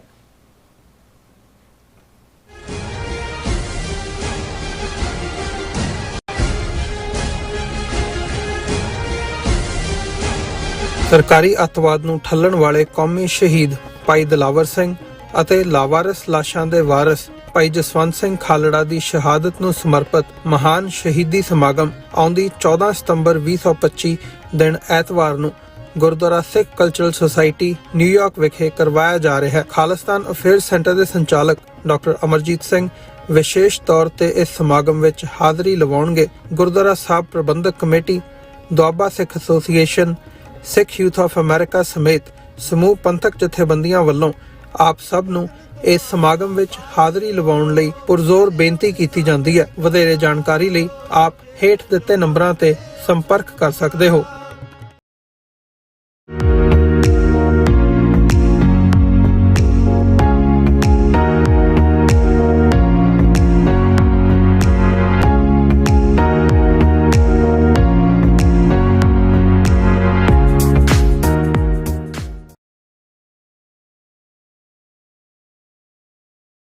ਕੀ ਤੁਸੀਂ ਰੋਜ਼ਾਨਾ ਕੰਮ ਤੇ ਆਪਣਾ ਵਧੇਰੇ ਸਮਾਂ ਬਿਤਾਉਣ ਤੋਂ ਪਰੇਸ਼ਾਨ ਹੋ? ਆਪਣੀ ਪੂੰਜੀ ਨੂੰ ਕੰਮ ਤੇ ਲਗਾਓ, ਸਾਡੇ ਨਾਲ ਇਨਵੈਸਟ ਕਰੋ। ਅਸੀਂ ਤੁਹਾਡੀ ਪੂੰਜੀ ਤੋਂ ਤੁਹਾਡੇ ਲਈ ਵਧੇਰੇ ਪੈਸੇ ਬਣਾ ਸਕਦੇ ਹਾਂ। ਅਸੀਂ ਪ੍ਰਾਈਵੇਟ ਇਕੁਇਟੀ ਇਨਵੈਸਟਮੈਂਟ ਫਰਮ ਹਾਂ ਤੇ ਕਮਰਸ਼ੀਅਲ ਰੀਅਲ ਏਸਟੇਟ ਵਿੱਚ ਮਾਹਿਰ ਹਾਂ। Property management, leasing, asset management, commercial real estate investment ਵਿੱਚ ਸਾਰੀਆਂ ਸੇਵਾਵਾਂ ਲਈ ਅਮਰੀਕਾ ਭਰ ਵਿੱਚੋਂ ਤੁਸੀਂ ਸਾਡੇ ਤੱਕ ਪਹੁੰਚ ਕਰ ਸਕਦੇ ਹੋ। ਆਜ਼ਾਦ ਕਮਰਸ਼ੀਅਲ ਰੀਅਲਟੀ ਸਰਵਿਸਿਜ਼ ਦੇ Azad family trust 701 north port oak road, suite number 204, Houston, Texas. ਤੁਸੀਂ ਸਾਨੂੰ ਸਾਡੇ ਫੋਨ ਨੰਬਰ 7136861277 ਤੇ ਵੀ ਸੰਪਰਕ ਕਰ ਸਕਦੇ ਹੋ। Azad commercial realty. Viewers welcome back on program. So viewers ਗੱਲਬਾਤ ਕਰਾਂਗੇ ਕਿ ਜਿਸ ਤਰ੍ਹਾਂ ਕਿ ਪਹਿਲਾਂ ਸ਼੍ਰੀਲੰਕਾ ਵਿੱਚ ਰਾਜ ਪਲਟਾ ਹੋਇਆ, ਫਿਰ ਬੰਗਲਾ ਵਿੱਚ, ਦੇਸ਼ ਵਿੱਚ ਔਰ ਫਿਰ ਹੁਣ ਨੇਪਾਲ ਵਿੱਚ, ਕੀ ਅਗਲਾ ਮੁਲਕ ਜਿਹੜਾ ਭਾਰਤ ਹੋਏਗਾ, ਇਸ ਬਾਰੇ ਆਪਾਂ ਗੱਲਬਾਤ ਕਰਨ ਜਾ ਰਹੇ ਹਾਂ। ਸੋ ਅਸੀਂ ਚਾਹਾਂਗੇ ਕਿ ਤੁਸੀਂ ਇਸੇ ਤਰ੍ਹਾਂ ਬਣੇ ਰਹਿਣਾ, ਦੇਖਣ ਸੁਣ ਲਈ ਐਂਡ ਲਿਖਣ ਲਈ ਤੁਹਾਡਾ ਸਭ ਦਾ ਬਹੁਤ ਬਹੁਤ ਧੰਨਵਾਦ। ਜੀ ਡਾਕਟਰ ਸਾਹਿਬ ਕੀ ਕਹਿਣਾ ਚਾਹੋਗੇ? ਦੇਖੋ ਅਸੀਂ ਇਹ ਗੱਲ ਖੁਸ਼ੀ ਦੇ ਨਾਲ ਜਿਹੜਾ ਉਹ ਸਾਂਝੀ ਕਰ ਰਹੇ ਹਾਂ। ਹੁਣੇ ਹੀ ਸਾਨੂੰ ਜਾਣਕਾਰੀ ਮਿਲੀ ਹੈ ਤੇ ਜਿਹੜਾ ਟਰਾਂਸਨੈਸ਼ਨਲ ਰਿਪਰੈਸ਼ਨ ਦੇ ਉੱਤੇ ਬਿੱਲ ਡਾਕਟਰ ਜਸਮੀਤ ਬੈਂਸ ਔਰ ਉਹਨਾਂ ਦੇ ਫੈਲੋ ਸੈਨੇਟਰਸ ਨੇ ਲਿਆਂਦਾ ਸੀ, ਜਿਹੜਾ 2 ਕਮੇਟੀਆਂ ਚੋਂ ਐਪਰੋਪ੍ਰੀਏਸ਼ਨ ਕਮੇਟੀ ਚੋਂ ਵੀ ਪਿਛਲੇ ਦਿਨਾਂ 'ਚ ਪਾਸ ਹੋ ਗਿਆ ਸੀ, ਹੁਣ ਉਸ ਨੂੰ ਹਾਊਸ ਔਰ ਸੈਨੇਟ ਦੇ ਫੁੱਲ ਹਾਊਸ ਨੇ ਵੀ ਜਿਹੜਾ ਉਹ ਪਾਸ ਕਰ ਦਿੱਤਾ ਹੈ ਔਰ ਉਹ ਗਵਰਨਰ ਦੀ ਟੇਬਲ ਤੇ ਪਹੁੰਚ ਗਿਆ ਹੈ। ਔਰ ਇਸ ਗੱਲ ਦਾ ਧਿਆਨ ਰਹੇ ਕਿ ਜਿਹੜਾ caste related caste discrimination bill ਸੀ ਉਹ ਵੀ ਹਾਊਸ ਔਰ ਸੈਨੇਟ ਦੋਨਾਂ ਚੋਂ ਪਾਸ ਹੋ ਕੇ ਗਵਰਨਰ ਕੋਲ ਪਹੁੰਚਿਆ ਸੀ, ਲੇਕਿਨ ਹਿੰਦੂ ਤਵੀ ਤਾਕਤਾਂ ਨੇ ਹਿੰਦੂ ਅਮਰੀਕਨ ਫਾਊਂਡੇਸ਼ਨ ਜਿਹੜੀ ਬਿਲਕੁਲ ਫੰਡਡ ਹੈ ਇੰਡੀਅਨ ਗਵਰਨਮੈਂਟ ਵੱਲੋਂ ਔਰ ਬੜੇ ਫਿਰਕੂ ਜ਼ਹਿਰੀਲੇ ਕਿਸਮ ਦੇ ਹਿੰਦੂ ਤਵੀ ਨੇ, ਜਿਨ੍ਹਾਂ ਨੇ ਹੁਣ ਵੀ ਇਸ ਬਿੱਲ ਦੇ ਵਿਰੋਧ ਦੇ ਲਈ ਵੱਡੀ ਗਿਣਤੀ ਦੇ ਵਿੱਚ ਉੱਥੇ ਭੀੜ ਇਕੱਠੀ ਕਰ ਕਰਕੇ ਜਾ ਕੇ ਲਿਜਾ ਕੇ ਕਿਹਾ ਕਿ ਜੀ ਇਹ ਤਾਂ ਹਿੰਦੂਆਂ ਦਾ ਨੂੰ ਟਾਰਗੇਟ ਕਰਨਾ ਹੈ, ਇਹ ਤਾਂ ਹਿੰਸਾ ਵਧਾਏਗਾ ਔਰ ਹਿੰਦੂ ਫੋਬੀਆ ਹੋ ਜਾਏਗਾ ਔਰ ਫਲਾਣਾ। ਉਹਨਾਂ ਨੇ ਕਾਸਟ ਸਿਸਟਮ ਬਿੱਲ ਨੂੰ ਵੀਟੋ ਕਰਵਾ ਦਿੱਤਾ ਸੀ ਗਵਰਨਰ ਤੋਂ, ਔਰ ਜਿਹੜਾ ਹੁਣ ਵੀ ਸਾਡਾ ਖਦਸ਼ਾ ਹੈ ਔਰ ਇਹਦੇ ਲਈ ਇਹੀ ਹੁੰਦਾ ਹੈ ਕਿ ਵੀ ਅਲਟੀਮੇਟਲੀ ਕਿਉਂਕਿ ਜਿਹੜਾ ਗਵਰਨਰ ਹੈ ਕੈਲੀਫੋਰਨੀਆ ਦਾ ਡੈਮੋਕਰੈਟ ਹੈ, ਜ਼ਾਹਰ ਹੈ ਵੀ ਆਉਣ ਵਾਲੇ ਪੀਰੀਅਡ 'ਚ ਉਹ ਆਪਣੇ ਆਪ ਨੂੰ ਪ੍ਰੈਜ਼ੀਡੈਂਟ ਦਾ ਕੈਂਡੀਡੇਟ ਵੀ ਸਮਝਦਾ ਔਰ ਪੋਸੀਬਲ ਹੈ ਕਿ ਡੈਮੋਕਰੈਟਾਂ ਵੱਲੋਂ ਪ੍ਰਾਇਮਰੀ ਦੇ ਵਿੱਚ ਉਹ ਪ੍ਰੈਜ਼ੀਡੈਂਟ ਲਈ ਰਨ ਕਰੇ ਔਰ ਪੈਸਾ ਚਾਹੀਦਾ ਹੁੰਦਾ ਹੈ। ਹਿੰਦੂ ਤਵੀਆਂ ਨੇ ਪਹਿਲਾਂ ਹਰ ਬਲਾਕ 'ਤੇ ਰੋਕਣ ਦੀ ਕੋਸ਼ਿਸ਼ ਕੀਤੀ ਹੈ, and eventually money makes the mare go, ਇੱਥੋਂ ਦੇ ਸਿਸਟਮ 'ਚ ਵੀ ਪੈਸਾ ਜਿਹੜਾ ਹੈ ਉਹ ਆਪਣਾ ਅਸਰ ਦਿਖਾਉਂਦਾ ਹੈ। ਸੋ ਅਸੀਂ ਇਹ ਜ਼ਰੂਰ ਕੈਲੀਫੋਰਨੀਆ ਦੇ ਘੱਟੋ ਘੱਟ ਜਿਹੜੇ ਧਨਾੜ ਸਿੱਖ ਨੇ, ਐਕਟਿਵਿਸਟ ਨੇ, ਉਹਨਾਂ ਸਾਰਿਆਂ ਨੂੰ ਖਬਰਦਾਰ ਵੀ ਕਰਨਾ ਚਾਹੁੰਦੇ ਕਿ ਭਾਈ ਗਵਰਨਰ ਦੇ ਉੱਤੇ ਜਿਹੜਾ ਪਹਿਲਾਂ ਹੀ ਜ਼ਰੂਰੀ ਨਹੀਂ ਹੈ, ਇੱਕ ਤਾਂ ਪੈਸਾ ਹੈ, ਦੂਜਾ ਪਾਸਾ ਹੈ ਕਿ ਵੀ ਤੁਸੀਂ ਉਹਨਾਂ ਨੂੰ ਈਮੇਲਾਂ ਲਿਖਦੇ ਹੋ, ਉਹਨਾਂ ਨੂੰ ਜਿਹੜਾ ਅਪੀਲ ਕਰਦੇ ਹੋ ਕਿ ਭਾਈ ਇਹ ਜਿਹੜਾ ਅਸੀਂ ਅਮਰੀਕਨ ਸਿਟੀਜ਼ਨ ਹੈ, ਸਾਡੀ ਸੁਰੱਖਿਆ ਜ਼ਰੂਰੀ ਹੈ ਔਰ ਇਹ ਬਿੱਲ ਕੋਈ ਕਿਸੇ ਨੂੰ ਟਾਰਗੇਟ ਨਹੀਂ ਕਰਦਾ, ਰਾਦਰ ਇਹ ਸਿਰਫ ਕੁਝ ਫੰਡਿੰਗ ਹੈ ਜਿਹੜੀ ਕਿ ਲਾਅ ਐਨਫੋਰਸਮੈਂਟ ਏਜੰਸੀਆਂ ਨੂੰ ਜਿੱਥੇ ਉਹਨਾਂ ਨੇ ਪੜਤਾਲ ਕਰਨੀ ਹੈ ਉਹਨਾਂ ਨੂੰ ਪਤਾ ਹੋਣਾ ਚਾਹੀਦਾ ਵੀ ਟਰਾਂਸਨੈਸ਼ਨਲ ਰਿਪਰੈਸ਼ਨ ਕੀ ਹੁੰਦੀ ਹੈ, ਇਹਦੇ ਤੇ ਹੀ ਬੇਸਡ ਹੈ। ਸੋ ਅਸੀਂ ਡਾਕਟਰ ਜਗਮੀਤ ਬੈਂਸ ਔਰ ਉਹਨਾਂ ਦੀ ਸਮੁੱਚੀ ਟੀਮ ਔਰ ਸਾਰੀਆਂ ਹੀ ਪੰਥਕ ਧਿਰਾਂ ਜਿਨ੍ਹਾਂ ਨੇ ਪੂਰੀ ਫੋਰਸਫੁਲੀ ਇਸ ਬਿੱਲ ਨੂੰ ਅੱਗੇ ਲਿਆਂਦਾ ਹੈ ਉਹਨਾਂ ਨੂੰ ਮੁਬਾਰਕਬਾਦ ਵੀ ਦਿੰਦੇ ਆ ਇਸ ਸਕਸੈਸ ਦੇ ਉੱਤੇ। ਨੇਪਾਲ ਦੀ ਤਬਦੀਲੀ ਜਿਹੜੀ ਸਡਨਲੀ 32 ਘੰਟੇ ਦੇ ਵਿੱਚ ਹੇਠਲੀ ਉੱਤੇ ਆ ਗਈ, ਉਸ ਤੋਂ ਬਾਅਦ ਜਿੰਨੀਆਂ ਵੀ ਕਾਲਾਂ ਮੈਨੂੰ ਆਈਆਂ ਜਿਹੜੇ ਜ਼ਾਹਰ ਹੈ ਕਿ ਉਹੀ ਗੁਫ਼ਤਗੂ ਕਰਦੇ ਨੇ ਜਿਹੜੇ ਵੈਲ ਨੋਨ ਇਹ ਸਾਰੇ ਸਿਨੇਰੀਓ ਨੂੰ ਸਮਝਦੇ ਨੇ, ਪੰਥਕ ਵਿਚਾਰਧਾਰਾ ਵਾਲੇ ਨੇ, ਔਰ ਉਹਨਾਂ ਨੇ ਇਹ ਕਿਹਾ ਇੱਕ ਸਾਡੇ ਨੌਜਵਾਨ ਹੈ ਜਿਹੜਾ ਬੜਾ ਫੁੱਲ ਆਫ ਐਨਰਜੀ ਵੀ ਹੈ ਔਰ ਸਾਰੇ ਪਾਸੇ ਉਸ ਦਾ ਜਿਹੜਾ ਪ੍ਰਭਾਵ ਵੀ ਹੁੰਦਾ ਹੈ, ਉਹ ਪੜ੍ਹਦਾ ਹੈ ਔਰ ਅੱਗੋਂ ਥਾਟ ਵੀ ਦਿੰਦਾ ਹੈ, ਉਸ ਨੂੰ ਅੱਗੇ ਵੀ ਤੋਰਦਾ ਹੈ। ਉਹਨੇ ਕਿਹਾ ਜੀ ਕਿ ਵੀ ਪਹਿਲਾਂ ਇਹ ਸ੍ਰੀਲੰਕਾ 'ਚ ਹੋਇਆ, ਫਿਰ ਬੰਗਲਾਦੇਸ਼ 'ਚ ਹੋਇਆ, ਹੁਣ ਨੇਪਾਲ, ਨੈਕਸਟ ਇੰਡੀਆ ਹੈ। ਤੇ ਮੈਂ ਕਿਹਾ ਜੀ ਨਹੀਂ, ਇੰਡੀਆ ਨਹੀਂ ਹੋਏਗਾ। ਔਰ ਉਹ ਇੱਕਦਮ ਚੁੱਪ ਕਰ ਗਏ, ਕਹਿਣ ਲੱਗੇ ਜੀ ਉਹੀ ਤਾਂ ਅੰਡਰਲਾਈਂਗ ਰੀਜ਼ਨ ਨੇ ਜਿਹੜੇ ਇਹਨਾਂ 'ਚ ਜਿਹੜੇ ਬੰਗਲਾਦੇਸ਼ ਸੀ, ਅਨਇੰਪਲੋਇਮੈਂਟ ਹੈ, ਕਰਪਸ਼ਨ ਹੈ ਸਿਸਟਮ ਦੇ ਵਿੱਚ, ਜਿਹੜੇ ਉਸ ਆਜ਼ਾਦੀ ਦਾ ਫਰੂਟ ਹੈ ਉਹ ਕਾਮਨ ਬੰਦੇ ਤੱਕ ਨਹੀਂ ਪਹੁੰਚਦਾ, ਵੱਡੇ ਜਿਹੜੇ ਨੇ ਉਹਨਾਂ ਦੇ ਨਿਆਣੇ ਬਾਹਰ ਪੜ੍ਹਦੇ ਨੇ ਔਰ ਪੂਰੇ ਐਸ਼ੀ, ਜਿਵੇਂ ਨੇਪਾਲ ਦੇ ਵਿੱਚ ਵੀ ਉਹੀ ਮਾਡਲ ਸੋਸ਼ਲ ਮੀਡੀਆ ਤੇ ਚੱਲ ਰਿਹਾ ਸੀ ਕਿ ਫਲਾਣੇ ਦਾ ਮੁੰਡਾ ਕਿੱਥੇ ਹੈ, ਫਲਾਣੇ ਕੋਲ ਕਿਹੜੀ ਕਾਰ ਹੈ, ਕਿਹੜੀ ਗੱਡੀ ਹੈ, ਤੇ ਆਮ ਲੋਕ ਦੂਜੇ 'ਚ ਨੇ। ਮੈਂ ਕਿਹਾ ਨਹੀਂ, ਹਿੰਦੁਸਤਾਨ ਦੀ ਜਿਹੜੀ ਜ਼ਮੀਨ ਹੈ ਉਸ ਬਾਰੇ ਮੈਂ ਉਹਨੂੰ ਯੰਗ ਮੈਨ ਨੂੰ ਕਿਹਾ, ਮੈਂ ਕਿਹਾ ਵੀ ਅਲਾਮਾ ਇਕਬਾਲ ਦੀ ਨਜ਼ਮ ਹੈ ਨਾਨਕ, ਬਾਂਗੇ ਦਰਾ ਦੇ ਵਿੱਚ ਉਹਨਾਂ ਨੇ ਲਿਖੀ ਹੈ ਔਰ ਗੁਰੂ ਨਾਨਕ ਪਾਤਸ਼ਾਹ ਨੂੰ ਉਹਨਾਂ ਨੇ ਟ੍ਰਿਬਿਊਟ ਦਿੱਤੀ ਜਿਹੜਾ ਅਕਸਰ ਅਸੀਂ ਜ਼ਿਕਰ ਕਰਦੇ ਹਾਂ, ਜਿਹਦੇ 'ਚ ਉਹਨਾਂ ਨੇ ਫਿਰ ਉੱਠੀ ਆਖਰ ਸਦਾ ਤੌਹੀਦ ਕੀ ਪੰਜਾਬ ਸੇ, ਹਿੰਦ ਕੋ ਇੱਕ ਮਰਦ ਕਾਮਿਲ ਨੇ ਜਗਾਇਆ ਖਾਬ ਸੇ। ਉਹ ਮਰਦ ਕਾਮਿਲ ਗੁਰੂ ਨਾਨਕ ਪਾਤਸ਼ਾਹ ਨੂੰ ਕਹਿੰਦੇ ਨੇ। ਪਰ ਮੈਂ ਕਿਹਾ ਵੀ ਗੱਲ ਅਸੀਂ ਉਸ ਨਜ਼ਮ 'ਚੋਂ ਜਿਹੜੀ ਇਸ ਡਿਸਕਸ਼ਨ ਲਈ ਰੈਲੇਵੈਂਟ ਆ ਉਹ ਇਹ ਹੈ ਕਿ ਉਸ ਤੋਂ ਪਹਿਲਾਂ ਉਹਨਾਂ ਨੇ ਬੁੱਧ ਦਾ ਜ਼ਿਕਰ ਕੀਤਾ, ਅਲਾਮਾ ਇਕਬਾਲ, ਮਹਾਤਮਾ ਬੁੱਧ, ਜਿਹੜੇ ਲਗਭਗ 2500 ਸਾਲ ਪਹਿਲਾਂ ਹੋਏ, ਯਾਨੀ ਗੁਰੂ ਨਾਨਕ ਪਾਤਸ਼ਾਹ ਤੋਂ 2000 ਸਾਲ ਪਹਿਲਾਂ, ਹੁਣ ਤੋਂ 2500 ਸਾਲ ਪਹਿਲਾਂ।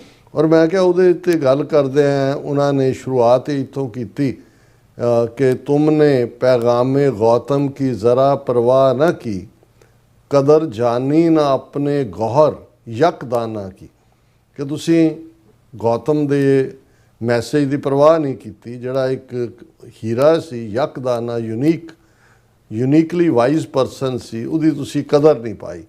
ਔਰ ਫਿਰ ਉਹਨਾਂ ਨੇ ਐਲੈਬੋਰੇਟ ਕੀਤਾ ਕਿ ਵੀ ਕਿਉਂ आश्कार उसने किया जो जिंदगी का राज था, हिंद को लेकिन ख्याली फ़लसफ़ा पे नाज था, शमाए हक़ से जो मुनव्वर हो ये वो महफिल न थी, बारिश रहमत हुई लेकिन ज़िमी काबिल न थी। मैं क्या भी ये शेयर एक्सप्लेन करता भी ये धरती दे उत्ते रेवोल्यूशन नहीं आते, तब्दीली नहीं होंदी, क्योंकि अलामा इकबाल कहते हैं भी जिहड़ी गल बुद्ध ने कही उस सीक्रेट ऑफ लाइफ सी, आश्कार उसने किया जो ज़िंदगी का राज था, हिंद को लेकिन ख्याली फलसफा पे नाज था। भी ये गपौड़ बनाने वाले और गपौड़ां च जीन वाले ख्याली पुलाव दे विच रजन वाले लोग सी, और यही कारण सी कि बई बारिश तो हुई रहमत दी, थॉट आया, लेकिन ज़मीन काबिल ना थी। जे ज़मीन दे विच ही रेत है और वो पानी जिन्ना मर्जी मीह पई जाए उन्हें पानी ने निकल जाना है, उत्थे तुसी फर्टिलिटी, उपजाऊ ज़मीन, जरखेज़ ज़मीन कित्थों लभोगे? बिल्कुल। वो चुप कर गए। पर मैं क्या हुण मैं ये कहना चाहुंदा कि भी उस तो बाद बुद्ध नूं तां रोल दिता, पर मैं क्या भी एक रेवोल्यूशन आया उस धरती दे उत्ते 2.5 सदियां, क्योंकि इन्नी खुश्क फलसफे कोई मुल्क दुनिया दे हिस्टरी च देखिया भी 2000 साल जुत्तियां खांदा रहा, असीं तां 1000 साल दी गुलामी ये इस्लाम नाल जोड़ के कहंदे ने। गुलामी तो जे अलैगजेंडर तो तुसी देखो बुद्ध के पीरीयड तो बाद वो बाहरले ही आके करते रहे ने। 2000 साल ਜਿਹੜੇ जुत्तियां खाते रहे और जिन्हां दे कोल दिलीश्वरो ईश्वरो कह के उन्हां दी पूजा करन लग जाते सी, उस धरती दे खमीर नूं बदलना सौखा नहीं सी। वो गुरु नानक पातशाह ने थॉट दिता, 10 जामिया दे विच 2.5 सदियां च उन्हां ने वो इंसान उस धरती दे उत्ते घड़िया ਜਿਹੜਾ रूह वालों रब नाल जुड़िया होया, अकाल पुरख नाल। उहदी अकल बुद्ध सो दीपक ज्यों उजियार है, उहदा जिहड़ा intellect shining like the candle light, सरीरक तौर ते तंदरुस्त, उहदे कोल अपनी तहजीब, अपनियां इंस्टीट्यूशनस, संगत पंगत, अपना ग्रंथ, अपना तख्त, अपना उस सारे चों निकल के एक अड ਜਿਹੜਾ ਹੈ, और फिर गात्रे किरपान ਉਹਨੂੰ प्रोटैक्ट ਕਰਨ ਦੇ किरपान ਦੇਣ 'ਚ 2.5 सदियां लगदियां ने। बेशक जंगा 6वें पातशाह ने लड़ियां, सिखां ने भी हथियारबंद होकर लड़ियां, लेकिन परमानेंट वजूद का हिस्सा बनाना कि इनू सेफ गार्ड करना। मैं क्या भी यही एक सिख थॉट, सिख रेवोल्यूशन है जिन्हें फिर हेठली उत्ते ले आंदी। लेकिन तुसी ब्राह्मणवाद के खुश्क फलसफे का, उन्हां दियां कनाइविंग्स, कंस्पीरेसीज, उन्हां दा कन्वोल्यूटेड माइंड, उस सारे का इनू करिश्मा कहो, इसनू जिहड़ा वो कोड कहो, देखो कि भी उन्होंने सिख रेवोल्यूशन नू भी किवें एन पीक दे उत्ते असी 100 साल की स्ट्रगल तो बाद जाते तो किवें वो डोगरियां ते मिसरां दे रूप च डी-थ्रोन भी करते हैं साडी पोलीटिकल पावर नू। और 175 साल तो ज़्यादा हो गए ने जदों असी उस पीरीयड नू देखते हैं कि सानू भी उन्होंने किवें जकड़ लिया गुलामी के संगलां च, और साडा एक वड्डा हिस्सा जिहड़ा है वो अज भी जिहड़ा है उस किस्म की गुलामी दे विच जिहड़ा उसनू स्टॉकहोम सिंड्रोम वांग इंजॉय कर रहा है। वो नौजवान थोड़ा जिहा उदास जिहा होया, उन्होंने कहा जी फिर कोई तब्दीली नहीं होनी। मैं कहा नहीं, हुण असली आंसर है कि रजीम चेंज नहीं होएगा, इंडिया का हशर वो होएगा जिहड़ा सोवियत यूनीयन और यूगोस्लाविया का होया। क्योंकि इंडिया कदे भी जदों बुद्ध का जन्म होया, जिस बुद्ध तो असीं गल शुरू की, 570 रियासतां सी इंडिया दे विच जिहड़ियां सॉवरन सी अपने आप दे विच। कदे भी ये जियोग्राफिकल एंटिटी के तौर के उत्ते भारत की कदे होंद, ये तो अंग्रेज़ों ने एडमिनिस्ट्रेटिव यूनिट बनाया। सो मैं क्या कि जिहड़े वड्डा ये सारा इन्हां दा दायरा कार है, सोवियत यूनीयन के 15 टुकड़े होए, यूगोस्लाविया के 7 या 8, उहदे चों भी कोसोवो 8वां निकले, और इन्हां दे 12 होणगे, 15 होणगे, 10 होणगे, इहदे ते डिबेट हो सकती है।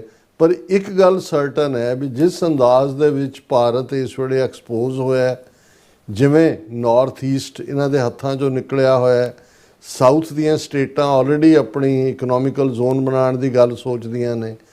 ਖਾਲਿਸਤਾਨ ਦੀ ਮੂਵਮੈਂਟ ਉਸ ਨੂੰ ਪਜ਼ੀਰਾਈ ਮਿਲੀ ਹੈ ਇੰਟਰਨੈਸ਼ਨਲ ਲੈਵਲ ਦੇ ਉੱਤੇ। ਕਸ਼ਮੀਰ ਦਾ ਮੁੱਦਾ 4 ਰੋਜ਼ਾ ਭਾਰਤ ਪਾਕ ਟਕਰਾਅ ਦੇ ਦੌਰਾਨ ਇਹ ਉਹਨਾਂ ਦਾ ਮਾਰਕੋ ਰੂਬੀਓ ਕਹਿੰਦਾ ਕਿ ਇੱਕ ਨਿਊਟਰਲ ਥਾਂ ਦੇ ਉੱਤੇ ਗੱਲਬਾਤ ਹੋਏਗੀ ਔਰ ਕਿਸੇ ਵੇਲੇ ਵੀ ਕਸ਼ਮੀਰ ਦੇ ਇਸ਼ੂ ਨੂੰ ਪ੍ਰੈਜ਼ੀਡੈਂਟ ਟਰੰਪ ਭਾਰਤ ਦੇ ਨਾਲ ਜਿਹੜਾ ਗੱਲਬਾਤ ਦੇ ਲਈ ਖਾਲਿਸਤਾਨ ਦਾ ਇਸ਼ੂ ਆਲਰੇਡੀ ਜਿਹੜਾ ਉਹ ਹੈ। ਸੋ ਮੈਂ ਕਿਹਾ ਕਿ ਵੀ ਇਹ ਜਿਹੜੀ ਚੇਂਜ ਚੱਲ ਰਹੀ ਹੈ, ਰਜੀਮ ਚੇਂਜ ਨਹੀਂ ਹੋਏਗਾ, ਮੁਲਕ ਟੁੱਟੇਗਾ ਔਰ ਉਹੀ ਉਹਦਾ ਸੋਲੂਸ਼ਨ ਵੀ ਹੋਏਗਾ। ਇਹਦੇ ਚੋਂ 12-15 ਯੂਨਿਟ ਨਿਕਲਣਗੇ। ਸੋ ਅਸੀਂ ਸਮਝਦੇ ਹਾਂ ਕਿ ਵੀ ਬਾਕੀ ਸਾਰੇ ਫੈਕਟਰ ਉੱਥੇ ਵਿਦਮਾਨ ਨੇ। ਅਨਐਮਪਲੋਇਮੈਂਟ ਹੈ, ਕਰਪਸ਼ਨ ਹੈ, ਮੀਡੀਆ ਦਾ ਗਲਾ ਘੁੱਟਿਆ ਹੋਇਆ ਹੈ, 1 ਮੈਨ ਰੂਲ ਹੈ, ਕੁਆਟਰੀ ਉਹਨਾਂ ਦੀ ਜਿਸ ਅੰਦਾਜ਼ 'ਚ ਉਹਨਾਂ ਨੇ ਆ ਵਾਈਸ ਪ੍ਰੈਜ਼ੀਡੈਂਸ਼ੀਅਲ ਇਲੈਕਸ਼ਨ ਹੈਂਡਲ ਕੀਤੀ ਹੈ। 15 ਜਿਹੜੇ ਉਮੀਦਵਾਰ ਸੀ ਪਾਰਟੀਆਂ ਦੇ ਜਿਹੜੇ MP ਉਹਨਾਂ ਨੂੰ ਦੌੜਾਤਾ ਕਰਪਸ਼ਨ ਦੇ ਦੇਖ ਕੇ। ਬਾਦਲ ਵੀ, ਹਰਸਿਮਰਤ ਕੌਰ ਬਾਦਲ ਨੇ ਵੀ ਕਿਹਾ ਜੀ ਅਸੀਂ ਬਾਈਕਾਟ ਕਰ, ਉਹਨਾਂ ਦੀ ਮਦਦ BJP ਦੀ, ਬੀਜੂ ਪਾਰਟੀ ਤੋਂ ਵੀ ਇਵੇਂ ਹੀ ਕਰਾਇਆ, ਤੇਲਗੂ ਦੇਸ਼ਮ ਤੋਂ ਵੀ ਇਵੇਂ ਹੀ ਕਰਾਇਆ। 15 ਵੋਟਾਂ ਨਲ ਐਂਡ ਵਾਈਡ ਕਰਤੀਆਂ ਜੀ, ਵੋਟ ਠੀਕ ਨਹੀਂ ਪਈ। ਸੋ ਮਤਲਬ ਇਹੀ ਕੁਛ ਉਹ ਨੇਪਾਲ ਵਾਲੇ ਇਹੀ ਕੁਛ ਸ਼ੇਖ ਹਸੀਨਾ ਕਰਦੇ ਸੀ। ਸੋ ਇਸ ਸਭ ਦੇ ਬਾਵਜੂਦ ਤੁਹਾਨੂੰ ਇਹ ਨਹੀਂ ਲੱਗੇਗਾ ਕਿ ਜੀ ਕਸ਼ਮੀਰ ਤੋਂ ਲੈ ਕੇ ਕੰਨਿਆ ਕੁਮਾਰੀ ਤੱਕ ਲੋਕ ਸੜਕਾਂ ਤੇ ਉਤਰ ਆਏ ਕਿ ਜੀ ਬਦਲੋ ਬਦਲੋ ਨਾ। ਉੱਥੇ ਤੱਕ ਕਿੰਨਾ ਕੁਝ 43 ਲੱਖ ਲੋਕ ਕੋਵਿਡ-19 ਨਾਲ ਮਰ ਗਏ। ਕਿਸੇ ਨੇ ਉਸ ਦੇ ਲਈ ਉਹਨਾਂ ਨੂੰ 43 ਲੱਖ, ਦੁਨੀਆ ਦੇ ਕਈ ਮੁਲਕਾਂ ਦੀ ਆਬਾਦੀ ਨਹੀਂ ਹੈ ਇੰਨੀ, ਉੱਥੇ ਉਹ ਨਹੀਂ ਹੈ। ਇਹ ਸਿਰਫ ਜਿਹੜਾ ਆਰਟੀਫਿਸ਼ੀਅਲ ਯੂਨੀਅਨ ਇੰਡੀਆ ਹੈ ਇਹਦੇ ਟੁਕੜੇ ਹੋਣਗੇ ਔਰ ਇਹ ਜਿਹੜੀ ਸਾਰੀ ਪ੍ਰੋਸੈਸ ਗੁਆਂਢ 'ਚ ਚੱਲ ਰਹੀ ਹੈ ਇਹ ਇਸ ਫਰੈਗਮੈਂਟੇਸ਼ਨ ਨੂੰ ਜਿਹੜੀ ਹੈ ਉਹ ਹੇਸਨ ਕਰੇਗੀ, ਉਸ ਦੇ ਵਿੱਚ ਤੇਜ਼ੀ ਲਿਆਏਗੀ। ਜੀ ਡਾਕਟਰ ਸਾਹਿਬ ਤੁਹਾਡਾ ਬਹੁਤ ਬਹੁਤ ਸ਼ੁਕਰੀਆ। ਸੋ ਥਲੈਨ ਬ੍ਰੇਕ ਵੀਅਰਸ ਤੋਂ ਸਾਨੂੰ ਇਸੇ ਤਰ੍ਹਾਂ ਹੀ ਬਣੇ ਰਹਿਣਾ। ਮਿਲਦੇ ਹਾਂ ਛੋਟੇ ਜਿਹੇ ਵਕਫੇ ਤੋਂ ਬਾਅਦ।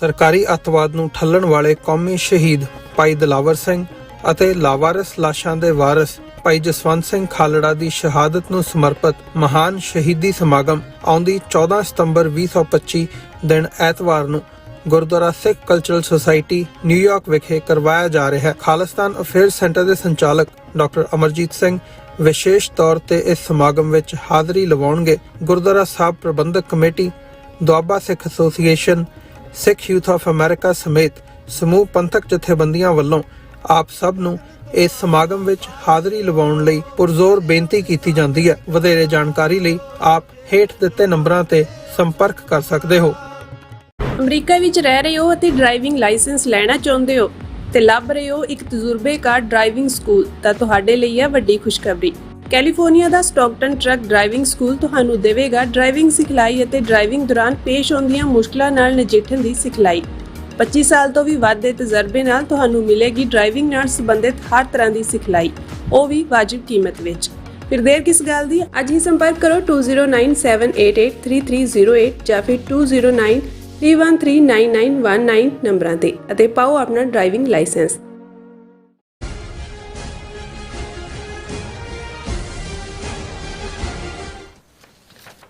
Viewers welcome back to programme. So viewers ਗੱਲਬਾਤ ਕਰਨ ਜਾ ਰਹੇ ਹਾਂ ਕਿ ਭਾਰਤ ਅਤੇ ਅਮਰੀਕਾ ਸਬੰਧਾਂ ਨੂੰ ਲੈ ਕੇ ਕਾਫੀ ਦਿਲਚਸਪ ਮਾਹੌਲ ਬਣਿਆ ਹੋਇਆ ਹੈ। ਨੂੰ ਜਾਪਦਾ ਹੈ ਕਿ ਸਿਆਸੀ ਤੌਰ ਤੇ ਅਲੱਗ-ਥਲੱਗ ਅਤੇ ਆਰਥਿਕ ਤੌਰ ਤੇ ਝੰਬੇ ਹੋਏ ਭਾਰਤ ਨੇ ਅਮਰੀਕਾ ਅੱਗੇ ਗੋਡੇ ਟੇਕ ਦਿੱਤੇ ਨੇ, ਪਰ ਰਾਗ ਇਹੀ ਅਲਾਪ ਰਹੇ ਨੇ ਕਿ ਅਸੀਂ ਕਿਸੇ ਤੋਂ ਨਹੀਂ ਡਰਦੇ, ਅਸੀਂ ਕਿਸੇ ਤੋਂ ਨਹੀਂ ਡਰਦੇ। तो इस बारे ਆਪਾਂ ਗੱਲਬਾਤ ਕਰਨ ਜਾ ਰਹੇ ਹਾਂ। ਸੋ ਅਸੀਂ ਚਾਹਾਂਗੇ ਕਿ ਤੁਸੀਂ ਇਸੇ ਤਰ੍ਹਾਂ ਬਣੇ ਰਹਿਣਾ, ਦੇਖਣ ਸੁਣਨ ਲਈ ਐਂਡ ਲਿਖਣ ਲਈ। ਤੁਹਾਡਾ ਸਭ ਦਾ ਬਹੁਤ ਬਹੁਤ ਧੰਨਵਾਦ ਜੀ। ਡਾਕਟਰ ਸਾਹਿਬ ਕੀ ਕਹਿਣਾ ਚਾਹੋਗੇ? देखो ये फ्रेज़ भी असी कई बार इस्तेमाल करते हैं क्योंकि फ्रेज़ ਜਾਂ ਖਾਣ ਉਹੀ ਹੁੰਦਾ ਹੈ ਵੀ ਜਿਹੜਾ ਢੁਕਵਾਂ ਹੋਏ ਕਿ ਭਾਈ ਜਿਹੜਾ ਜੇ ਭਾਰਤ ਦੇ ਵਤੀਰੇ ਨੂੰ, ਉਹਨਾਂ ਦੀ ਡਿਪਲੋਮੇਸੀ, ਉਹਨਾਂ ਦੀ ਫੋਰਨ ਪਾਲਿਸੀ ਔਰ ਉਹਨਾਂ ਦੀ ਇੰਟਰਨਲ ਪਾਲਿਸੀ ਨੂੰ ਦੇਖਣਾ ਹੋਏ ਤਾਂ ਫਿਰ ਇਸ ਫਰੇਜ਼ ਤੋਂ ਹੀ ਗੱਲ ਸ਼ੁਰੂ ਕਰਦੇ ਹਾਂ ਕਿ ਭਾਈ ਜੇ ਬੜਕ ਮਾਰੀ ਹੈ ਕਿ ਜੀ ਅਸੀਂ ਸਾਨ ਹੁੰਦਾ ਹੈ, ਸਾਨ ਜ਼ਾਹਰ ਹੈ ਕਿ ਭਾਈ ਸਾਨ ਹੋਣਾ ਤਾਂ ਸਾਨ ਤੋਂ ਤਾਂ ਸਾਰੇ ਡਰਦੇ ਨੇ ਵੀ ਪਤਾ ਨਹੀਂ ਕਿਹਦੇ ਢਿੱਡ 'ਚੋਂ ਨੇ ਸਿੰਘ ਮਾਰ ਦੇਣਾ। ਤੇ ਜਦੋਂ ਅਗਲਿਆਂ ਨੇ ਸੰਗਾਂ ਤੋਂ ਫੜ ਕੇ ਥੱਲੇ ਸੁੱਟ ਲਿਆ ਤੇ ਫਿਰ ਹੱਥ ਜੋੜ ਕੇ ਕਹਿੰਦੇ ਨੇ ਅਸੀਂ ਗਊ ਦੇ ਜਾਏ। ਹੁਣ ਜ਼ਾਹਰ ਹੈ ਕਿ ਵੀ ਟਰਮੀਨੋਲੋਜੀ ਚੋਂ ਹੀ ਤੁਸੀਂ ਦੇਖ ਸਕਦੇ ਹੋ ਕਿ ਵੀ ਬੜਕ ਤੇ ਸਰੈਂਡਰ ਦੇ ਵਿੱਚ ਜਿਹੜਾ ਨੈਰੇਟਿਵ ਹੀ ਹੁੰਦਾ ਸਾਨ ਹੋਣਾ ਨੈਰੇਟਿਵ ਹੈ ਕਿ ਜੀ ਅਸੀਂ ਨਹੀਂ ਕਿਸੇ ਦੀ ਪਰਵਾਹ ਕਰਦੇ, ਹਾਂਜੀ ਅਸੀਂ ਤਾਂ ਐਵੇਂ ਕਰਾਂਗੇ, ਅਸੀਂ ਤਾਂ ਉਵੇਂ ਕਰਾਂਗੇ, ਅਸੀਂ ਤਾਂ ਪ੍ਰਾਚੀਨ ਸੱਭਿਅਤਾ ਮਦਰ ਆਫ ਆਲ ਡੈਮੋਕ੍ਰੇਸੀਜ਼ ਨਹੀਂ ਹੈ ਅਮਰੀਕਾ ਦੇ ਨਾਲ, ਅਸੀਂ ਸਾਡੀ ਇੰਡੀਪੈਂਡੈਂਟ, ਅਸੀਂ ਸਟ੍ਰੈਟੇਜਿਕ ਸੋਵਰਨਿਟੀ ਹੈ ਸਾਡੀ, ਅਸੀਂ ਦੂਸਰਾ। ਤੇ ਜਦੋਂ ਹੁਣ ਅਮਰੀਕਾ ਨੇ ਅਜੇ ਜਿਹੜੇ ਬਹੁਤ ਸਾਰੇ ਐਕਸ਼ਨ ਨੇ ਉਹ ਜਿਹਨੂੰ ਕਹਿੰਦੇ ਨੇ ਇਨ ਦਾ ਪਾਈਪਲਾਈਨ ਨੇ, ਇਹ ਭਾਰਤ ਨੂੰ ਵੀ ਇਸ ਗੱਲ ਦਾ ਪਤਾ ਹੈ। ਅਜੇ ਤਾਂ ਜਿਹੜੀ 50% tariff, 25% tariff plus 25% punishment crude oil Russia ਤੋਂ ਬਾਏ ਕਰਨ ਦੀ ਹੈ, ਉਹਦੇ 'ਚੋਂ ਵੀ 50-51% ਜਿਹੜੇ ਨੇ ਉਹ ਐਗਜ਼ੈਂਪਟ ਸੈਕਟਰ ਨੇ। ਉਹਨਾਂ 'ਚ ਜ਼ਾਹਰ ਹੈ ਫਾਰਮਾ ਇੰਡਸਟਰੀ ਹੈ ਔਰ ਕੁਛ ਹੋਰ ਫੀਲਡ ਨੇ ਜਿਨ੍ਹਾਂ ਦੇ ਉੱਤੇ ਟੈਰਿਫ ਨਹੀਂ ਲਾਇਆ।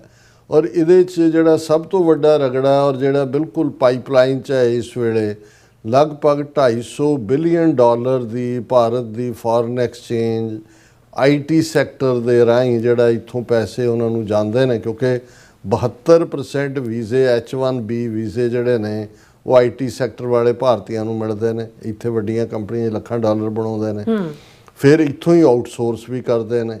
ਔਰ ਫਿਰ ਜਿਹੜੀਆਂ ਪਲੇਸਮੈਂਟ ਏਜੰਸੀਜ਼ ਵੀ ਉਹਨਾਂ ਨੇ ਖੋਲ੍ਹੀਆਂ ਹੋਈਆਂ, ਉਹਦੇ 'ਚੋਂ ਵੀ ਦੋਨੋਂ ਪਾਸਿਓਂ ਕਮਿਸ਼ਨ ਖਾਂਦੇ ਨੇ। ਹੁਣ ਇਹਨੂੰ ਫੜਿਆ ਹੋਇਆ ਮੇਕ ਅਮਰੀਕਾ ਗ੍ਰੇਟ ਅਗੇਨ ਵਾਲਿਆਂ ਨੇ ਵੀ ਇਹ ਕੰਮ ਖਤਮ ਕਰੋ। ਔਰ ਨੈਕਸਟ ਇਹ ਹੈ ਕਿ ਵੀ ਜਿਹੜਾ ਇੱਕ ਪ੍ਰਪੋਜ਼ਲ ਆਲਰੇਡੀ ਇਸ ਦੇ ਉੱਤੇ ਹੈ ਕਿ ਵੀ ਜਿਹੜੇ ਇੱਥੋਂ H1B ਆਊਟਸੋਰਸਿੰਗ ਦੇ ਉੱਤੇ ਪਾਬੰਦੀ ਲੱਗੇ। ਇਹਦੇ ਨਾਲ ਜਿਹੜਾ ਭਾਰਤ ਦੀ ਇਕੋਨਮੀ ਦਾ ਕੀ ਹਾਲ ਹੋਏਗਾ। ਆਲਰੇਡੀ ਡਾਲਰ ਦੇ ਮੁਕਾਬਲੇ ਇਸ ਵੇਲੇ ਰੁਪਈਆ 88 ਦੇ ਉੱਤੇ ਪਹੁੰਚਿਆ ਹੋਇਆ ਔਰ ਜੇ ਇਹ ਐਡੀਸ਼ਨਲ ਟੈਰਿਫ ਲੱਗਦੇ ਨੇ ਤੇ ਉਸ ਦਾ ਨਤੀਜਾ ਇਹ ਹੋਏਗਾ ਕਿ ਭਾਰਤ ਦਾ ਰੁਪਈਆ ਜਾ ਕੇ 100 ਤੇ ਡਿੱਗੇਗਾ। ਉਹਨਾਂ ਦਾ ਅਨਐਮਪਲੋਇਮੈਂਟ ਦਾ ਆਲਰੇਡੀ ਉੱਥੇ ਬੁਰਾ ਹਾਲ ਹੋਇਆ ਹੋਇਆ। ਜਿਹੜੇ ਸੈਕਟਰ ਖਾਸ ਤੌਰ ਤੇ ਟੈਕਸਟਾਈਲ ਸੈਕਟਰ ਹੈ, ਡਾਇਮੰਡ ਸੈਕਟਰ ਹੈ, ਜਿਨ੍ਹਾਂ ਦੇ ਉੱਤੇ ਟੈਰਿਫ ਲੱਗੇ ਨੇ। ਸੋ ਇਸ ਸਭ ਦੇ ਚੱਲਦੇ ਆ ਹੁਣ ਅਮਰੀਕਾ ਦਾ ਕੀ ਇੰਟਰਸਟ ਸੀ। ਹਾਲਾਂਕਿ 3 ਸਾਲ ਤੋਂ ਜਿਹੜਾ ਆਇਲ ਤਾਂ ਬਾਏ ਕਰ ਰਿਹਾ ਸੀ, ਬਾਈਡਨ ਐਡਮਿਨਿਸਟ੍ਰੇਸ਼ਨ ਨੂੰ ਕਿਹੜਾ ਨਹੀਂ ਸੀ ਪਤਾ, ਕੋਈ ਉਹਨੇ ਚੋਰੀ ਤਾਂ ਨਹੀਂ ਕੀਤੀ ਇੰਡੀਆ ਨੇ। ਓਪਨਲੀ 1% ਬਾਏ ਕਰਦੇ ਸੀ 3 ਸਾਲ ਪਹਿਲਾਂ, ਹੁਣ ਉਹ 42% ਕਰਦੇ ਨੇ। ਟਰੰਪ ਨੇ ਜਦੋਂ ਇਹ ਸਾਰੇ ਨੂੰ ਘੋਖਿਆ ਚੰਗੀ ਤਰ੍ਹਾਂ, ਉਹਨਾਂ ਦੀ ਟੀਮ ਨੇ ਜਾਂ ਦੂਜੇ, ਉਹਨਾਂ ਨੇ ਦੇਖਿਆ ਵੀ ਵਨ ਸਾਈਡਡ ਜਿਹੜਾ ਟੈਰਿਫ ਔਰ ਇੰਡੀਆ ਦਾ ਸਭ ਤੋਂ ਜ਼ਿਆਦਾ ਲਾਉਂਦਾ, ਮਹਾਰਾਜਾ ਆਫ ਟੈਰਿਫ ਵੀ ਉਹਨਾਂ ਨੂੰ ਰਿਪੀਟਡਲੀ ਟਰੰਪ ਨੇ ਵੀ ਕਿਹਾ ਔਰ ਪੀਟਰ ਨਵਾਰੋ ਨੇ ਵੀ ਕਿਹਾ, ਉਹਨਾਂ ਦੇ ਐਡਵਾਈਜ਼ਰ ਨੇ। ਸੋ ਇਸ ਸਭ ਦੇ ਚੱਲਦੇ ਆ ਟਰੰਪ ਨੇ ਡਿਸਾਈਡ ਕਰ ਲਿਆ ਕਿ ਵੀ ਨਹੀਂ, ਇਹ ਲੈਵਲਡ ਪਲੇਗਰਾਊਂਡ ਹੋਏਗੀ। ਇਹ ਨਹੀਂ ਹੈ ਕਿ ਵੀ ਉਹ ਮਨਮਰਜ਼ੀ ਦੇ ਨਾਲ ਜੋ ਮਰਜ਼ੀ ਕਰੀ ਜਾਣ, ਅਸੀਂ ਉਹਨੂੰ ਐਕਸੈਪਟ ਕਰਾਂਗੇ। ਸੋ ਉਹਨਾਂ ਨੇ ਮਕਸਦ ਤਾਂ ਅਮਰੀਕਾ ਦਾ ਕੋਈ ਇੰਡੀਆ ਨੂੰ ਕੋਈ ਡੋਬਣ ਦਾ ਤਾਂ ਨਹੀਂ ਹੈ ਕਿ ਵੀ ਉਹਨਾਂ ਨੇ ਉਸ ਨੂੰ, ਉਹ ਇੱਕ ਮੁਲਕ ਹੈ, ਮੁਲਕ ਦੇ ਤੌਰ ਤੇ ਅਮਰੀਕਾ ਨੇ ਆਪਣੇ ਇੰਟਰਸਟ ਦੇਖਣੇ ਨੇ। ਪਰ ਇਸ ਸਾਰੇ ਦਾ ਨਤੀਜਾ ਇਹ ਹੈ ਕਿ ਅਮਰੀਕਾ ਦੇ ਇਸ ਸਾਰੇ ਦੇ ਥੱਲੇ ਉਹ ਭਾਰਤ ਜਿਹੜਾ ਡੈਵਿਡਲੇ ਦੂਜੇ ਜਿਹੜੇ ਮੋਟਰਸਾਈਕਲ ਨੇ ਉਹਨਾਂ ਤੋਂ ਟੈਰਿਫ ਹਟਾਉਣ ਨੂੰ ਤਿਆਰ ਨਹੀਂ ਸੀ। ਪਹਿਲਾਂ ਉਹਨਾਂ ਨੇ ਆਪਣੇ ਬਜਟ 'ਚ ਵੀ ਲੋ ਕੀਤਾ ਬਹੁਤ ਕੁਝ, ਲੇਕਿਨ ਹੁਣ ਉਹ ਅਮਰੀਕਾ ਦੀਆਂ ਸ਼ਰਤਾਂ ਦੇ ਉੱਤੇ ਇਹਨਾਂ ਦੇ ਨਾਲ ਜਿਹੜੀ ਹੈ ਟ੍ਰੇਡ ਡੀਲ ਸਾਈਨ ਕਰਨ ਨੂੰ ਤਿਆਰ ਹੈ। ਔਰ ਸਾਡੇ ਕੋਲ ਇਹ ਅੰਦਰੂਨੀ ਵੀ ਜਾਣਕਾਰੀ ਹੈ ਕਿ ਕਿਸੇ ਵੇਲੇ ਵੀ ਇਹ ਟ੍ਰੇਡ ਡੀਲ ਸਾਈਨ ਹੋ ਸਕਦੀ ਹੈ, ਕਿਉਂਕਿ ਜਿਹੜਾ ਅੜਿੰਗ ਫੜਿੰਗ ਕਰਦਾ ਸੀ ਭਾਰਤ, ਉਹ ਇਹਨਾਂ ਨੇ ਇਸ ਸਾਰੇ ਪੀਰੀਅਡ ਦੇ ਵਿੱਚ। ਔਰ ਉਹਦੇ 2-3 ਚੀਜ਼ਾਂ ਅਸੀਂ ਇਹ ਕਹਿਣਾ ਚਾਹੁੰਦੇ ਹਾਂ। ਸਭ ਤੋਂ ਪਹਿਲਾਂ ਤਾਂ ਭਾਰਤ ਦੇ ਜਿਹੜਾ ਜਿਹਨੇ ਮੇਨ ਨੈਗੋਸ਼ੀਏਸ਼ਨ 6 ਮਹੀਨੇ ਤੋਂ ਲੀਡ ਕੀਤੀ, ਉਹਨਾਂ ਦਾ ਟ੍ਰੇਡ ਮਿਨਿਸਟਰ ਪਿਊਸ਼ ਗੋਇਲ, ਉਹ ਇਹ ਕਹਿ ਰਿਹਾ India in active dialogue with US for free trade pact. ਔਰ ਉਹਨਾਂ ਨੇ ਕਿਹਾ ਕਿ ਜੀ negotiations are going on with the European Union and New Zealand for concluding a trade agreement, ਕਿ ਅਮਰੀਕਾ ਦੇ ਨਾਲ ਵੀ ਸਾਡੀ ਗੱਲਬਾਤ ਫਾਈਨਲ ਫੇਜ਼ ਤੇ ਪਹੁੰਚੀ ਹੈ, ਅਸੀਂ ਗੱਲਬਾਤ ਕਰ ਰਹੇ ਹਾਂ। ਔਰ ਇਸੇ ਤਰ੍ਹਾਂ ਯੂਰਪੀਅਨ ਯੂਨੀਅਨ ਤੇ ਨਿਊਜ਼ੀਲੈਂਡ ਦੇ ਨਾਲ ਵੀ ਜਿਹੜੀ ਹੈ ਉਹ ਸਾਡੀ ਗੱਲਬਾਤ ਜਿਹੜੀ ਹੈ ਉਹ ਚੱਲ ਰਹੀ ਹੈ ਤਾਂ ਕਿ ਟ੍ਰੇਡ ਪੈਕਟ ਸਾਈਨ ਕੀਤਾ ਜਾਏ। ਔਰ ਇਸ ਸਾਰੇ ਦੇ ਚੱਲਦੇ ਆ ਜਦੋਂ ਹੁਣ ਆਲਮੋਸਟ ਇਹ ਹੈ ਕਿ ਵੀ ਇੰਡੀਆ ਨੇ ਗਿਵਨ ਕੀਤਾ। ਪ੍ਰੈਜ਼ੀਡੈਂਟ ਟਰੰਪ ਉਹਨਾਂ ਨੇ ਪਿਛਲੇ ਦਿਨਾਂ 'ਚ ਇਹ ਟਵੀਟ ਕੀਤਾ, ਉਹਨਾਂ ਨੇ ਇਹ ਕਿਹਾ ਕਿ ਵੀ ਟਰੂਥ ਸੋਸ਼ਲ ਦੇ ਉੱਤੇ ਹੀ ਉਹ ਕਰਦੇ ਨੇ ਕਿ ਵੀ ਉਹਨਾਂ ਨੇ ਇਹ ਕਿਹਾ ਕਿ I am pleased to announce that India and US are continuing negotiations to address trade barriers between our two nations। ਕਿ ਵੀ ਮੈਂ ਇਹ ਖੁਸ਼ੀ ਦੇ ਨਾਲ ਦੱਸ ਰਿਹਾ ਕਿ ਭਾਰਤ ਔਰ ਅਮਰੀਕਾ ਜਿਹੜੇ ਵਪਾਰਕ ਸਮਝੌਤੇ ਦੇ ਵਿੱਚ ਰੁਕਾਵਟਾਂ ਨੇ ਉਹਨਾਂ ਨੂੰ ਓਵਰਕਮ ਕਰਨ ਦੇ ਲਈ ਉਹਨਾਂ ਦੀ ਗੱਲਬਾਤ ਜਾਰੀ ਹੈ। I look forward to speaking with my very good friend Prime Minister Modi in the upcoming weeks। ਕਿ ਆਉਣ ਵਾਲੇ ਹਫ਼ਤਿਆਂ 'ਚ ਮੈਂ ਆਪਣੇ ਬਹੁਤ ਚੰਗੇ ਦੋਸਤ ਮੋਦੀ ਨਾਲ ਗੱਲਬਾਤ ਕਰਨ ਦੀ ਜਿਹੜੀ ਹੈ ਉਸ ਦੀ ਇੰਤਜ਼ਾਰ ਕਰ ਰਿਹਾ। ਔਰ he added promising a successful conclusion for both countries ਕਿ ਵਿਨ-ਵਿਨ ਸਿਚੁਏਸ਼ਨ ਹੋਏਗੀ ਦੋਨਾਂ ਮੁਲਕਾਂ ਦੇ ਲਈ। ਔਰ ਇਹ ਕਹਿਣ ਦੀ ਦੇਰ ਸੀ ਮੋਦੀ ਜਿਹਦੇ ਮੂੰਹ 'ਚ ਪਿਛਲੇ ਕਈ ਮਹੀਨਿਆਂ ਤੋਂ ਇੱਕ ਲਫ਼ਜ਼ ਨਹੀਂ ਨਿਕਲਿਆ, ਨਾ ਟਰੰਪ ਨਾ ਚਾਈਨਾ, ਉਹ ਇੱਕਦਮ ਉਛਲਿਆ ਵਿਦਨ 4 ਆਵਰਸ ਉਸਨੇ counter tweet. Hours later mister Modi quoted the US president's post on X saying that he was confident that trade negotiations will pave the way for unlocking the limitless potential of India-US partnership। ਉਹਨੇ ਕਿਹਾ ਜੀ ਮੈਂ ਬਿਲਕੁਲ ਇਹ ਤੁਸੀਂ ਠੀਕ ਕਿਹਾ Trump ਸਾਹਿਬ, ਮੈਂ ਕੌਨਫੀਡੈਂਟ ਹੈ ਕਿ ਵੀ ਇਹ ਹੁਣ ਰਸਤਾ ਖੁੱਲ੍ਹੇਗਾ ਜਿਹੜਾ ਇੰਡੀਆ US ਪਾਰਟਨਰਸ਼ਿਪ 'ਚ ਲਿਮਿਟਲੈਸ ਜਿਹਦੀ ਕੋਈ ਸੀਮਾ ਹੀ ਨਹੀਂ। ਫਿਰ ਇੱਥੇ ਨਹੀਂ ਲਿਖਿਆ ਹੋਣਗੇ our teams are working to conclude these discussions at the earliest ਕਿ ਸਾਡੀਆਂ ਟੀਮਾਂ ਲੱਗੀਆਂ ਹੋਈਆਂ ਦਿਨ ਰਾਤ ਗੱਲਬਾਤ ਕਰ ਰਹੀਆਂ ਨੇ।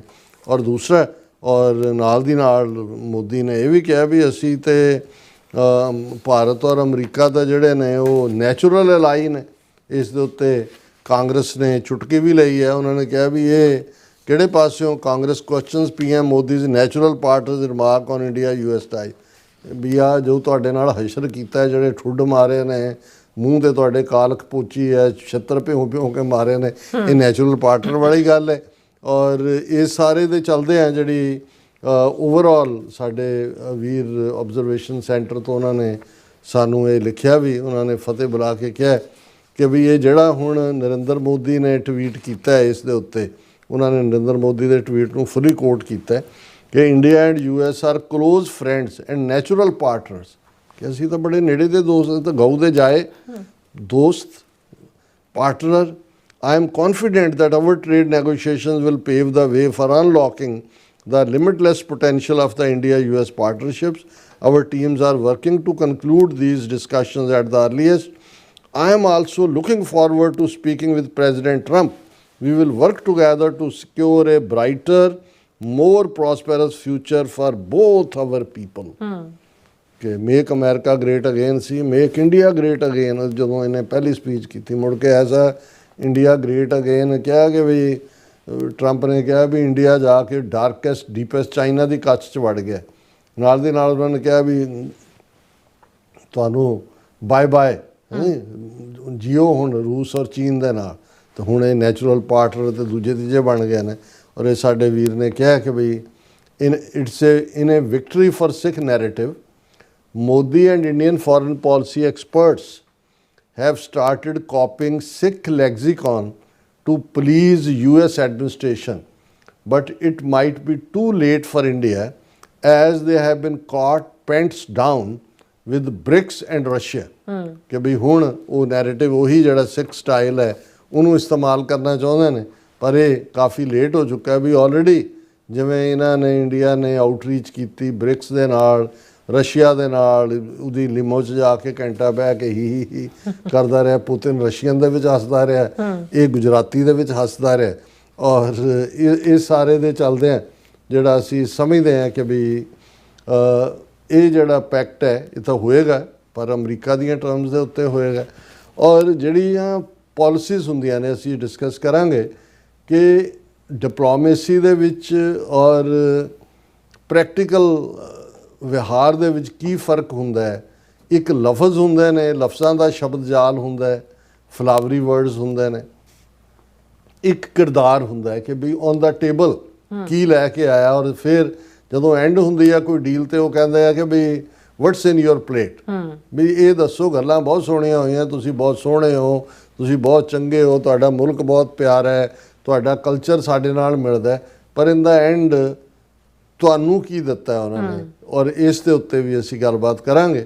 ਪਰ ਇਸ ਵੇਲੇ ਇੱਕ ਗੱਲ ਬਿਲਕੁਲ ਕਲੀਅਰ ਹੈ ਕਿ ਇੰਡੀਆ ਨੇ ਜਿਹੜਾ ਬੇਸ਼ੱਕ ਪੋਸਚਰਿੰਗ ਕੀਤੀ ਬ੍ਰਿਕਸ ਦੇ ਵਿੱਚ ਜਾ ਕੇ ਵੀ, ਪੁਤਨ ਦੇ ਨਾਲ ਵੀ ਧਮਕੀ ਵੀ ਦਿੱਤੀ। ਉਹ ਮੈਨੂੰ ਵੀਰ ਇੱਕ ਅੱਜ ਡਿਸਕਸ਼ਨ 'ਚ ਕਹਿਣ ਲੱਗੇ ਕਿ ਵੀ ਜੇ ਇਵੇਂ ਹੀ ਕਰਨਾ ਸੀ ਤੇ ਇਹ ਬ੍ਰਿਕਸ ਵਗੈਰਾ 'ਚ ਜਾ ਕੇ ਕੀ ਕਰ ਰਿਹਾ ਸੀ ਮੋਦੀ। ਮੈਂ ਕਿਹਾ ਇਹ ਕਹਿ ਰਿਹਾ ਸੀ ਉਹਨੂੰ ਮੈਂ ਮਾਇਕੇ ਚਲੀ ਜਾਊਂਗੀ ਤੁਮ ਦੇਖਤੇ ਰਹੀ ਹੋ। ਇਹ ਪੋਸਟਰਿੰਗ ਸੀ ਆਪਟਿਕਸ ਦੇ ਲਈ ਕਿ ਦੇਖੋ ਨਹੀਂ ਤਾਂ ਮੈਂ ਚੱਲੀ ਹੈ ਪੇਕੇ ਹੈ ਨਾ। ਔਰ ਮੈਂ ਕਿਹਾ ਵੀ ਇਸ ਤੋਂ ਬਿਨਾਂ ਕੁਛ ਨਹੀਂ ਸੀ। ਇਵੈਂਚੁਅਲੀ ਇੰਡੀਆ ਬੁਰੀ ਤਰ੍ਹਾਂ ਝੰਬਿਆ ਹੋਇਆ ਆਰਥਿਕ ਤੌਰ ਦੇ ਉੱਤੇ, ਉਹ ਖਲੋ ਹੀ ਨਹੀਂ ਸਕਦੇ। ਅਮਰੀਕਾ ਤੋਂ ਰੂਸ ਦੀ ਕਿਹੜੀ ਮਾਰਕੀਟ ਹੈ, ਰੂਸ ਕੀ ਵੇਚਣਾ ਜਾ ਕੇ। 140 ਮਿਲੀਅਨ ਉਹਨਾਂ ਦੀ ਆਬਾਦੀ ਹੈ, ਉਹ ਫੌਜੀ ਪੈਦਾ ਕਰਦੇ ਨੇ ਲੜਨ ਮਰਨ ਨੂੰ। ਸੈਕੰਡ ਵਰਲਡ ਵਾਰ 'ਚ ਵੀ ਲੱਖਾਂ ਫੌਜੀ ਉਹਨਾਂ ਨੇ ਮਰਵਾਏ। ਤੇ ਚੀਨ ਦਾ ਤੇ $100 ਬਿਲੀਅਨ ਦੀ ਸਰਪਲਸ ਹੈ। ਚੀਨ 'ਚ ਜਾ ਕੇ ਕੀ ਮੋਮੋ ਚੋਚੋ ਵੇਚਣਗੇ? ਉਹਨਾਂ ਦੀ ਕਿਹੜੀ ਮਾਰਕੀਟ ਹੈ ਚਾਈਨਾ ਦੇ ਵਿੱਚ? ਸੋ ਜਦੋਂ ਅਸੀਂ ਅਮਰੀਕਾ ਦੀ ਗੱਲ ਕਰਦੇ ਹਾਂ, ਜਾਂ ਹੁਣ ਜਿਹੜਾ ਅਮਰੀਕਾ ਨੇ ਯੂਰਪੀਅਨ ਯੂਨੀਅਨ ਨੂੰ ਵੀ ਨਾਲ ਲਿਆ, ਉਹ ਅਸੀਂ ਜ਼ਿਕਰ ਕਰਾਂਗੇ ਕਿ ਭਾਈ ਜਿਹੜੀ ਪ੍ਰੈਕਟੀਕਲ ਕੀ ਹੋਏਗਾ ਇਸ ਸਾਰੇ 'ਚੋਂ। ਇੰਡੀਆ ਦੇ ਲਈ ਹੁਣ ਇਹ ਨਹੀਂ ਹੈ ਉਹ ਕਿ ਵੀ ਅਸੀਂ ਇੱਧਰ ਵੀ ਹਾਂ ਤੇ ਉੱਧਰ ਵੀ ਹਾਂ, ਆਂਡਾ ਕਿਤੇ ਤੇ ਕੁੜਕੁੜ ਕਿਤੇ। ਹੁਣ ਜਿੱਥੇ ਕੁੜਕੁੜ ਕਰਨੀ ਹੈ ਆਂਡਾ ਉੱਥੇ ਹੀ ਦੇਣਾ ਪੈਣਾ। ਬਿਲਕੁਲ ਡਾਕਟਰ ਸਾਹਿਬ, ਤੁਹਾਡਾ ਬਹੁਤ ਬਹੁਤ ਧੰਨਵਾਦ। ਸੋ ਲੈਣ ਬ੍ਰੇਕ ਵਿਊਅਰਸ, ਤੁਸੀਂ ਇਸੇ ਤਰ੍ਹਾਂ ਬਣੇ ਰਹਿਣਾ। ਮਿਲਦੇ ਹਾਂ ਛੋਟੇ ਜਿਹੇ ਬ੍ਰੇਕ ਤੋਂ ਬਾਅਦ।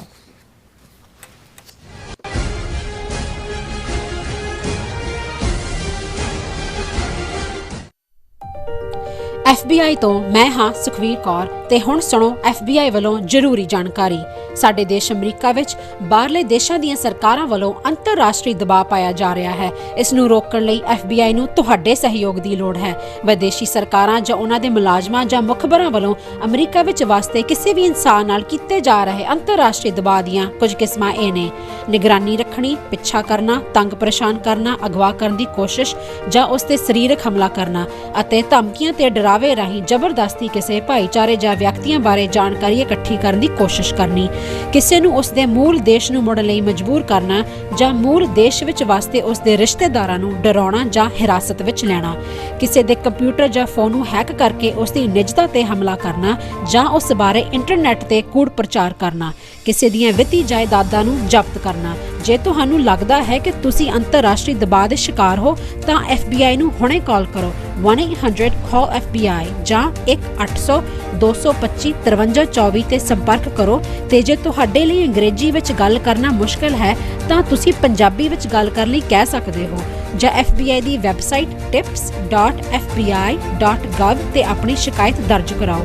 ਹੋਰ ਜਾਣਕਾਰੀ ਲਈ ਦੇਖੋ fbi.gov/TNR। ਜੇਕਰ ਤੁਸੀਂ ਤੁਰੰਤ ਸਰੀਰਕ ਖਤਰੇ ਵਿੱਚ ਹੋ ਤਾਂ 911 ਤੇ ਕਾਲ ਕਰੋ। FBI ਵੱਲੋਂ ਤੁਹਾਡੀ ਰਿਪੋਰਟ ਕਦੇ ਵੀ ਕਿਸੇ ਵਿਦੇਸ਼ੀ ਸਰਕਾਰ ਨਾਲ ਸਾਂਝੀ ਨਹੀਂ ਕੀਤੀ ਜਾਵੇਗੀ।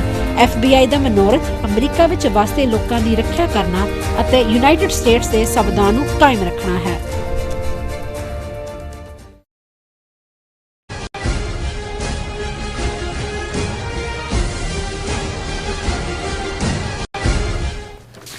ਦਰਸ਼ਕੋ, ਬ੍ਰੇਕ ਤੋਂ ਬਾਅਦ ਫਿਰ ਦੁਬਾਰਾ ਤੁਹਾਡਾ ਸਵਾਗਤ ਹੈ। ਸੋ ਇਸ ਗੱਲਬਾਤ ਕਰਨ ਜਾ ਰਹੇ ਹਾਂ ਕਿ ਭਾਰਤ ਅਤੇ ਮੋਦੀ ਸੰਬੰਧੀ ਪ੍ਰੈਜ਼ੀਡੈਂਟ ਟਰੰਪ ਦੇ ਤਾਜ਼ਾ ਟਵੀਟ ਕੁਝ ਲੋਕਾਂ ਨੂੰ ਟਰੰਪ ਦੀ ਭਾਰਤ ਪ੍ਰਤੀ ਹਾਂ ਪੱਕੀ ਪਹੁੰਚ ਵਾਲੇ ਲੱਗਦੇ ਹਨ, ਪਰ ਜੇ ਇਸ ਨੂੰ ਸਿਆਸੀ ਸੂਝ-ਬੂਝ ਨਾਲ ਸਮਝਿਆ ਜਾਵੇ ਤਾਂ ਨਤੀਜਾ ਇਹ ਨਿਕਲਦਾ ਹੈ ਕਿ ਪ੍ਰੈਜ਼ੀਡੈਂਟ ਟਰੰਪ ਨੇ ਭਾਰਤ ਨੂੰ ਪੂਰੇ ਦਬਾਅ ਹੇਠ ਲਿਆ ਕੇ ਆਪਣੀਆਂ ਸ਼ਰਤਾਂ ਤੇ ਟ੍ਰੇਡ ਡੀਲ ਕਰਨੀ ਹੈ। ਸੋ ਇਸ ਬਾਰੇ ਆਪਾਂ ਗੱਲਬਾਤ ਕਰਨ ਜਾ ਰਹੇ ਹਾਂ। ਸੋ ਅਸੀਂ ਚਾਹਾਂਗੇ ਕਿ ਤੁਸੀਂ ਇਸੇ ਤਰ੍ਹਾਂ ਬਣੇ ਰਹਿਣਾ। ਦੇਖਣ ਸੁਣਨ ਲਈ ਲਿਖਣ ਲਈ ਤੁਹਾਡਾ ਸਭ ਦਾ ਬਹੁਤ ਬਹੁਤ ਧੰਨਵਾਦ ਜੀ। ਡਾਕਟਰ ਸਾਹਿਬ, ਕੀ ਕਹਿਣਾ ਚਾਹੋਗੇ? ਦੇਖੋ, ਜਦੋਂ ਪ੍ਰੈਜ਼ੀਡੈਂਟ ਟਰੰਪ ਦਾ ਇਹ ਟਵੀਟ ਆਇਆ ਜਿਸ ਤੇ ਮੋਦੀ ਨੇ 2-3 ਘੰਟੇ ਦੇ ਵਿੱਚ ਹੀ ਰਿਸਪੌਂਡ ਕਰਕੇ ਨੈਚੁਰਲ ਪਾਰਟਨਰ ਔਰ ਟ੍ਰੇਡ ਡੀਲ ਔਨ ਔਰ ਦੂਜੇ ਬੜੇ ਗੁਣਗਾਇਨ ਕੀਤਾ। ਸਾਡੇ ਕੁਛ ਵੀਰ ਜਿਹੜੇ ਬਿਲਕੁਲ ਵਨ ਸਾਈਡਡ ਸਿਚੁਏਸ਼ਨ ਨੂੰ ਦੇਖਦੇ ਨੇ, ਉਹਨਾਂ ਦੀਆਂ ਕਾਲਾਂ ਵੀ ਆਈਆਂ ਕਿ ਜੀ ਕੀ ਫਿਰ ਉਹੀ ਗੱਲ ਹੋ ਗਈ, ਅਮਰੀਕਾ ਤੇ ਇੰਡੀਆ ਦੇ ਉਹੀ ਸਬੰਧ ਬਣ ਗਏ ਵਾਪਸ ਔਰ ਟਰੰਪ ਨੇ ਆਪਣੀ ਪੋਜੀਸ਼ਨ ਬਦਲ ਲਈ ਜਾਂ ਦੂਜੀ। ਮੈਂ ਕਿਹਾ ਵੀ ਗੱਲ ਇਹ ਹੈ ਵੀ ਸ਼ਾਇਦ 30 ਸਾਲ ਪਹਿਲਾਂ ਜਦੋਂ ਅਜੇ ਅਸੀਂ ਇਸ ਪਾਸੇ ਡਿਪਲੋਮੇਸੀ ਨੂੰ ਸਮਝਣ ਦੀ ਕੋਸ਼ਿਸ਼ ਅਮਰੀਕਨ ਕਾਂਟੈਕਸਟ ਦੀ 35 ਸਾਲ ਪਹਿਲਾਂ ਕਰਦੇ ਸੀ, ਉਦੋਂ ਇਹੀ ਲੱਗਦਾ ਹੁੰਦਾ ਸੀ। ਪਰ ਵਕਤ ਪਾ ਕੇ ਫਿਰ ਬਹੁਤ ਸਾਰੀਆਂ ਚੀਜ਼ਾਂ ਦੀ ਸਮਝ ਆਉਣੀ ਸ਼ੁਰੂ ਹੋਈ ਕਿ ਵੀ ਇੱਕ ਪੋਸਚਰਿੰਗ ਹੁੰਦੀ ਹੈ ਜਿਹੜੀ ਤੁਸੀਂ ਨੈਗੋਸ਼ੀਏਸ਼ਨ ਦੇ ਲਈ ਕਰਦੇ ਹੋ। ਔਰ ਉਹਦੇ 'ਚ ਮੈਨੂੰ ਹਮੇਸ਼ਾ ਉਹ ਸੰਤ ਪਿੰਡਾਂ ਵਾਲਿਆਂ ਦੀ ਗੱਲ ਯਾਦ ਹੈ ਕਿ ਵੀ ਉਹਨਾਂ ਨੇ ਕਹਿਣਾ ਕਿ ਵੀ ਤੋਪ ਦਾ ਲਾਇਸੈਂਸ ਅਪਲਾਈ ਕਰੋ ਤੇ ਉਹਨਾਂ ਕਹਿ ਕਿਸੇ ਨੇ ਕਿਹਾ ਕਿ ਜੀ ਤੋਪ ਦਾ ਲਾਇਸੈਂਸ ਨਹੀਂ ਦਿੰਦੇ, ਨਹੀਂ ਕਹਿੰਦੇ ਤੋਪ ਦਾ ਲਓ ਪਹਿਲਾਂ। ਤਾਂ ਫਿਰ ਉਹਨਾਂ ਨੇ ਕਿਹਾ ਵੀ ਤੋਪ ਦਾ ਲਓ, ਬੰਦੂਕ ਦਾ ਮਿਲੇਗਾ। ਉਹ ਕਹਿੰਦੇ ਜੀ ਉਹ ਵੀ ਨਹੀਂ ਦਿੰਦੇ। ਕਹਿੰਦੇ ਫਿਰ ਉਹਨਾਂ ਨੇ ਕਹਿਣਾ ਵੀ 10ਵੇਂ ਪਾਤਸ਼ਾਹ ਨੇ ਔਰੰਗਜ਼ੇਬ ਤੋਂ ਪਰਮਿਸ਼ਨ ਲਈ ਸੀ ਹਥਿਆਰ ਰੱਖਣ ਦੀ, ਜਿੰਨੇ ਰੱਖੀ ਜਾਂਦੇ ਨੇ ਹੁਣ। ਸੋ ਕਹਿਣ ਦਾ ਮਤਲਬ ਤੋਪ ਦਾ ਲਈ ਤੁਰੋਗੇ ਤਾਂ ਬੰਦੂਕ ਮਿਲੇਗੀ ਦਾ ਮਤਲਬ ਇਹ ਹੈ ਵੀ ਇਹ ਤੁਹਾਡੀ ਪੋਸਚਰਿੰਗ ਹੈ। ਇਹਨੂੰ ਜਦੋਂ ਤੁਸੀਂ ਕਹਿੰਦੇ ਹੋ ਕਿ ਭਾਈ, ਔਰ ਤੁਹਾਨੂੰ ਇਹ ਪਤਾ ਹੁੰਦਾ ਕਿ ਵੀ ਤੁਸੀਂ ਉਸ ਪੋਸਚਰਿੰਗ ਤੋਂ ਰੀਅਲਿਸਟਿਕਲੀ ਕਿੱਥੇ ਆਉਣਾ ਹੈ। ਔਰ ਫਿਰ ਜਦੋਂ ਡਿਪਲੋਮੇਸੀ ਦੀ, ਜਦੋਂ ਅਸੀਂ ਇਹ ਕਹਿੰਦੇ ਹਾਂ ਕਿ ਵੀ ਪ੍ਰੈਜ਼ੀਡੈਂਟ ਟਰੰਪ ਦੀਆਂ ਜੇ ਉਹਨਾਂ ਦੀਆਂ ਟਵੀਟਸ ਜਾਂ ਟਰੂਥ ਸੋਸ਼ਲ ਪੋਸਟ ਕਹਿਣਾ ਬਣਦਾ, ਕਿਉਂਕਿ ਟਵੀਟ ਦਾ ਲਫ਼ਜ਼ ਐਕਸ ਦਾ ਪੁਰਾਣਾ ਨਾਂ ਹੈ, ਉਹਦੇ 'ਚ ਤੁਸੀਂ 3 ਕੈਟਾਗਰੀ 'ਚ ਉਹਨੂੰ ਦੇਖ ਸਕਦੇ ਹੋ ਕਿ ਵੀ ਡੀ ਕੋਡ ਜਦੋਂ ਤੁਸੀਂ ਕਰਦੇ ਹੋ ਕਿਸੇ ਦੀ ਸਟੇਟਮੈਂਟ ਨੂੰ, ਉਹਨੂੰ ਤੁਸੀਂ ਪੋਲੀਟੀਕਲੀ ਕਰਦੇ ਹੋ ਡੀ ਕੋਡ, ਉਹਨੂੰ ਤੁਸੀਂ ਡਿਪਲੋਮੈਟਿਕਲੀ ਡੀ ਕੋਡ ਕਰਦੇ ਹੋ, ਔਰ ਫਿਰ ਉਹਨੂੰ ਤੁਸੀਂ ਬਿਜ਼ਨਸ ਵਾਈਜ਼ ਡੀ ਕੋਡ ਕਰਦੇ ਹੋ। ਕਿਉਂਕਿ ਸਾਰਾ ਇਸ਼ੂ ਜਿੱਥੋਂ ਸ਼ੁਰੂ ਹੋਇਆ ਜਾਂ ਜਿਸ ਦੇ ਉੱਤੇ ਫੋਕਸ ਹੈ ਉਹ ਤਾਂ ਟ੍ਰੇਡ ਡੀਲ ਹੈ ਅਮਰੀਕਾ ਦਾ, American make America great again ਦੇ ਥੱਲੇ। ਜਿਹੜੀ ਫੋਰਨ ਪਾਲਿਸੀ ਦੇ ਵਿੱਚ ਵੀ ਬਹੁਤ ਸਾਰੀਆਂ ਚੇਂਜਸ ਨੇ, ਉਹਦਾ ਬੇਸ ਤਾਂ ਇਹੀ ਹੈ ਕਿ ਵੀ ਅਮਰੀਕਨ ਸੋਰਸਿਸ ਹੁਣ ਦੂਜਿਆਂ ਨੂੰ ਪ੍ਰੋਟੈਕਟ ਨਹੀਂ ਕਰਨਗੇ। ਨੈਟੋ ਨੂੰ ਕਿਹਾ ਜੀ ਤੁਸੀਂ ਆਪਣਾ ਡਿਫੈਂਸ ਬਜਟ ਵਧਾਓ, ਆਪਣੀ ਰੱਖਿਆ ਆਪ ਕਰੋ। ਬਾਕੀਆਂ ਨੂੰ ਕਿਹਾ ਵੀ ਤੁਸੀਂ ਟੈਰਿਫ ਲਾਈ ਗਏ ਹੋ, ਅਸੀਂ ਚੁੱਪ ਕਰਕੇ ਲੈਂਦੇ ਰਹੇ। ਹੁਣ ਬਰਾਬਰ ਦੀ ਜਿਹੜੀ ਹੈ ਲੈਵਲਡ ਪਲੇਗਰਾਊਂਡ ਹੋਏਗੀ। ਬੇਸਿਕ ਤਾਂ ਇਹੀ ਹੈ। ਹੁਣ ਉਸ ਸਾਰੇ ਦੇ ਵਿੱਚ ਪੋਸਚਰਿੰਗ ਹੈ। ਹੁਣ ਟਰੰਪ ਨੇ ਜਿਹੜੀ ਪਹਿਲੀ ਪੋਸਚਰਿੰਗ ਆਪਣੇ ਸਹੁੰ ਚੁੱਕਣ ਦੇ ਨਾਲ ਹੀ ਕੀਤੀ, ਉਹ ਮੋਦੀ ਨੂੰ ਔਰ ਇੰਡੀਆ ਨੂੰ ਸ਼ੀਸ਼ਾ ਦਿਖਾਉਣਾ ਸੀ, ਜਿਹਦੇ 'ਚ ਬੜੀ ਕਲੀਅਰਲੀ ਉਹਨਾਂ ਨੂੰ ਕਿਹਾ ਵੀ ਕਿੰਗ ਆਫ ਟੈਰਿਫ, ਮਹਾਰਾਜਾ, ਔਰ ਦੁਨੀਆ 'ਚ ਸਭ ਤੋਂ ਜ਼ਿਆਦਾ ਰਾਂਦੇ ਨੇ। ਨਾਲ ਦੀ ਨਾਲ ਜਿਹੜਾ ਪੋਲੀਟੀਕਲ ਹੈ, Modi is my great friend, Modi is very good, great leader, good. So ਹੁਣ ਬਹੁਤਿਆਂ ਨੂੰ ਲੱਗਿਆ ਵੀ ਤਾਰੀਫ ਇੱਧਰ ਵੀ, ਇਹ ਉਹਨੂੰ ਸਮਝ ਨਹੀਂ ਪਾਉਂਦੇ ਕਿ ਵੀ ਇਨ ਦਾ ਐਂਡ ਆਫ ਦਾ ਡੇ ਫਿਰ ਜਿਹੜਾ ਹੁਣ ਟਵੀਟ ਆਇਆ ਟਰੰਪ ਦਾ, ਹੁਣ ਟਰੰਪ ਨੇ ਸਾਰੇ ਪੀਰੀਅਡ 'ਚ ਪਹਿਲਾਂ ਤਾਂ 44-45 ਵਾਰ ਇੰਡੀਆ ਦੇ ਨੈਰੇਟਿਵ ਨੂੰ ਝੂਠ ਸਾਬਤ ਕੀਤਾ। ਉਹਨਾਂ ਨੇ ਜਦੋਂ ਕਿਹਾ ਕਿ ਜੀ ਮੈਂ ਸੀਜ਼ ਫਾਇਰ ਕਰਵਾਇਆ ਭਾਰਤ ਔਰ ਪਾਕਿਸਤਾਨ ਦੇ ਵਿਚਾਲੇ, ਇਸ ਪੀਰੀਅਡ 'ਚ ਉਹਨਾਂ ਨੇ ਇੰਡੀਆ ਨੂੰ ਇਹ ਦੱਸਣ ਦੇ ਲਈ ਵੀ ਤੁਸੀਂ ਇਹ ਨਾ ਸਮਝੋ ਕਿ ਵੀ ਤੁਸੀਂ ਬਾਦਸ਼ਾਹ ਬਣ ਗਏ ਹੋ ਔਰ ਅਸੀਂ ਤੁਹਾਨੂੰ ਬੁਲਵਾਕ ਚਾਈਨਾ ਦੇ ਖਿਲਾਫ ਰੱਖਿਆ ਤੁਹਾਡੇ। ਉਹਨਾਂ ਨੇ ਪਾਕਿਸਤਾਨ ਨੂੰ ਪਜ਼ੀਰਾਈ ਦਿੱਤੀ। ਓਵਰਨਾਈਟ ਤਾਂ ਨਹੀਂ ਹੋਇਆ। ਜੇ ਹੁਣ ਪਾਕਿਸਤਾਨ ਨੂੰ ਖੜਾ ਕਰਨਾ ਔਰ ਜਿਹੜੇ ਆਸਮ ਮੁਨੀਰ ਉਹਨਾਂ ਨੂੰ ਇਨਵਾਈਟ ਕਰਨਾ ਲੰਚ ਦੇ ਉੱਤੇ, ਉਹਦੇ ਨਾਲ ਡੀਲ ਕਰਨੀ ਪਾਕਿਸਤਾਨ ਦੇ ਨਾਲ, ਰੇਅਰ ਅਰਥ ਮਟੀਰੀਅਲ ਦਾ ਸਮਝੌਤਾ ਕਰਨਾ, ਔਰ ਦੂਜਾ ਆਇਲ ਐਕਸਪਲੋਰਿੰਗ, ਇਹ ਬਹੁਤ ਵੱਡੀ ਗੱਲ ਸੀ। ਇਹ ਵੀ ਭਾਰਤ ਨੂੰ ਦੱਸਣ ਲਈ ਸੀ ਕਿ ਵੀ ਹੁਣ ਤੁਹਾਡੇ ਬੁਲਵਾਕ ਦੀ ਲੋੜ ਨਹੀਂ, ਅਸੀਂ ਦੂਸਰਾ ਪਾਰਟ ਵੀ ਖੜਾ ਕਰ ਸਕਦੇ ਹਾਂ। ਇਸ ਦੇ ਨਾਲ ਫਿਰ ਜਿਹੜਾ 25% ਪਨਿਸ਼ਮੈਂਟ ਵਾਲਾ ਕਰੂਡ ਆਇਲ ਦੇ ਉੱਤੇ ਲਾਣਾ, ਇਹ ਉਸ ਤੋਂ ਵੀ ਇੱਕ ਸਟੈਪ ਅੱਗੇ ਜਾ ਕੇ ਸੀ। ਸੋ ਉਹ ਭਾਰਤ ਜਿਹਨੇ ਸਭ ਤੋਂ ਪਹਿਲਾਂ ਟ੍ਰੇਡ ਡੀਲ ਸ਼ੁਰੂ ਕੀਤੀ ਸੀ, ਨੈਗੋਸ਼ੀਏਸ਼ਨਸ ਟਰੰਪ ਦੇ ਬਣਦੇ ਤੇ ਕਿਸੇ ਕੰਢੇ ਤੇ ਨਹੀਂ ਸੀ ਲੱਗ ਰਹੇ। ਇਸ ਸਾਰੇ ਤੋਂ ਬਾਅਦ ਮਕਸਦ ਤਾਂ ਇਹ ਸੀ ਕਿ ਭਾਰਤ ਨੂੰ ਵਾਪਸ ਨੈਗੋਸ਼ੀਏਸ਼ਨ ਟੇਬਲ ਤੇ ਲਿਆ ਕੇ ਉਸ ਨੂੰ ਦੱਸਣਾ ਵੀ ਕੀ ਹੈ। ਲੇਕਿਨ ਹੁਣ ਜਦੋਂ ਟਰੰਪ ਨੇ ਟਵੀਟ ਵੀ ਕੀਤਾ Modi great friend, natural partner, ਇਹ ਵੋ, ਪਰ ਪ੍ਰੈਕਟੀਕਲੀ ਕੀ ਹੋ ਰਿਹਾ, 3 ਖਬਰਾਂ ਸਾਡੇ ਸਾਹਮਣੇ ਨੇ। Trump urges European Union to impose 100% tariffs on China, India to pressure Putin, sources ਹੈ। ਹੁਣ ਯੂਰਪੀਅਨ ਯੂਨੀਅਨ ਦੀ ਮੀਟਿੰਗ ਚੱਲ ਰਹੀ ਸੀ ਕੱਲ੍ਹ। ਟਰੰਪ ਨੇ ਟੈਲੀਫੋਨਿਕ ਉਸ ਦੇ ਵਿੱਚ ਆਪਣੀ ਰੀਚ ਕੀਤੀ ਔਰ ਉਹਦੇ 'ਚ ਉਹਨਾਂ ਨੇ ਯੂਰਪੀਅਨ ਯੂਨੀਅਨ ਨੂੰ ਕਿਹਾ ਕਿ ਵੀ ਇਹ ਤੁਸੀਂ ਯੂਰਪੀਅਨ ਯੂਨੀਅਨ ਵਾਲੇ, ਕਿਉਂਕਿ ਉਹ ਡੀਲ ਜਿਵੇਂ ਪਿਊਸ਼ ਗੋਇਲ ਕਹਿ ਰਿਹਾ ਜੀ ਸਾਡੀ ਯੂਰਪੀਅਨ ਯੂਨੀਅਨ ਨਾਲ ਵੀ ਡੀਲ ਸਟ੍ਰਾਈਕ ਹੋ, ਉਹਨਾਂ ਨੇ ਕਿਹਾ ਵੀ ਨਹੀਂ। ਟਰੰਪ ਨੇ ਕਿਹਾ ਵੀ ਇੰਡੀਆ ਦੇ ਉੱਤੇ ਔਰ ਚਾਈਨਾ ਦੇ ਉੱਤੇ 100% ਐਕਸਟਰਾ ਟੈਰਿਫ ਲਾਓ, ਕਿਉਂਕਿ ਉਹ ਰਸ਼ੀਅਨ ਆਇਲ ਬਾਏ ਕਰ ਰਹੇ ਨੇ। ਹੁਣ ਬਹੁਤਿਆਂ ਨੂੰ ਇਹ ਸਮਝ ਨਹੀਂ ਆਉਂਦੀ, ਔਰ ਅੰਗਰੇਜ਼ੀ 'ਚ ਇਸ ਦੇ ਲਈ ਟਰਮ ਹੁੰਦੀ ਹੈ to blow hot and cold. ਇੱਕੋ ਵੇਲੇ ਤੁਸੀਂ ਗਰਮ ਵੀ ਨਜ਼ਰ ਆ ਰਹੇ ਹੋ, ਇੱਕੋ ਵੇਲੇ ਨਰਮ ਵੀ ਨਜ਼ਰ ਆ ਰਹੇ ਹੋ। ਪਰ ਇਹ ਜਿਹੜਾ ਇੱਕ ਸਟ੍ਰੈਟਜੀ ਦਾ ਹਿੱਸਾ ਹੁੰਦਾ ਹੈ ਕਿ ਇੱਕ ਪਾਸੇ ਦੋਸਤੀ ਦਾ ਹੱਥ ਵੀ ਵਧਾ ਦਿੱਤਾ ਕਿ ਜੀ ਮੋਦੀ ਗ੍ਰੇਟ ਫਰੈਂਡ, ਮੈਂ ਬਹੁਤ ਜਲਦੀ ਮੋਦੀ ਨਾਲ ਗੱਲ ਕਰਾਂਗਾ ਔਰ ਜਿਹੜਾ ਟ੍ਰੇਡ ਪੈਕਟ ਸਾਈਨ ਹੋ ਜਾਏਗਾ। ਯੂਰਪੀਅਨ ਯੂਨੀਅਨ ਨੂੰ ਕਿਹਾ ਕਿ ਭਾਈ ਇਹਨਾਂ 'ਤੇ ਵੀ ਠੋਕੋ। ਅਮਰੀਕਾ ਨੇ ਤਾਂ ਠੋਕਿਆ ਹੀ ਹੈ, 50% ਠੋਕਿਆ, 25-25। ਉਹਨਾਂ ਨੂੰ ਕਿਹਾ ਵੀ 100% ਲਾਓ ਇੰਡੀਆ 'ਤੇ ਔਰ ਚਾਈਨਾ ਦੇ ਉੱਤੇ, ਕਿਉਂਕਿ ਇਹ ਜਿਹੜੇ ਹੁਣ ਇਹਦੇ 'ਚ ਉਹਨਾਂ ਨੇ ਯੂਰਪੀਅਨ ਯੂਨੀਅਨ ਨੂੰ ਵੀ ਅਸਮੰਜਸ 'ਚ ਪਾ ਦਿੱਤਾ। ਜੇ ਨਹੀਂ ਮੰਨਦੇ ਤੇ ਟਰੰਪ ਨੇ ਉਹਨਾਂ ਨੂੰ ਵੀ ਜਿਹੜਾ ਉਹ ਛਿੜਕ ਕੇ ਪਿੱਛੇ ਸੁੱਟਣਾ। ਫਿਰ ਗੱਲ ਕੱਲੀ ਇਹ ਨਹੀਂ ਹੈ, ਹੁਣ ਇੱਕ ਪਾਸੇ ਜੇ ਟਰੰਪ ਨੇ ਸੌਫਟ ਲਾਈਨ ਲਈ ਤੇ ਜਿਹੜੇ ਉਹਨਾਂ ਦਾ ਅਸਲੀ ਐਡਵਾਈਜ਼ਰ ਹੈ ਪੀਟਰ ਨਵਾਰੋ, ਉਹਨੇ ਨਾਲ ਦੀ ਨਾਲ ਹੀ ਇੱਕ ਟਵੀਟ ਕਰਤਾ। ਉਹਨੇ ਇਹ ਕਿਹਾ ਟਵੀਟ ਦੇ ਵਿੱਚ ਕਿ ਭਾਈ ਇਹ US doesn't need unfair trade with India, but India desperately needs access to US markets and schools and intends to continue taking US jobs। ਉਹਨੇ ਕਿਹਾ ਅਸੀਂ ਕੋਈ ਅਨਫੇਅਰ ਡੀਲ ਨਹੀਂ ਕਰਨਾ ਚਾਹੁੰਦੇ, ਪਰ ਇਹ ਭਾਰਤ ਦੀ ਜ਼ਰੂਰਤ ਹੈ, ਉਹਨੂੰ ਅਮਰੀਕਾ ਦੀਆਂ ਮਾਰਕੀਟਸ ਵੀ ਚਾਹੀਦੀਆਂ, ਅਮਰੀਕਾ ਦੀਆਂ ਯੂਨੀਵਰਸਿਟੀਆਂ ਵੀ ਚਾਹੀਦੀਆਂ ਜਿੱਥੇ ਉਹਨਾਂ ਦੇ ਨਿਆਣੇ ਆ ਕੇ ਪੜ੍ਹਨ, ਔਰ ਅਮਰੀਕਾ ਦੇ ਜੌਬ ਵੀ ਚਾਹੀਦੇ ਨੇ, ਇਸ ਲਈ ਇਹ ਉਹਨਾਂ ਦੀ ਲੋੜ ਹੈ।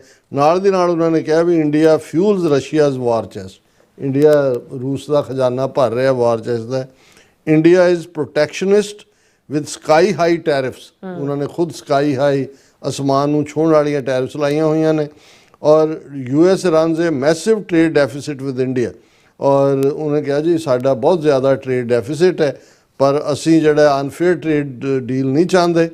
ਇੰਡੀਆ ਨੂੰ ਲੋੜ ਹੈ ਅਮਰੀਕਾ ਦੀ, ਸਾਨੂੰ ਲੋੜ ਨਹੀਂ ਹੈ। ਹੁਣ ਇਹ ਦੂਸਰਾ ਨਾਲ ਦੀ ਨਾਲ ਨਵਾਰੋ ਨੇ ਵੀ ਜਿਹੜਾ ਉਹ ਫਾਨਾ ਠੋਕਿਆ, ਔਰ ਨਾਲ ਦੀ ਨਾਲ ਜਿਹੜਾ US ਸੈਨੇਟਰ ਜਿਹੜੇ ਰਿਚਰਡ ਬਲੂਮੈਂਥਲ, ਉਹਨਾਂ ਨੇ ਜਿਹੜਾ ਬਿੱਲ ਲੈ ਆਂਦਾ ਅਗੇਨ।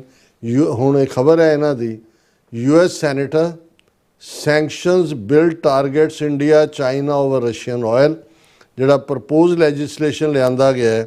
ਡੈਮੋਕ੍ਰੈਟਿਕ ਸੈਨੇਟਰ ਰਿਚਰਡ ਬਲੂਮੈਂਥਲ, ਪਹਿਲਾਂ ਰਿਪਬਲਿਕਨ ਸੈਨੇਟਰ ਨੇ ਲਿਆਂਦਾ ਹੋਇਆ, ਹੁਣ democratic senator Richard Blumenthal publicly support a new Russia sanctions bill in the US Senate which proposes a 500% tariffs on country like India which buy Russian oil, natural gas and petroleum products among other things।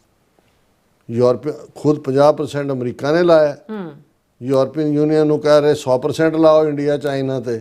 ਉਧਰ ਜਿਹੜੇ ਨੇ Republican ਔਰ Democrat senator ਜਿਹੜੇ ਨੇ ਉਹ ਇਹ ਕਹਿ ਰਹੇ ਨੇ ਕਿ ਇੰਡੀਆ ਔਰ ਚਾਈਨਾ ਦੇ ਉੱਤੇ 500% ਲਾਓ। ਸੋ ਇਹ ਹੈ ਜਿਹਨੂੰ ਕਹਿੰਦੇ ਨੇ ਹੌਟ ਬਲੋ ਐਂਡ ਕੋਲਡ। ਇਹ ਉਹੀ ਹੈ ਕਿ ਭਾਈ ਜੇ ਕਹਿਣਾ ਹੋਏ, ਇੱਥੇ ਇਹ ਫਰੇਜ਼ ਵੀ ਢੁਕਦਾ ਹੈ ਕਿ ਹਾਥੀ ਦੇ ਦੰਦ ਖਾਣ ਦੇ ਹੋਰ ਤੇ ਦਿਖਾਣ ਦੇ ਹੋਰ। ਦਿਖਾਣ ਦੇ ਤਾਂ ਆਈਵਰੀ ਦਾ ਸਟੱਫ ਕਿੰਨਾ ਸੋਹਣਾ ਲੱਗਦਾ, ਹਾਲਾਂ ਉਹ ਵਿਚਾਰਿਆਂ ਨੇ ਕੋਈ ਹਾਥੀ ਨੇ ਕੋਈ ਦਿਖਾਣ ਨੂੰ ਨਹੀਂ ਰੱਖੇ ਹੁੰਦੇ, ਉਹਨਾਂ ਦੇ ਨਾਲ ਉਹ ਦਰਖਤ ਪੁੱਟਦਾ ਹੈ ਤੇ ਦੂਜਾ ਕਰਦਾ ਹੈ। ਉਹ ਤਾਂ ਕੁਦਰਤ ਨੇ ਉਹਨੂੰ ਖਾਣਾ ਤਾਂ ਉਹਨੇ ਮੂੰਹ ਨਾਲ ਉਹਦੇ ਢਿੱਡ 'ਚ ਜਾਣਾ, ਉਹਦੇ ਚਬਾਨ ਵਾਲੇ ਦੰਦ ਹੀ ਹੋਣੇ ਨੇ। ਲੇਕਿਨ ਕਿਉਂਕਿ ਬਹੁਤਿਆਂ ਦੇ ਲਈ ਤਾਂ ਜਦੋਂ ਅਸੀਂ ਕਹਿੰਦੇ ਜੀ ਹਾਥੀ ਦੰਦ ਦਾ ਬਣਿਆ ਸਮਾਨ ਹੈ, ਤੇ ਬਹੁਤੇ ਸਮਝਦੇ ਨੇ ਵੀ ਅੱਛਾ ਇਹ ਦੰਦਾਂ ਨਾਲ ਖਾਂਦਾ, ਕਿ ਨਹੀਂ, ਖਾਣ ਵਾਲੇ ਹੋਰ ਨੇ, ਦਿਖਾਣ ਵਾਲੇ ਹੋਰ ਨੇ। ਜੀ ਰਾਜ ਸਾਹਿਬ ਤੁਹਾਡਾ ਬਹੁਤ ਬਹੁਤ ਧੰਨਵਾਦ। ਸਥਲੇਨ ਬ੍ਰੇਕ ਵਿਊਅਰਸ, ਤੁਸੀਂ ਕਿਤਨੀ ਜਾਣਾ, ਮਿਲਦੇ ਹਾਂ ਛੋਟੇ ਜਿਹੇ ਬ੍ਰੇਕ ਤੋਂ ਬਾਅਦ।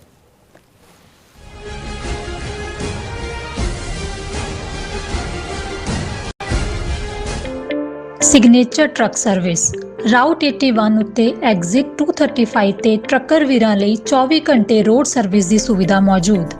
Heavy duty repair, oil change, ਪੁਰਾਣੇ ਅਤੇ ਨਵੇਂ tyre, computer diagnostic, DPF cleaning, brake service ਜਾਂ ਰਸਤੇ ਵਿੱਚ ਆਈ ਹਰ ਤਰ੍ਹਾਂ ਦੀ ਰਿਪੇਅਰ ਪ੍ਰੋਫੈਸ਼ਨਲ ਟੀਮ ਵੱਲੋਂ ਕੀਤੀ ਜਾਂਦੀ ਹੈ। ਬ੍ਰੇਕਫਾਸਟ, ਲੰਚ ਅਤੇ ਡਿਨਰ ਲਈ ਪੰਜਾਬੀ ਢਾਬੇ ਦਾ ਆਨੰਦ ਵੀ ਮਾਣੋ।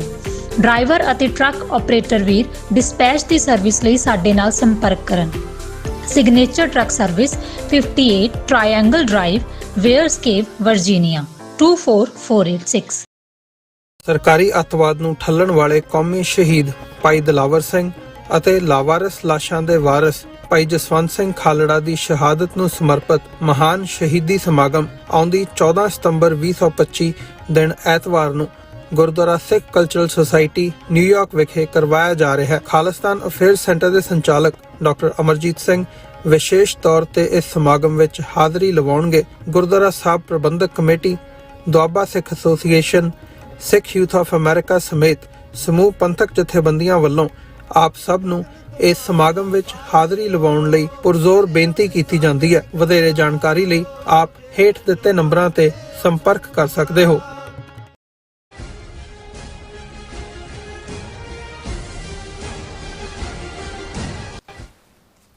Viewers welcome back to programme. So viewers ਬਹੁਤ ਹੀ ਅਫਸੋਸਨਾਕ ਜਿਹੜੀ ਖਬਰ ਹੈ ਤੁਹਾਡੇ ਨਾਲ ਆਪਾਂ ਸਾਂਝੀ ਕਰਨ ਜਾ ਰਹੇ ਹਾਂ ਕਿ ਅੱਜ ਦੀ ਇੱਕ ਜਿਹੜੀ ਹੈ ਅਫਸੋਸਨਾਕ ਖਬਰ ਇਹ ਹੈ ਕਿ ਟਰੰਪ ਦੇ ਬਹੁਤ ਨਜ਼ਦੀਕੀ ਅਤੇ ਮੇਕ ਅਮਰੀਕਾ ਗ੍ਰੇਟ ਅਗੇਨ ਮੁਹਿੰਮ ਦੇ ਆਗੂ ਚਾਰਲੀ ਕਿਰਕ ਨੂੰ ਯੂਟਾ ਯੂਨੀਵਰਸਿਟੀ ਵਿੱਚ ਇੱਕ ਸਮਾਗਮ ਦੌਰਾਨ ਮਾਰ ਦਿੱਤਾ ਗਿਆ ਹੈ ਔਰ ਪ੍ਰੈਜ਼ੀਡੈਂਟ ਟਰੰਪ ਨੇ ਚਾਰਲੀ ਕਿਰਕ ਨੂੰ ਇੱਕ ਲੈਜੈਂਡਰੀ ਫਿਗਰ ਦੱਸਿਆ ਹੈ ਅਤੇ ਉਸ ਲਈ ਪ੍ਰਾਰਥਨਾ ਕਰਨ ਲਈ ਕਿਹਾ ਹੈ। ਸੋ ਅਮਰੀਕਨ ਸਿਸਟਮ ਵਿੱਚ ਡਾਇਲੌਗ ਦੀ ਥਾਂ ਹਿੰਸਾ ਦਾ ਵਰਤਾਰਾ ਨਿੰਦਣਯੋਗ ਹੈ। ਸੋ ਇਸ ਬਾਰੇ ਆਪਾਂ ਗੱਲਬਾਤ ਕਰਨ ਜਾ ਰਹੇ ਹਾਂ। ਸੋ ਅਸੀਂ ਚਾਹਾਂਗੇ ਕਿ ਤੁਸੀਂ ਇਸੇ ਤਰ੍ਹਾਂ ਬੜੇ ਰਹਿਣਾ, ਦੇਖਣ ਸੁਣਨ ਲਈ ਲਿਖਣ ਲਈ ਤੁਹਾਡਾ ਸਭ ਦਾ ਬਹੁਤ ਬਹੁਤ ਧੰਨਵਾਦ ਜੀ। ਡਾਕਟਰ ਸਾਹਿਬ ਕੀ ਕਹਿਣਾ ਚਾਹੋਗੇ?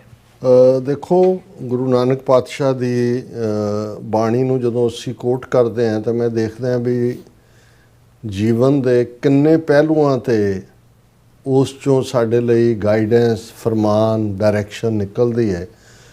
ਉਹਦੇ 'ਚ ਜਦੋਂ ਅਸੀਂ ਮਤਭੇਦਾਂ ਦੀ ਗੱਲ ਕਰਦੇ ਹਾਂ, ਵਿਚਾਰਧਾਰਾਵਾਂ ਦੀ ਗੱਲ ਕਰਦੇ ਹਾਂ, ਦੁਨੀਆ ਦੇ ਵਿੱਚ ਵਾਰ ਆਫ ਆਈਡੀਆਜ਼ ਦੀ ਗੱਲ ਕਰਦੇ ਹਾਂ, ਜਿਸ ਨੂੰ ਹੰਟਿੰਗਟਨ ਨੇ ਸਿਵਲਾਈਜੇਸ਼ਨਲ ਕਲੈਸ਼ ਦੇ ਨਾਲ ਜੋੜਿਆ ਹੈ, ਤੇ ਗੁਰੂ ਨਾਨਕ ਪਾਤਸ਼ਾਹ ਦਾ ਫਰਮਾਨ ਸਾਡੇ ਲਈ ਬਹੁਤ ਵੱਡੀ ਗਾਈਡਲਾਈਨ ਹੈ ਕਿ ਜਬ ਲਗ ਦੁਨੀਆ ਰਹੀ ਹੈ ਨਾਨਕ, ਕਿਛ ਸੁਣੀਐ ਕਿਛ ਕਹੀਐ।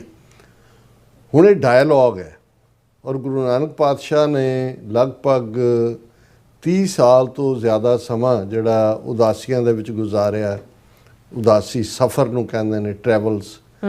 50,000 ਮੀਲ ਤੋਂ ਜ਼ਿਆਦਾ ਉਹਨਾਂ ਜ਼ਮਾਨਿਆਂ 'ਚ 5.5 ਸਦੀਆਂ ਪਹਿਲਾਂ ਉਹਨਾਂ ਨੇ ਸਫ਼ਰ, ਜੰਗਲ, ਬੇਲੇ, ਸਮੁੰਦਰ, ਹਰ ਕਿਸਮ ਦੇ ਹਾਲਾਤ 'ਚੋਂ ਗੁਜ਼ਰੇ। ਔਰ ਜਿਹੜੇ ਥਾਟ ਸਨ, ਜਿਹੜੇ ਪ੍ਰਵੇਲ ਕਰਦੇ ਸੀ, ਉਹਨਾਂ ਦੇ ਟਿਕਾਣਿਆਂ 'ਤੇ ਜਾ ਕੇ, ਬਗਦਾਦ ਇਸਲਾਮਿਕ ਸਿਵਲਾਈਜੇਸ਼ਨ ਦਾ ਸੈਂਟਰ ਸੀ, ਉਹਨਾਂ ਦੇ ਨਾਲ ਡਾਇਲੌਗ, ਗੋਰਖਨਾਥ ਮਛੰਦਰਨਾਥ ਦੇ ਨਾਲ ਜਿਹੜਾ ਉਹਨਾਂ ਦੇ ਟਿਕਾਣਿਆਂ ਦੇ ਉੱਤੇ ਜਾ ਕੇ ਉਹਨਾਂ ਦੇ ਨਾਲ ਡਾਇਲੌਗ, ਸੂਫੀ ਇਸਲਾਮ ਮੁਲਤਾਨ ਉਹਨਾਂ ਦੇ ਨਾਲ ਜਾ ਕੇ, ਕਸ਼ਮੀਰ, ਫਿਰ ਹਰਿਦੁਆਰ, ਕੁਰੂਕਸ਼ੇਤਰ, ਜਗਨਨਾਥਪੁਰੀ, ਤਿੱਬਤ ਜਿੱਥੇ, ਔਰ ਕਾਠਮੰਡੂ ਜਿਸ ਨੇਪਾਲ ਦਾ ਅਸੀਂ ਜ਼ਿਕਰ ਕੀਤਾ ਹੈ, ਉੱਥੇ ਅੱਜ ਵੀ ਨਾਨਕ ਮੱਠ ਮੌਜੂਦ ਹੈ।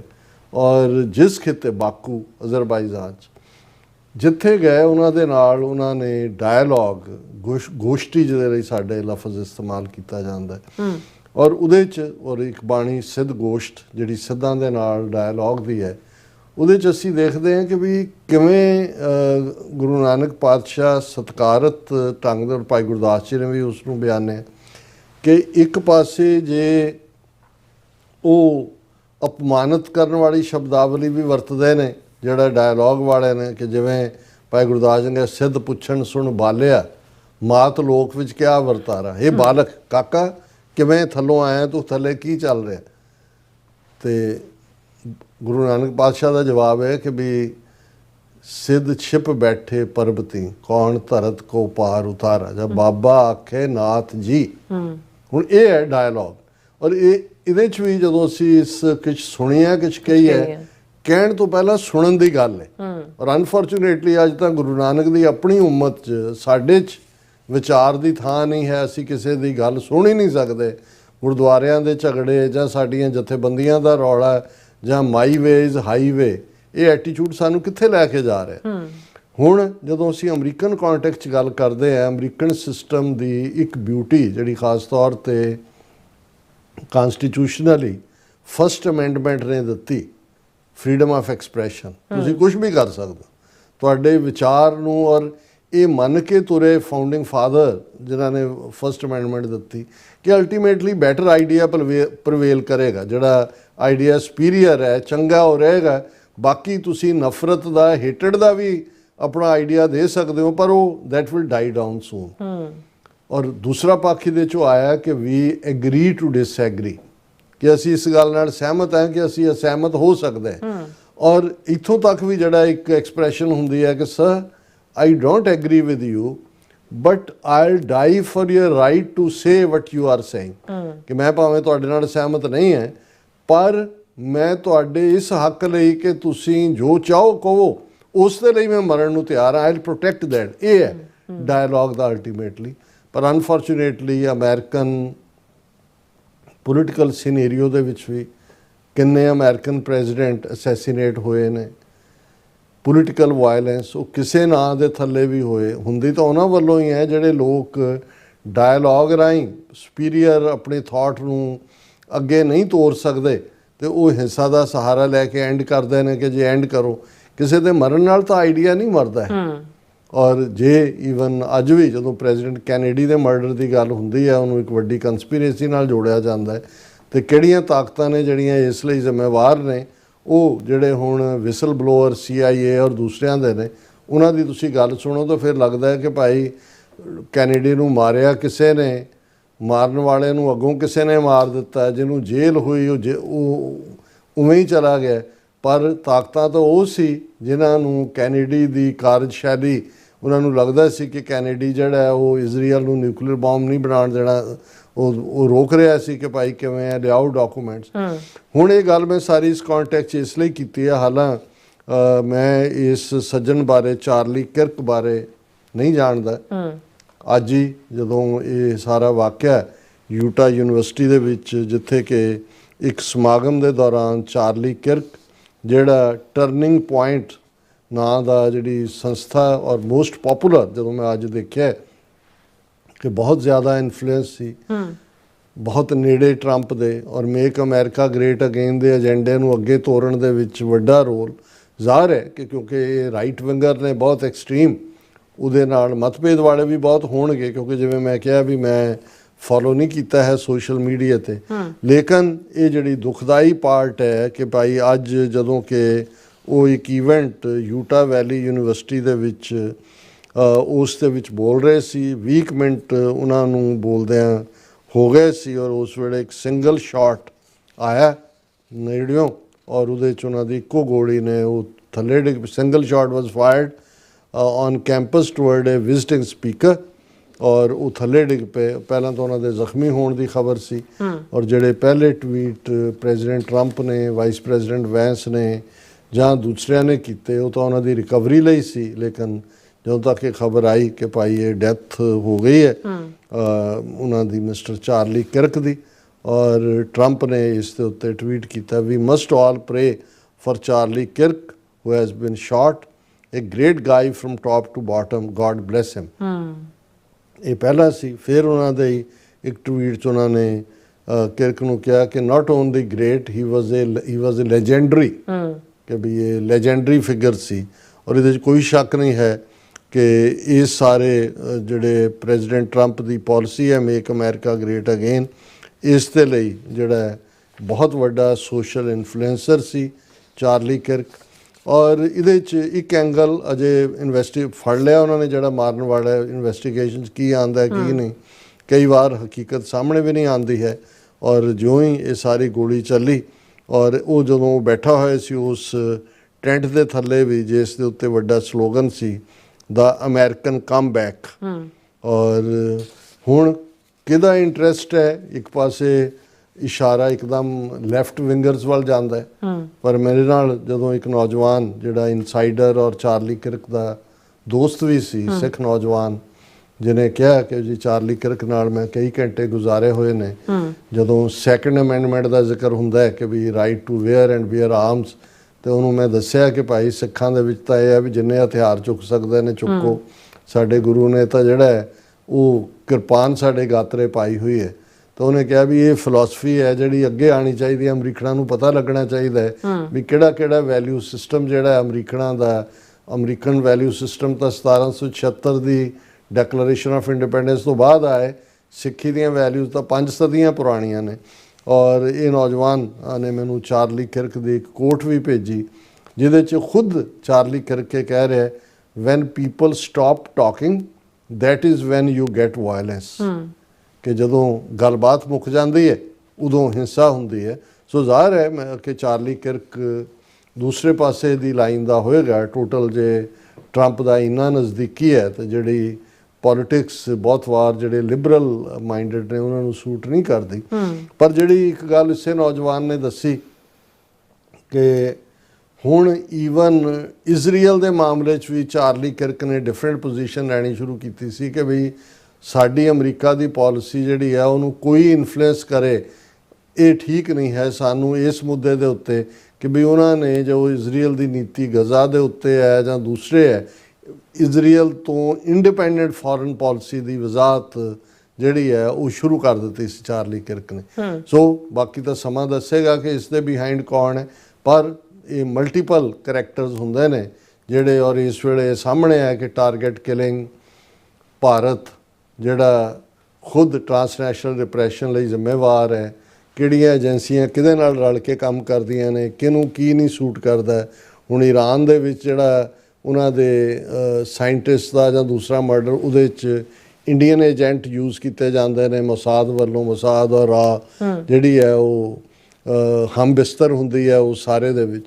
ਸੋ ਅਸੀਂ ਕੰਡੈਮ ਕਰਦੇ ਹਾਂ ਇਸ ਵਾਇਲੈਂਸ ਦੇ ਐਕਟ ਨੂੰ। ਅਸੀਂ ਸਮਝਦੇ ਹਾਂ ਕਿ ਭਾਈ ਅਸੀਂ ਇਸ ਆਈਡੀਆ ਦੇ ਨਾਲ ਹੀ ਖਲੋਤੇ ਹਾਂ ਗੁਰੂ ਨਾਨਕ ਪਾਤਸ਼ਾਹ ਦੇ ਫਾਲੋਅਰ ਹੋਣ ਦੇ ਨਾਤੇ, ਕਿ ਭਾਈ ਡਾਇਲੋਗ ਦੇ ਨਾਲ ਕੁਛ ਸੁਣੀਏ ਕੁਛ ਕਹੀਏ। ਡਾਇਲੋਗ ਅਲਟੀਮੇਟਲੀ ਗੋਸ਼ਟੀ ਵਿਚਾਰ ਚਰਚਾ, ਔਰ ਜਿਹੜਾ ਫਾਈਨਲ ਪ੍ਰਵੇਲ ਕਰਦਾ ਹੈ ਉਹ ਹਮੇਸ਼ਾ ਹੀ ਕੂੜ ਨਖੁੱਟੈ ਨਾਨਕਾ ਓੜਕ ਸੱਚ ਰਹੀ, ਟਰੂਥ ਪ੍ਰਵੇਲ ਕਰਦੀ ਹੈ। ਜੀ ਰਾਜ ਸਾਹਿਬ ਤੁਹਾਡਾ ਬਹੁਤ ਬਹੁਤ ਸ਼ੁਕਰੀਆ। ਸੋ ਹੁਣ ਆਪਾਂ ਆਪਣੇ ਜਿਹੜੇ ਵਿਊਅਰਸ ਮੈਸੇਜ ਨੇ ਉਹ ਲੈਣ ਜਾ ਰਹੇ ਹਾਂ, ਔਰ ਸੋਨਮਾਲ ਜੀ ਸਾਡੇ ਪਹਿਲੇ ਵਿਊਅਰ ਨੇ, ਸਾਨੂੰ ਫਤਿਹ ਬੁਲਾਉਂਦੇ ਨੇ। ਵਾਹਿਗੁਰੂ ਜੀ ਕਾ ਖਾਲਸਾ ਵਾਹਿਗੁਰੂ ਜੀ ਕੀ ਫਤਿਹ। ਔਰ ਧਰਮ ਸਿੰਘ ਜੀ, ਸੁਖਜੀਵਨ ਬੱਚੂ ਜੀ, ਨਿਹੰਗ ਸਿੰਘ ਜੀ, ਮਨਜੂਰ ਕੋਇਨੂਰ ਜੀ, ਔਰ ਬਲਜੀਤ ਰਾਜ ਜੀ, ਔਰ ਫਿਰ ਇਸੇ ਤਰ੍ਹਾਂ ਹਾਂਜੀ ਪ੍ਰਭਜੀਤ ਜੀ ਔਰ ਸੁਰਜੀਤ ਸਿੰਘ ਜੀ। ਇਹ ਕਹਿੰਦੇ ਦੇਸ਼ਾਂ ਵਿੱਚੋਂ ਦੇਸ਼ ਪੰਜਾਬ ਨਹੀਂ ਸਹੀਓ, ਫੁੱਲਾਂ ਵਿੱਚੋਂ ਫੁੱਲ ਗੁਲਾਬ ਨਹੀਂ ਸਹੀਓ, ਜੀਵੇ ਦੇਸ਼ ਪੰਜਾਬ ਦੁਸ਼ਮਣ ਦੇ ਮਾਰਿਆ ਨਹੀਂ ਮਰਦਾ, ਪੰਜਾਬ ਚੜ੍ਹਦੀ ਕਲਾ ਵਿੱਚ ਹੀ ਰਹੇ, ਗੌਰ ਖਾਲਸਾ ਰਾਜ ਖਾਲਸਾ ਜ਼ਿੰਦਾਬਾਦ ਜ਼ਿੰਦਾਬਾਦ ਜ਼ਿੰਦਾਬਾਦ। ਔਰ ਪਰਮਜੀਤ ਗੇਮਿੰਗ ਜੀ ਕਹਿੰਦੇ ਹੂਜ਼ ਨੈਕਸਟ ਜੀ, ਰਾਜਵਿੰਦਰ ਕੌਰ ਜੀ ਕਹਿੰਦੇ ਨੇ ਫਤਿਹ ਬੁਲਾਉਂਦੇ ਨੇ, ਔਰ ਖਾਲਸਾ ਜ਼ਿੰਦਾਬਾਦ ਕਹਿੰਦੇ ਨੇ। ਫਿਰ ਕਹਿੰਦੇ ਨੇ ਕਿ ਫਿਰ ਹਾਂਜੀ ਇਹਨਾਂ ਦਾ ਕਹਿਣ ਦਾ ਕਹਿ ਰਹੇ ਨੇ ਕਿ ਇੱਕ ਹਾਂਜੀ ਉਹ ਇਹ ਕਹਿੰਦੇ ਨਹੀਂ, ਸਤਨਾਮ ਸਿੰਘ ਜੀ ਦਾ ਨਾਮ ਹੈ, ਕਹਿੰਦੇ ਉਹ ਬ੍ਰਾਹਮਣਾ ਤੈਨੂੰ ਕਿਸੇ ਨੇ ਨਹੀਂ ਸਾਹਮਣਾ। ਔਰ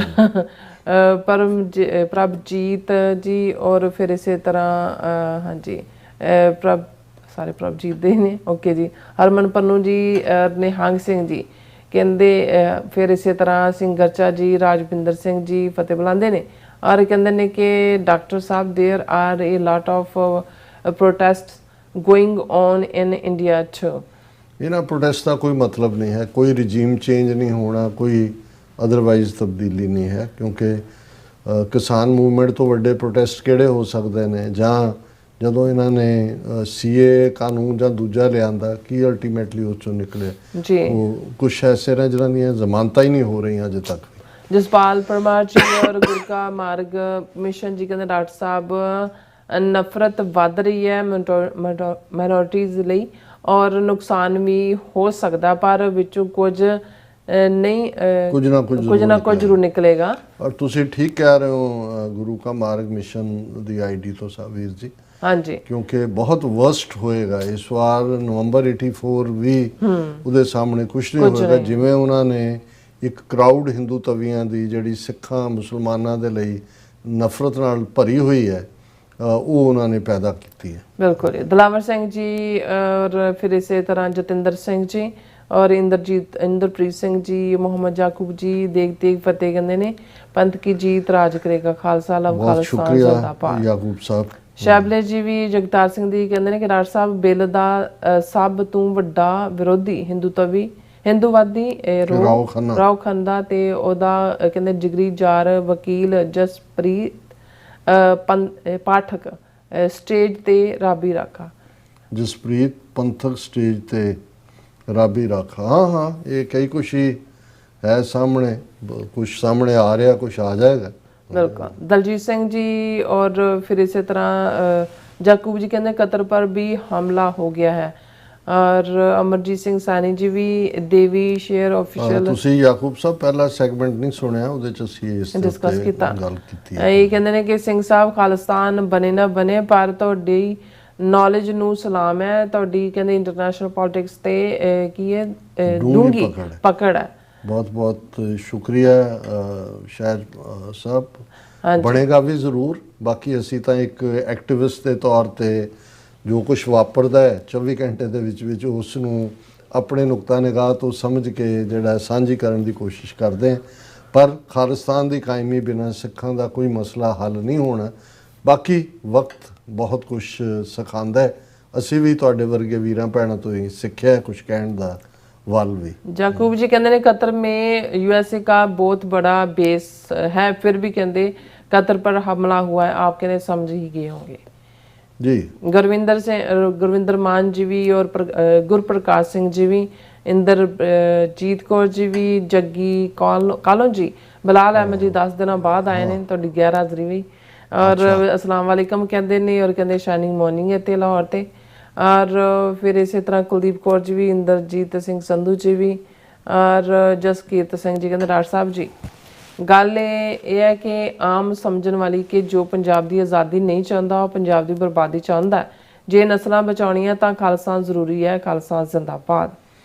बिल्कुल गल फसलों की नहीं नस्लों की है जिहड़ी गल दीप सिद्धू ने कही, और इस वेले सचमुच साडी होंद दे उत्ते ही सवालिया निशान है। बिल्कुल जी। और बलाल जी कहते हैं डॉक्टर साहब नेपाल में जो हुआ उसका इंडिया को क्या फ़ायदा होगा और क्या नुकसान होगा? ਤੁਸੀਂ ਜਿਹੜਾ ਉਸ ਨੂੰ ਜ਼ਰਾ ਅੱਜ ਦੇ ਪ੍ਰੋਗਰਾਮ ਨੂੰ ਵਾਪਸ ਜਾ ਕੇ ਦੇਖੋ। ਅਸੀਂ ਪਹਿਲੇ 2 ਸੈਗਮੈਂਟ ਜਿਹੜੇ ਨੇ ਇਸ ਇਸ਼ੂ ਦੇ ਉੱਤੇ ਹੀ ਕੀਤੇ ਨੇ, ਔਰ ਮੇਰਾ ਇਹ ਆਪਣਾ ਇਸ ਦੇ ਉੱਤੇ ਟੇਕ ਹੈ ਕਿ ਇਸ ਸਾਰੇ ਨੂੰ ਫਲੇਅਰ ਅਪ ਕਰਨ 'ਚ RSS ਔਰ ਰਾ ਨੇ ਵੀ ਵੱਡਾ ਰੋਲ ਅਦਾ ਕੀਤਾ, ਕਿਉਂਕਿ ਉਹ ਰਾਜਾਸ਼ਾਹੀ ਨੂੰ ਵਾਪਸ ਲਿਆਉਣਾ ਚਾਹੁੰਦੇ ਨੇ। ਔਰ ਜਿਹੜਾ ਕਮਿਊਨਿਸਟ ਰਜੀਮ ਨੇਪਾਲ ਦੇ ਵਿੱਚ ਸੀ ਉਹ ਚਾਈਨਾ ਵੱਲ ਪੂਰੀ ਤਰ੍ਹਾਂ ਝੁਕਿਆ ਹੋਇਆ ਸੀ। ਉਹ one belt one road initiative ਦਾ ਹਿੱਸਾ ਵੀ ਸੀ। ਲਿਪੂ ਲੇਖ ਦੇ ਉੱਤੇ ਵੀ ਉਹਨਾਂ ਨੇ ਆਪਣੇ ਨਕਸ਼ੇ ਦੇ ਵਿੱਚ ਵੀ ਆਪਣੇ ਸੰਵਿਧਾਨ 'ਚ ਜਿਹੜਾ ਟ੍ਰੇਡ ਰਾਊਟ ਇੰਡੀਆ ਨੇ ਖੋਲ੍ਹਿਆ ਚਾਈਨਾ ਨਾਲ ਵਪਾਰ ਦਾ, ਉਹਦੇ 'ਤੇ ਵੀ ਨੇਪਾਲ ਦਾ ਦਾਅਵਾ ਸੀ। ਫਿਰ ਅਗਨੀਵੀਰ ਦੇ ਥੱਲੇ ਜਿਹੜਾ ਨੇਪਾਲ ਨੇ ਉਹਨੂੰ ਰਿਜੈਕਟ ਕੀਤਾ। ਅਗਨੀਵੀਰ ਨੂੰ ਕੋਈ ਨੇਪਾਲ 'ਚੋਂ ਗੋਰਖਿਆਂ ਦੀ ਭਾਰਤੀ ਫੌਜ ਭਰਤੀ ਵੀ ਨਹੀਂ ਸੀ ਹੋ ਰਹੀ, ਔਰ ਓਵਰਆਲ ਵੀ ਜਿਹੜਾ ਭਾਰਤ ਦੀ ਇੰਟਰਫੇਰੈਂਸ ਜਿਹੜੀ ਹੈ, ਜਿਵੇਂ ਉਹਨਾਂ ਨੇ ਬਲੌਕੇਡ ਕੀਤਾ, ਔਰ ਦੂਸਰਾ ਇਹ ਸਾਰੇ ਇਰੀਟੇਟਿੰਗ ਫੈਕਟਰ ਸੀ। ਸੋ ਇਹਦੇ 'ਚ ਸਾਨੂੰ ਇਹ ਲੱਗਦਾ ਵੀ ਰਾਜਾਸ਼ਾਹੀ ਤਾਂ ਨਹੀਂ ਆਏਗੀ, ਪਰ ਹਾਲ ਦੀ ਘੜੀ ਉਹਨਾਂ ਨੇ ਕਮਿਊਨਿਸਟਾਂ ਦਾ ਜਿਹੜਾ ਹੈ ਉਹ ਜ਼ਰੂਰ ਉਹਨਾਂ ਦੀ ਸਫ ਵਲੇਟੀ ਹੈ। ਪਰ ਮੈਨੂੰ ਇਹ ਫੌਜ ਆ ਗਈ ਹੈ, ਔਰ ਮੈਨੂੰ ਇਹ ਲੱਗਦਾ ਵੀ ਕਨਸਟੀਟਿਊਸ਼ਨ ਦੇ ਥੱਲੇ ਦੁਬਾਰਾ ਚੋਣਾਂ ਹੋਣਗੀਆਂ, ਪਰ ਪ੍ਰੋ ਇੰਡੀਆ ਸੈਂਟੀਮੈਂਟ ਨੇਪਾਲ ਦੇ ਵਿੱਚ ਨਹੀਂ ਹੈ। ਹਾਂਜੀ, ਬਲਾਲ ਜੀ ਦੀ ਗੈਰ ਹਾਜ਼ਰੀ ਦਾ ਉਹਨਾਂ ਦਾ ਪਤਾ ਲੱਗ ਗਿਆ ਕਿ ਕਹਿੰਦੇ ਸਲਾਬ ਨੂੰ ਰੋਕਣ ਵਾਸਤੇ ਉਹਨਾਂ ਨੇ ਟੀਮ ਬਣਾਈ ਸੀ ਤੇ ਉੱਥੇ ਮਦਦ ਕਰਨ ਲਈ ਗਏ ਸੀ। ਬਹੁਤ ਵਧੀਆ, ਥੈਂਕ ਯੂ ਸੋ ਮਚ, ਹੈ ਨਾ, ਵਧੀਆ। ਸੋ ਇਸ ਦਿਨ ਆਪਣੇ ਵਿਊਜ਼ ਕੋਲੇ ਨੇ ਇਜਾਜ਼ਤ। ਵਿਊਅਰਸ, ਸਾਡੇ ਪ੍ਰੋਗਰਾਮ ਦਾ ਸਮਾਂ ਇੱਥੇ ਮੁੱਕਦਾ। ਤੁਸੀਂ ਆਪਣੀ ਰਾਏ ਤੇ ਸੁਝਾਅ ਸਾਨੂੰ ਭੇਜਣਾ ਭੁੱਲਣਾ। ਸਾਡੇ ਇਸ ਪਤੇ ਤੇ SOS@TV ਤੇ ਅਸੀਂ ਆਪਣਾ ਪ੍ਰੋਗਰਾਮ ਲੈ ਕੇ ਫਿਰ ਦੁਬਾਰਾ ਤੁਹਾਡੇ ਸਾਹਮਣੇ ਮੁੱਕਾਂਗੇ। ਸੋ ਇਸ ਦਿਨ ਆਪਣੇ ਵਿਊਜ਼ ਕੋਲੇ ਨੇ ਇਜਾਜ਼ਤ। ਵਿਊਅਰਸ, ਵਾਹਿਗੁਰੂ ਜੀ ਕਾ ਖਾਲਸਾ, ਵਾਹਿਗੁਰੂ ਜੀ ਕੀ ਫਤਿਹ। ਰੱਬ ਰਾਖਾ।